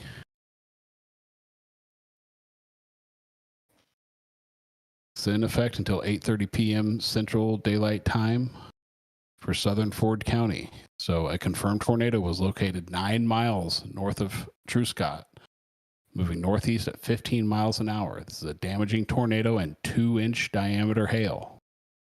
Again, a damaging tornado currently on the ground with 2-inch hail. This is a weather spotter confirmed tornado.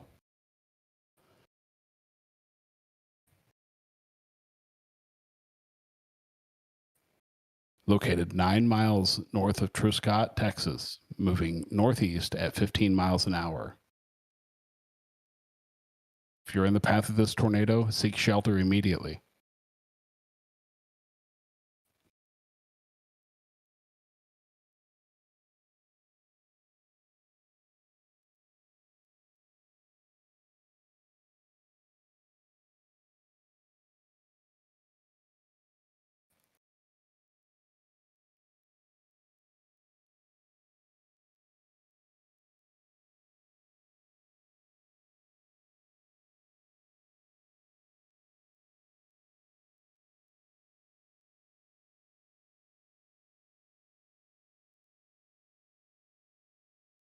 For those of you who are just tuning in, follow us along on SevereStudios on Twitter.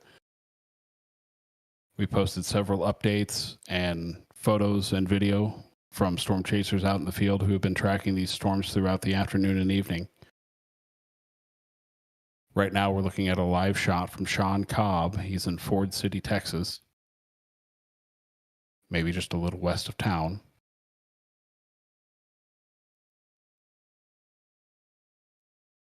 The tornado is still very much on the ground.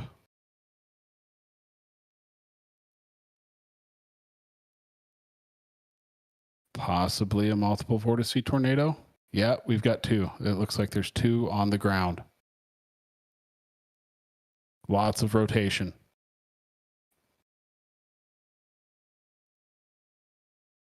Look at those multiple vortices to the left. All those subvortices.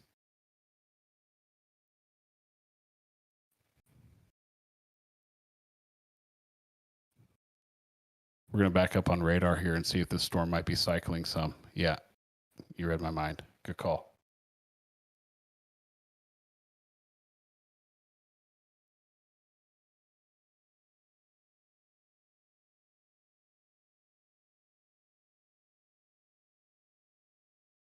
So you can see we have kind of defined area, broad rotation there just west of Ford City. But as we progress the scans forward, things kind of fall apart there a little bit and then kind of redevelop, tighten back up. So we're going to be looking for the reds to fill back in here pretty soon as those velocities kind of recycle, as we're seeing on the live stream here.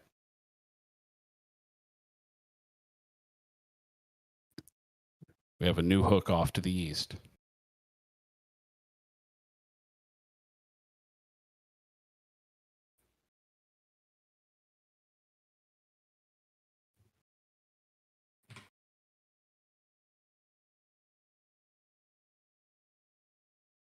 Right there.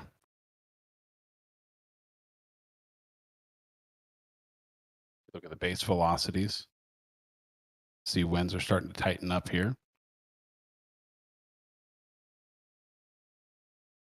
Let's not forget about Oklahoma. See what it's doing. Looks like we have a new, is this a new tornado report?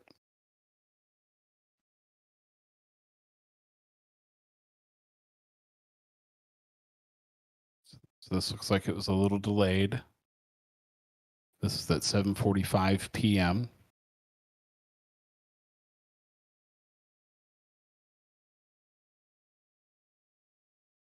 This is 2 miles west, southwest of Okima. Reported a tornado 1/2 mile west, crossing Interstate 40. So this is now probably crossed Interstate 40.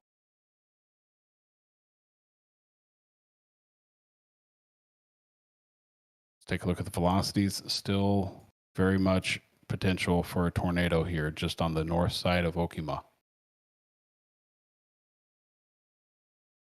Let's flip back to Ford, Texas. We're just going to keep going back and forth here.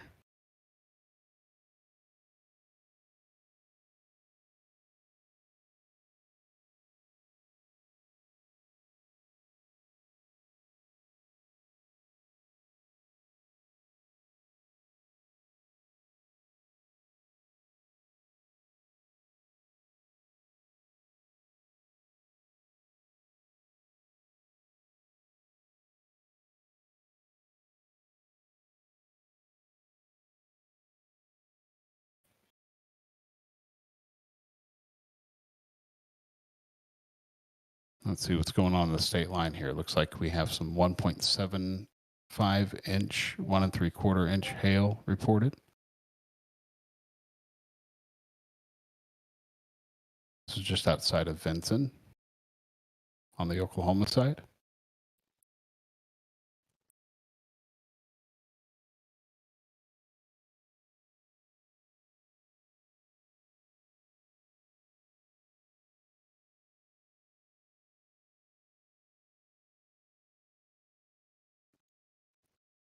The Shawnee, Oklahoma one might be one to watch out for as well.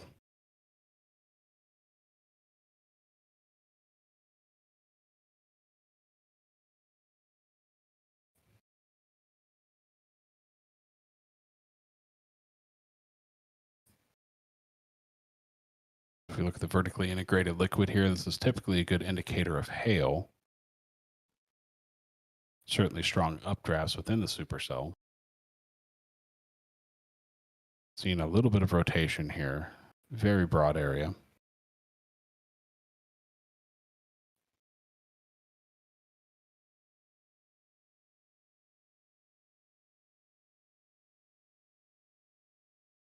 Back to our live shot from Sean Cobb there in Ford City, Texas.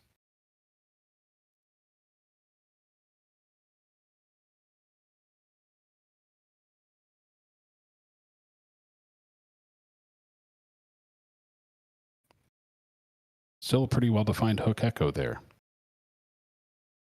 It's going to be south of Crowell.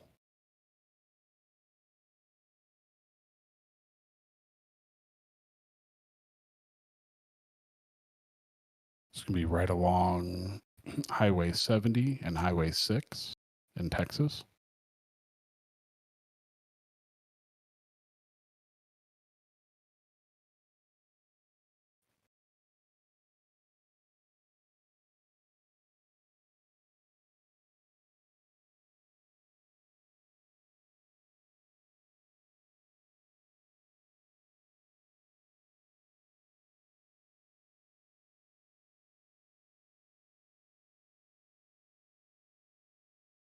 I'd like to take a little time to thank all of our donators this evening, all of our viewers this evening, all of you that have taken the time to share this on your social media.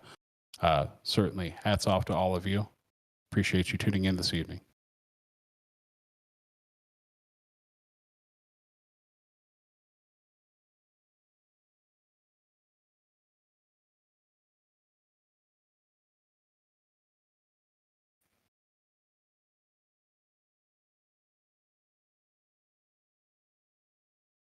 Looks like we might have some tree damage here. Looking at the video live from Sean Cobb in Ford City.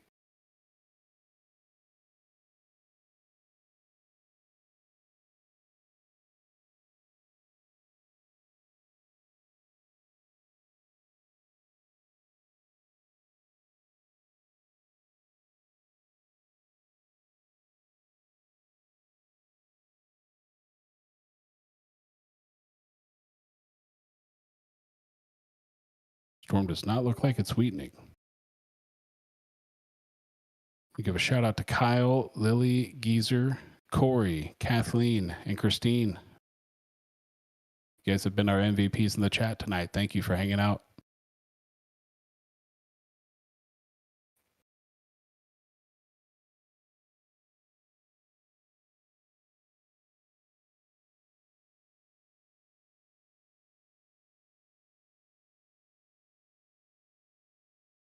Looks like we have a new severe thunderstorm warning for Ford.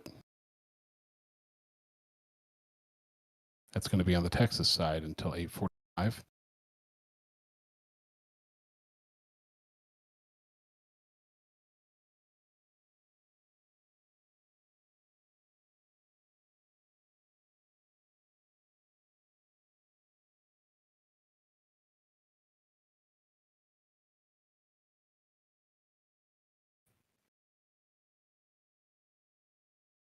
If you look at the top of Sean Cobb's live video from us here, we might have some potential of a rotating funnel.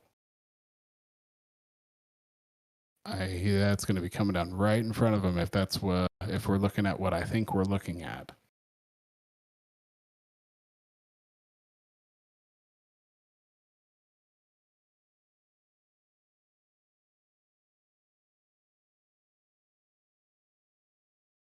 Ooh. That is just dark and ugly.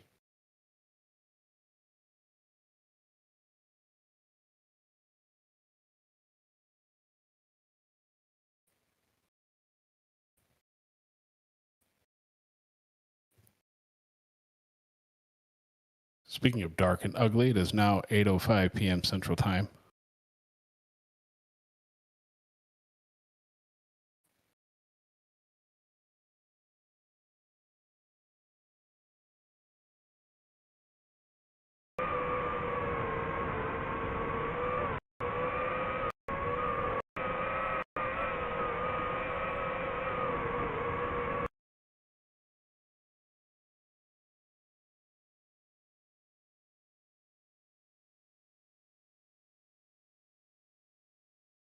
Is that wind? Heard a little bit of audio coming through there. Was that from Sean Cobb?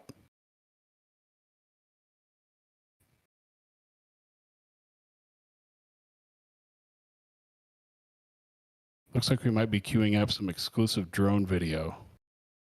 Yep. This is from the Cromwell, Oklahoma tornado. This was from Jordan Hall and Scott Peak. This was taken earlier this evening.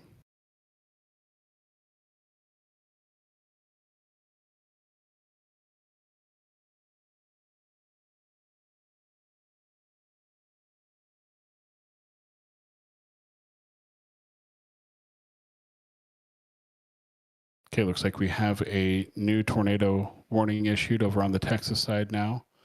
This is going to be for the Leah.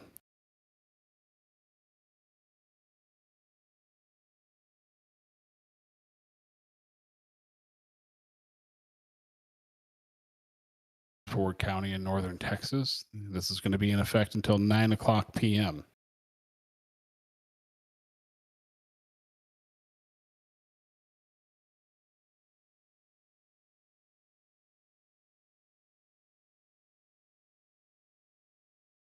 We still have a tornado warning just off to its west that's in effect until 8:30 p.m. for East Central Ford County.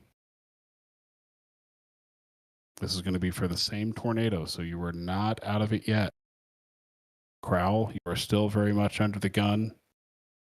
Highway 70 is still very much under the gun in Texas.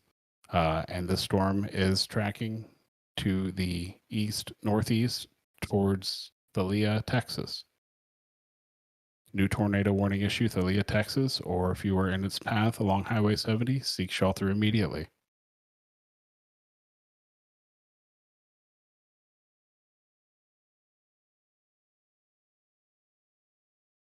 If we check out the storm tourist and chasers, this is from 15 minutes ago in Texas. Nice shot of that tornado.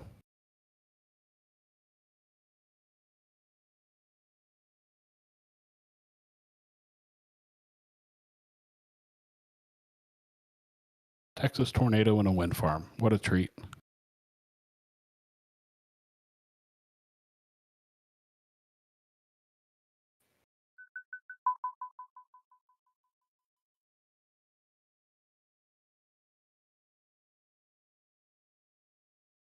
We're going to try to get some live shots back from our chasers here shortly. Kind of the struggle bus right now with data.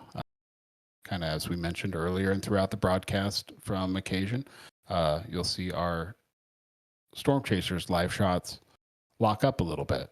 That might be because they are not having the best phone service or mobile broadband data to carry the live feed. So certainly as they travel, do cut in and out.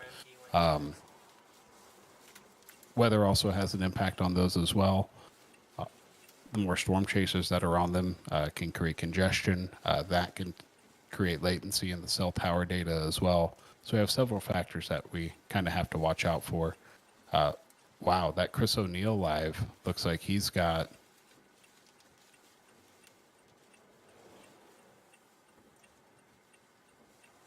So RFD is on the bottom left side. that. They're shaped like commas. And on the bottom left, a lot of energy comes out. Are we looking at RFD? Shoots it out on this. Scud, this is the live shot from Chris O'Neill. It's from Ford City, Texas. Airplane downdraft RFD. Sounds like we might have some audio from him. Let's see if we can listen in. Times two. So you have to be aware of that. Looks like we've got a pretty broad area of rotation. Right here as well. That was just a bunch of dust getting kicked up. But I need to be able to get north and then go east because I need to be able to see this thing. You can't see it from behind again because of the rear plane downdraft. Oh, there's a tornado in there. That's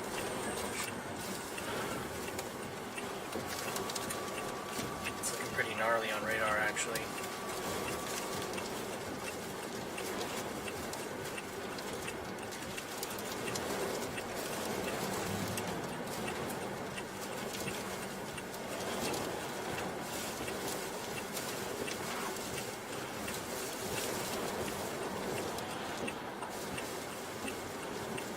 Tornado was just reported, 810. Cone tornado. Okay, can't really see it. Gosh, I gotta get east.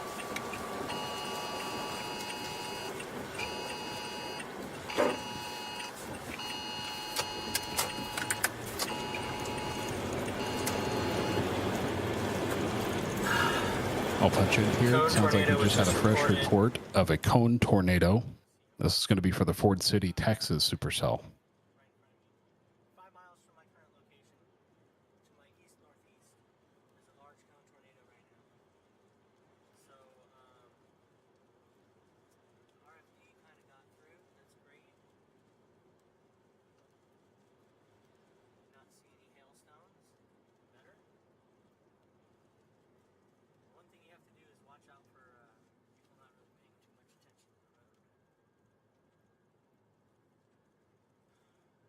Okay, we're going to go ahead and go back to Oklahoma for a second on radar.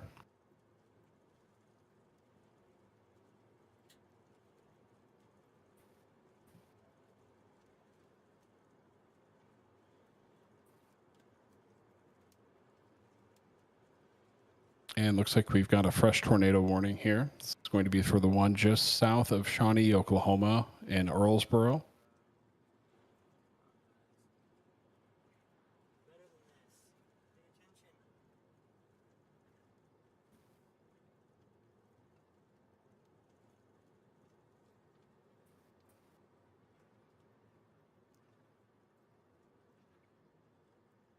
Looks like we might have a debris ball just outside of Brooksville.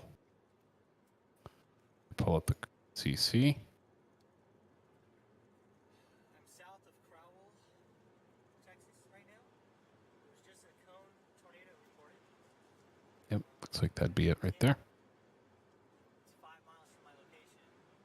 Can't really see anything. I wanted to let this RFD come through and wait for any potential hailstones to fall. I don't want to end my chase. Come on, guys. And if we go back down to Texas, if we look at our live shot from Sean Cobb, looks like he's dancing with some funnel clouds now.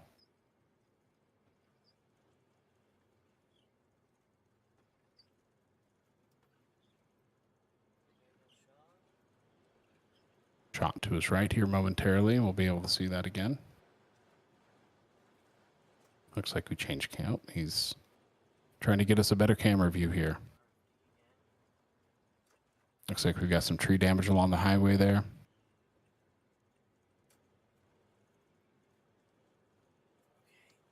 Maybe we'll see it, maybe we won't. It's okay nonetheless.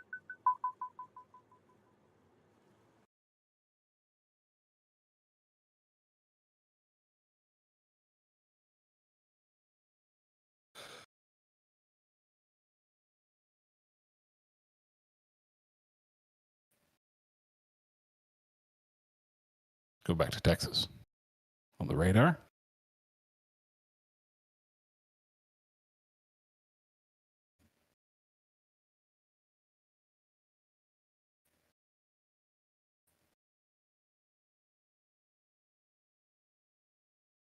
And a zoomed out view showing the 4 supercells that are currently tornado warned.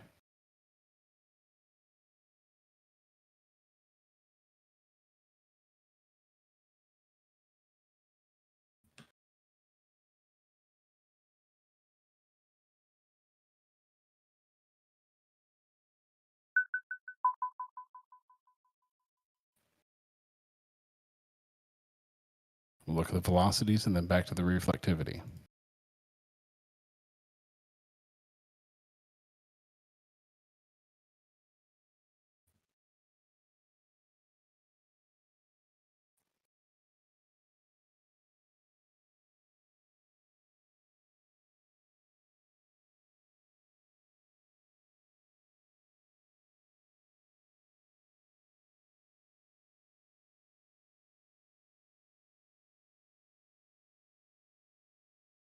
So we're back here now in Ford and Crowell, Texas.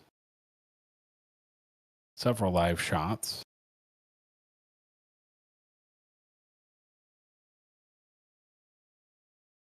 Trying to keep them live, but looks like they might be struggling with some data there in Texas. So we've got our Okinawa, Oklahoma. Jordan Hall may have traveled outside of that area and may just be maybe just north of Highway 40, Interstate 40 there in Oklahoma.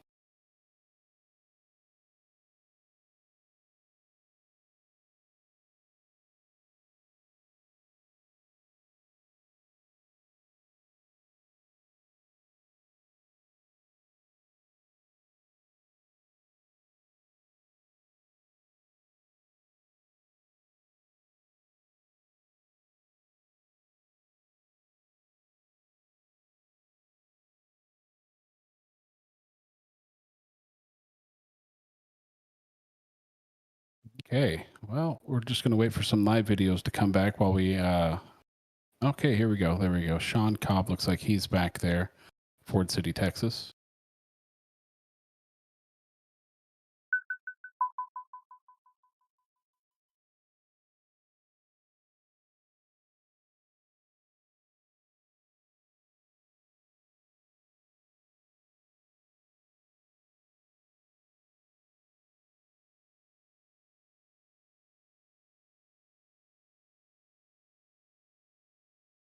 I don't know if we can get Mark Hill back. Like we've got some video from Mark Hill. If we can get him back into the live shot.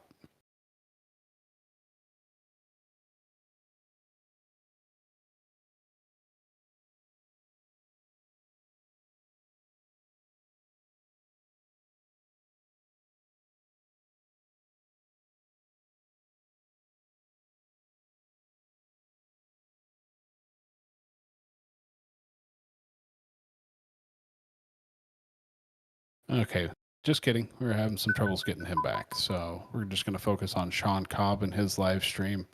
And then hopefully we can get Jordan Hall live and Chris O'Neill back here shortly.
Okay, so we're back to our Brooksville, Earlsboro, Oklahoma tornado.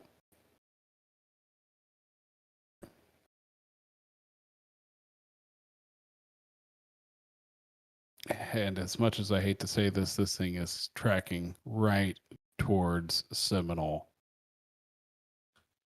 Please don't let this place get hit again.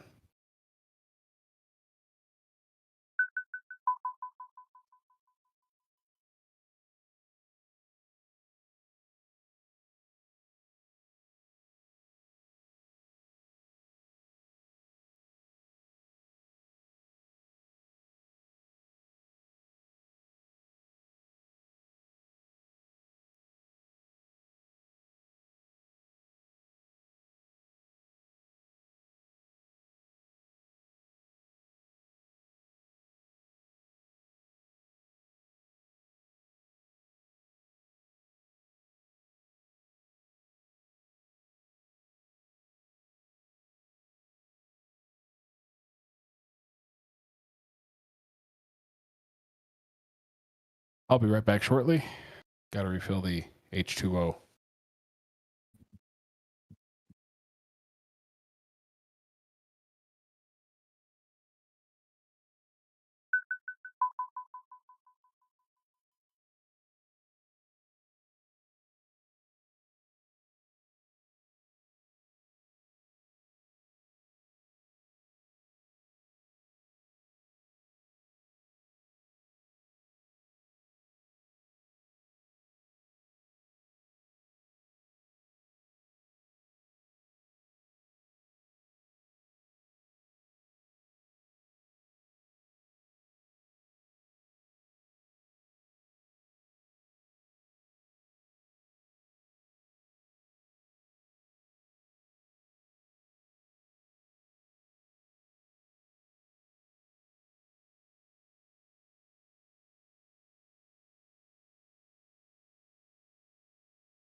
Okay, everybody, we are back with our continuing live coverage here at Severe Studios.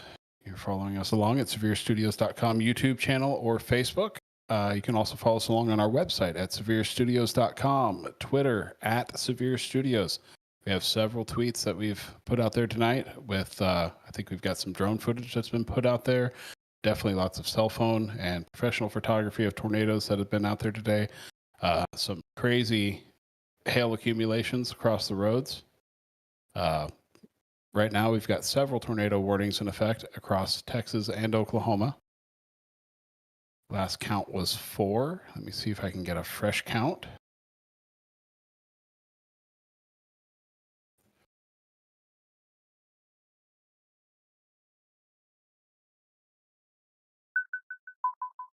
And yeah, it looks like we're at a total of 5 tornado warnings now across Oklahoma and Texas. So looks like we've got 3 on the Oklahoma side and then 2 for the same cell. One should be expiring here shortly within the next 5 minutes for Crowell, Texas.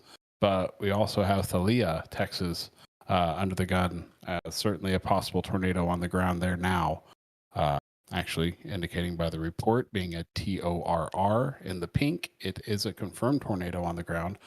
Let's take a look at radar a little bit closer to that cell.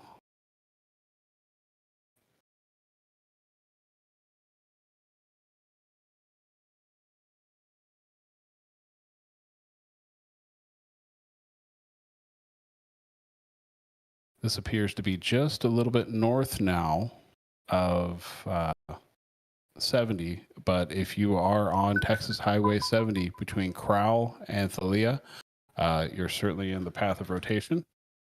We see here, big broad area of rotation indicated by the velocities in the radar signature.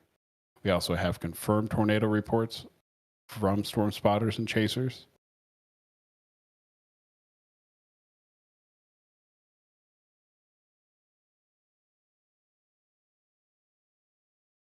On the downside of things, we are losing a little bit of light, and some chasers are starting to call things off since things are starting to go dark. It is some storm chasers' personal preference to not chase at night. Things can be a little bit dangerous, and sometimes it's just better to stay out of the way and let Mother Nature do its thing and try to track the best that you can, but certainly not conducive conditions for live streaming at night. At best, you might be able to get something backlit at night. Tornadoes don't really light things up very well. So I think we'll start concluding a bit of our live coverage here shortly.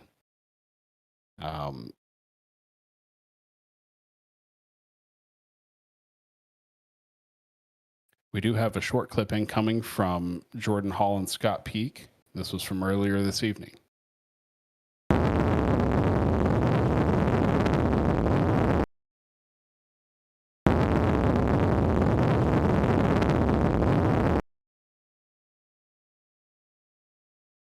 And this is from Okima, Oklahoma. This would have been from about 45 minutes to an hour ago or so. Looks like there was either a lightning strike or a power flash of some kind there. Yep, that's definitely a power flash. So what you're seeing is video of a tornado on the ground. You can hear some powerful winds there. That's probably from a camera going out the window, but that's definitely a power flash.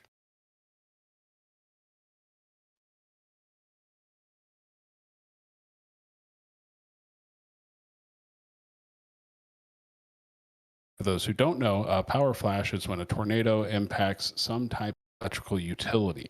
So we expect that whenever a tornado is moving through some type of business or residential area. So usually an indicator that there may be some structural damage somewhere nearby as well. If not, definitely some infrastructure damage. Could potentially be across a highway, transformers blown, any number of things. Are kind of the indicator when we see a power flash of what the potential hazards could be.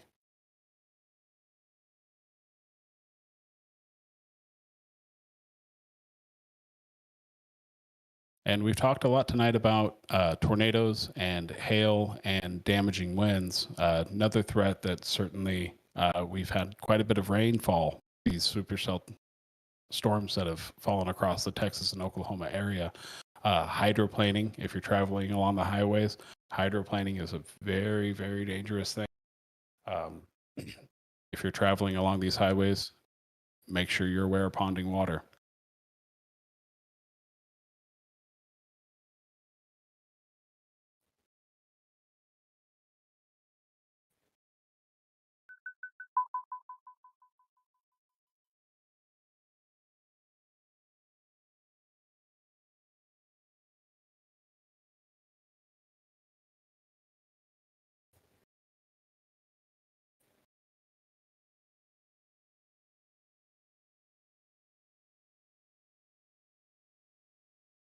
Okay, as expected, the National Weather Service has allowed the tornado warning for Crowell, Texas to expire.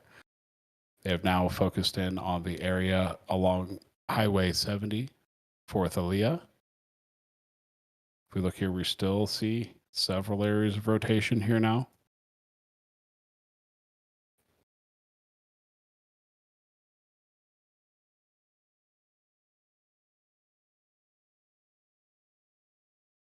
Vertically integrated liquid showing our potential for hail here.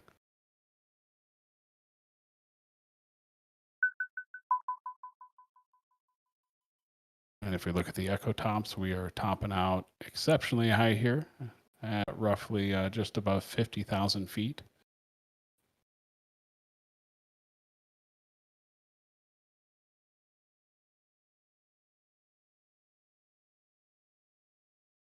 It looks like we have a new confirmed tornado warning. This is a TORR for Potawatomi and Seminole County in Oklahoma. This is going to be for 9:15 Central Daylight Time. Let's go ahead and switch the radio over to there. Radar is what we use here.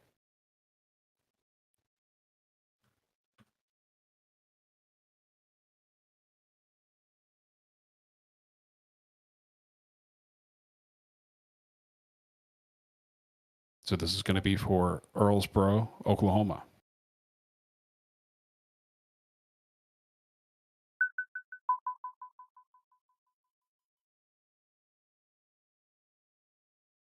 Seminole, Oklahoma, quite possibly under the gun again.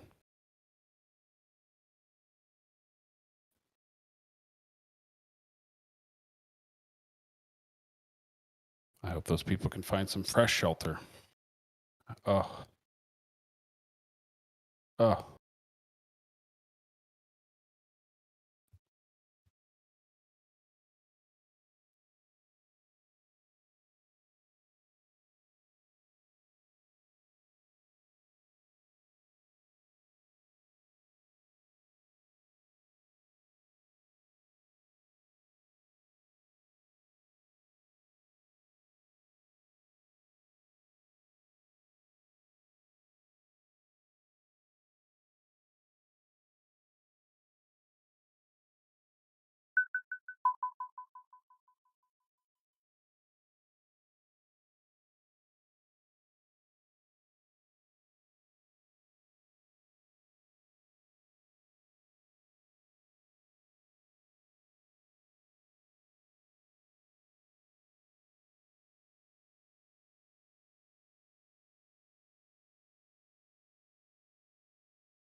Okay, it looks like we've got a tornado debris signature.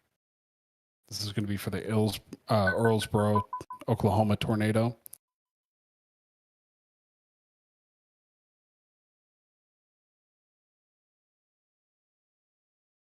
Zoom in on the correlation coefficient. There it is. Bad deal. And as you can see, we are tracking east towards Seminole. Go get that thing out of there.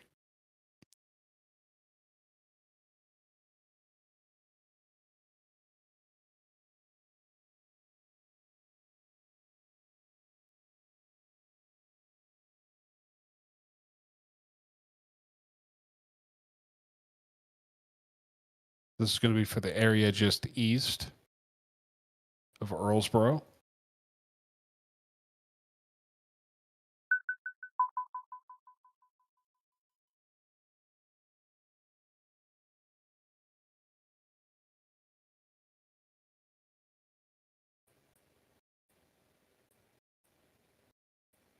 So this is going to be just north of and along 270.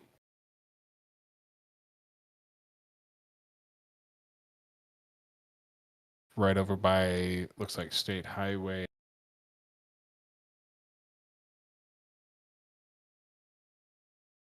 We're hearing reports of power flashes in the area. If you're in northern Seminole County, take cover immediately. This is a dangerous tornado tracking your direction.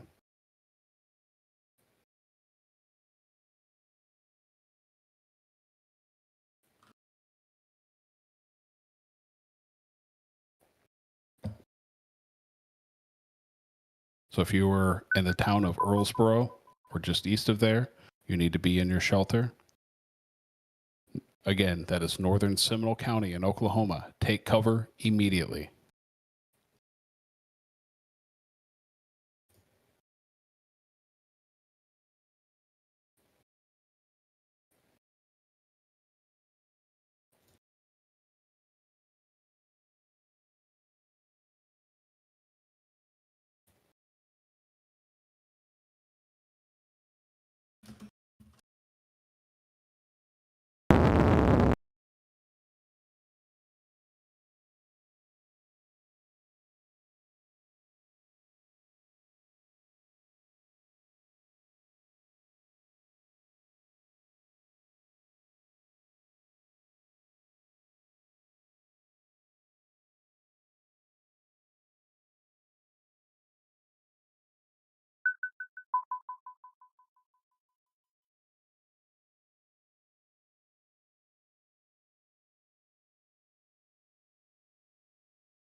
Thank you, everybody, for joining in tonight, by the way.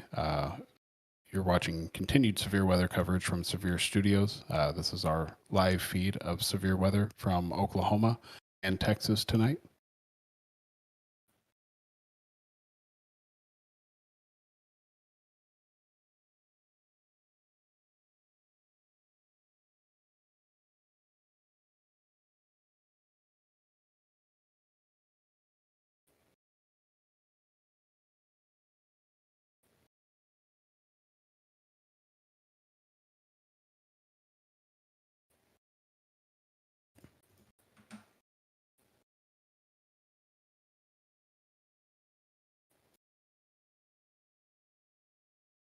Okay, appears we have a new tornado warning. This would have been from about 5 minutes ago. So at 8:34 p.m., a tornado warning remains in effect until 9:15. So this will be for the next 45 minutes or so. This is going to be for northern Seminole and central Pottawatomie counties.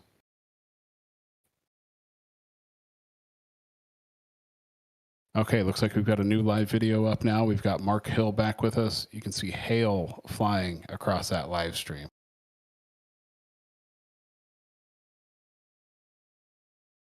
He's in Thalia, Texas.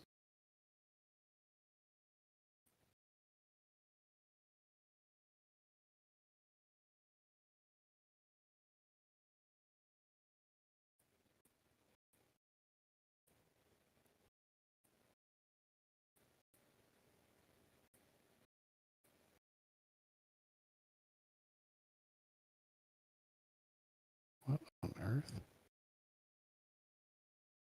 Well, those were some lights. Not sure what that was.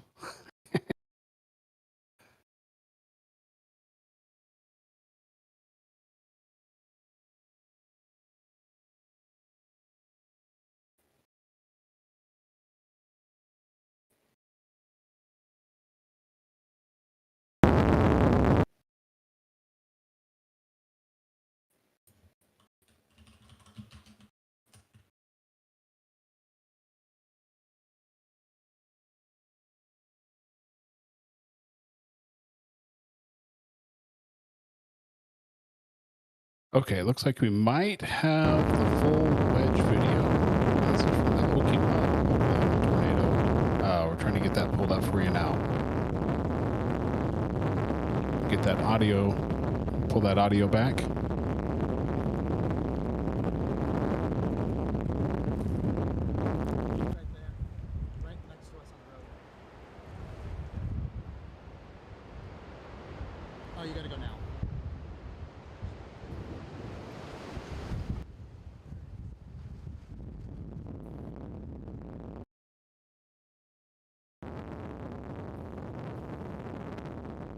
Okay, here we go.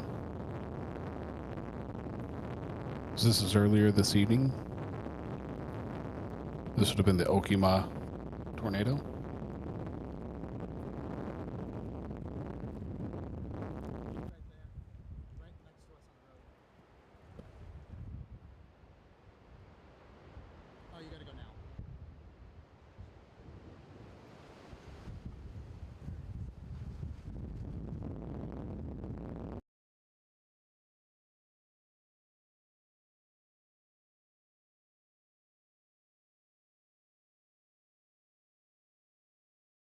And we're back live here with Mark Hill,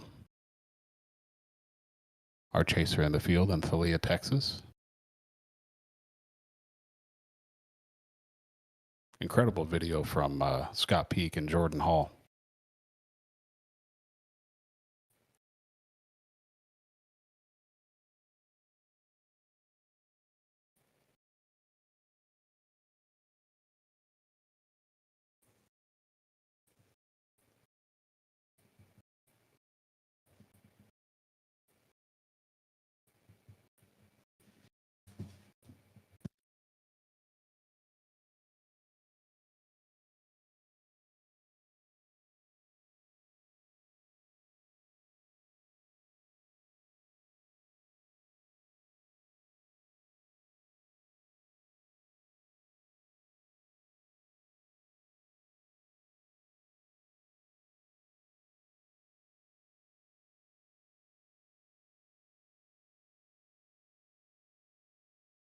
All right, gang, I'm going to go ahead and end my moderator feed. We're going to go take a look at Oklahoma real quick. And I'm going to start wrapping up here, though, here pretty quick because we're getting dark and we've lost some live feeds. But we do still have a new tornado warning. And this is going to be in Oklahoma. Let's pull the radar back up.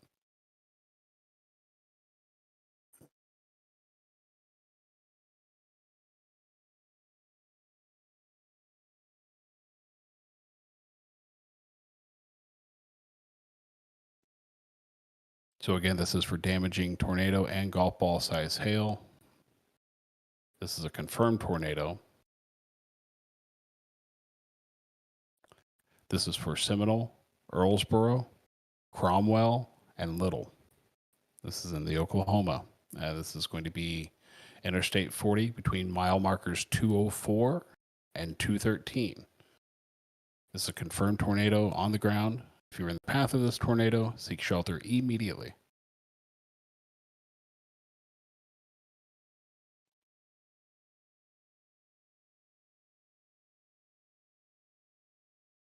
Seeing now that the National Weather Service has allowed the Brooksville,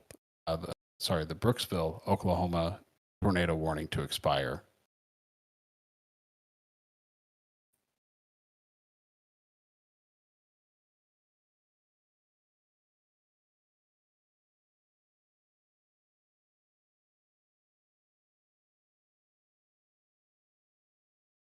And it looks like we might have a new tornado warning down here in Texas.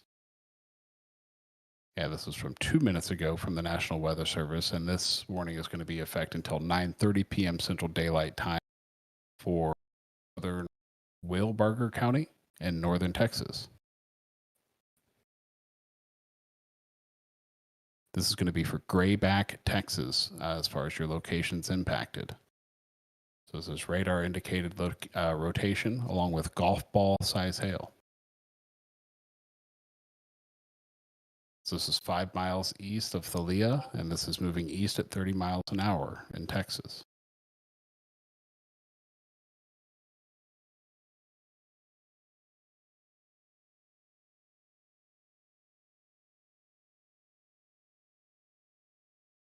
Swap back to Oklahoma here.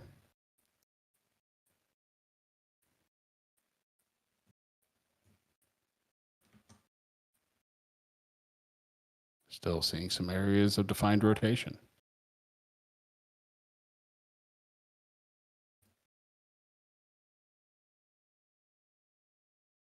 Swap back to Texas.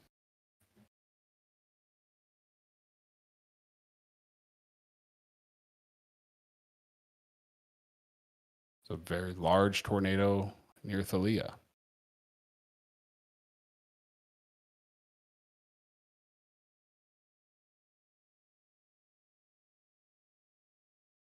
And we appear to have lost our last chaser for the evening. Unsure if anybody will be able to make it back. Oh, looks like we've got Roger Hill up somewhere.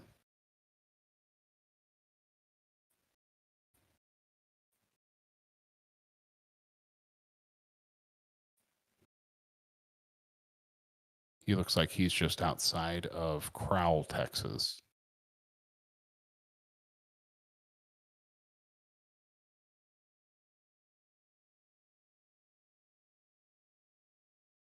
So back to what we saw a little bit earlier. This is a tornado from Sean Cobb. This is a live screen grab. This was from Ford City, Texas.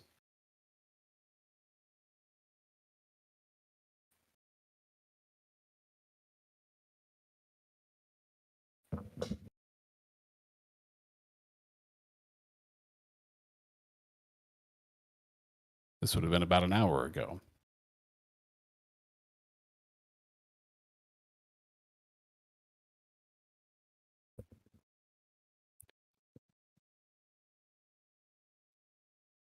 So this concludes our live broadcast for the evening of severe weather coverage on SevereStudios.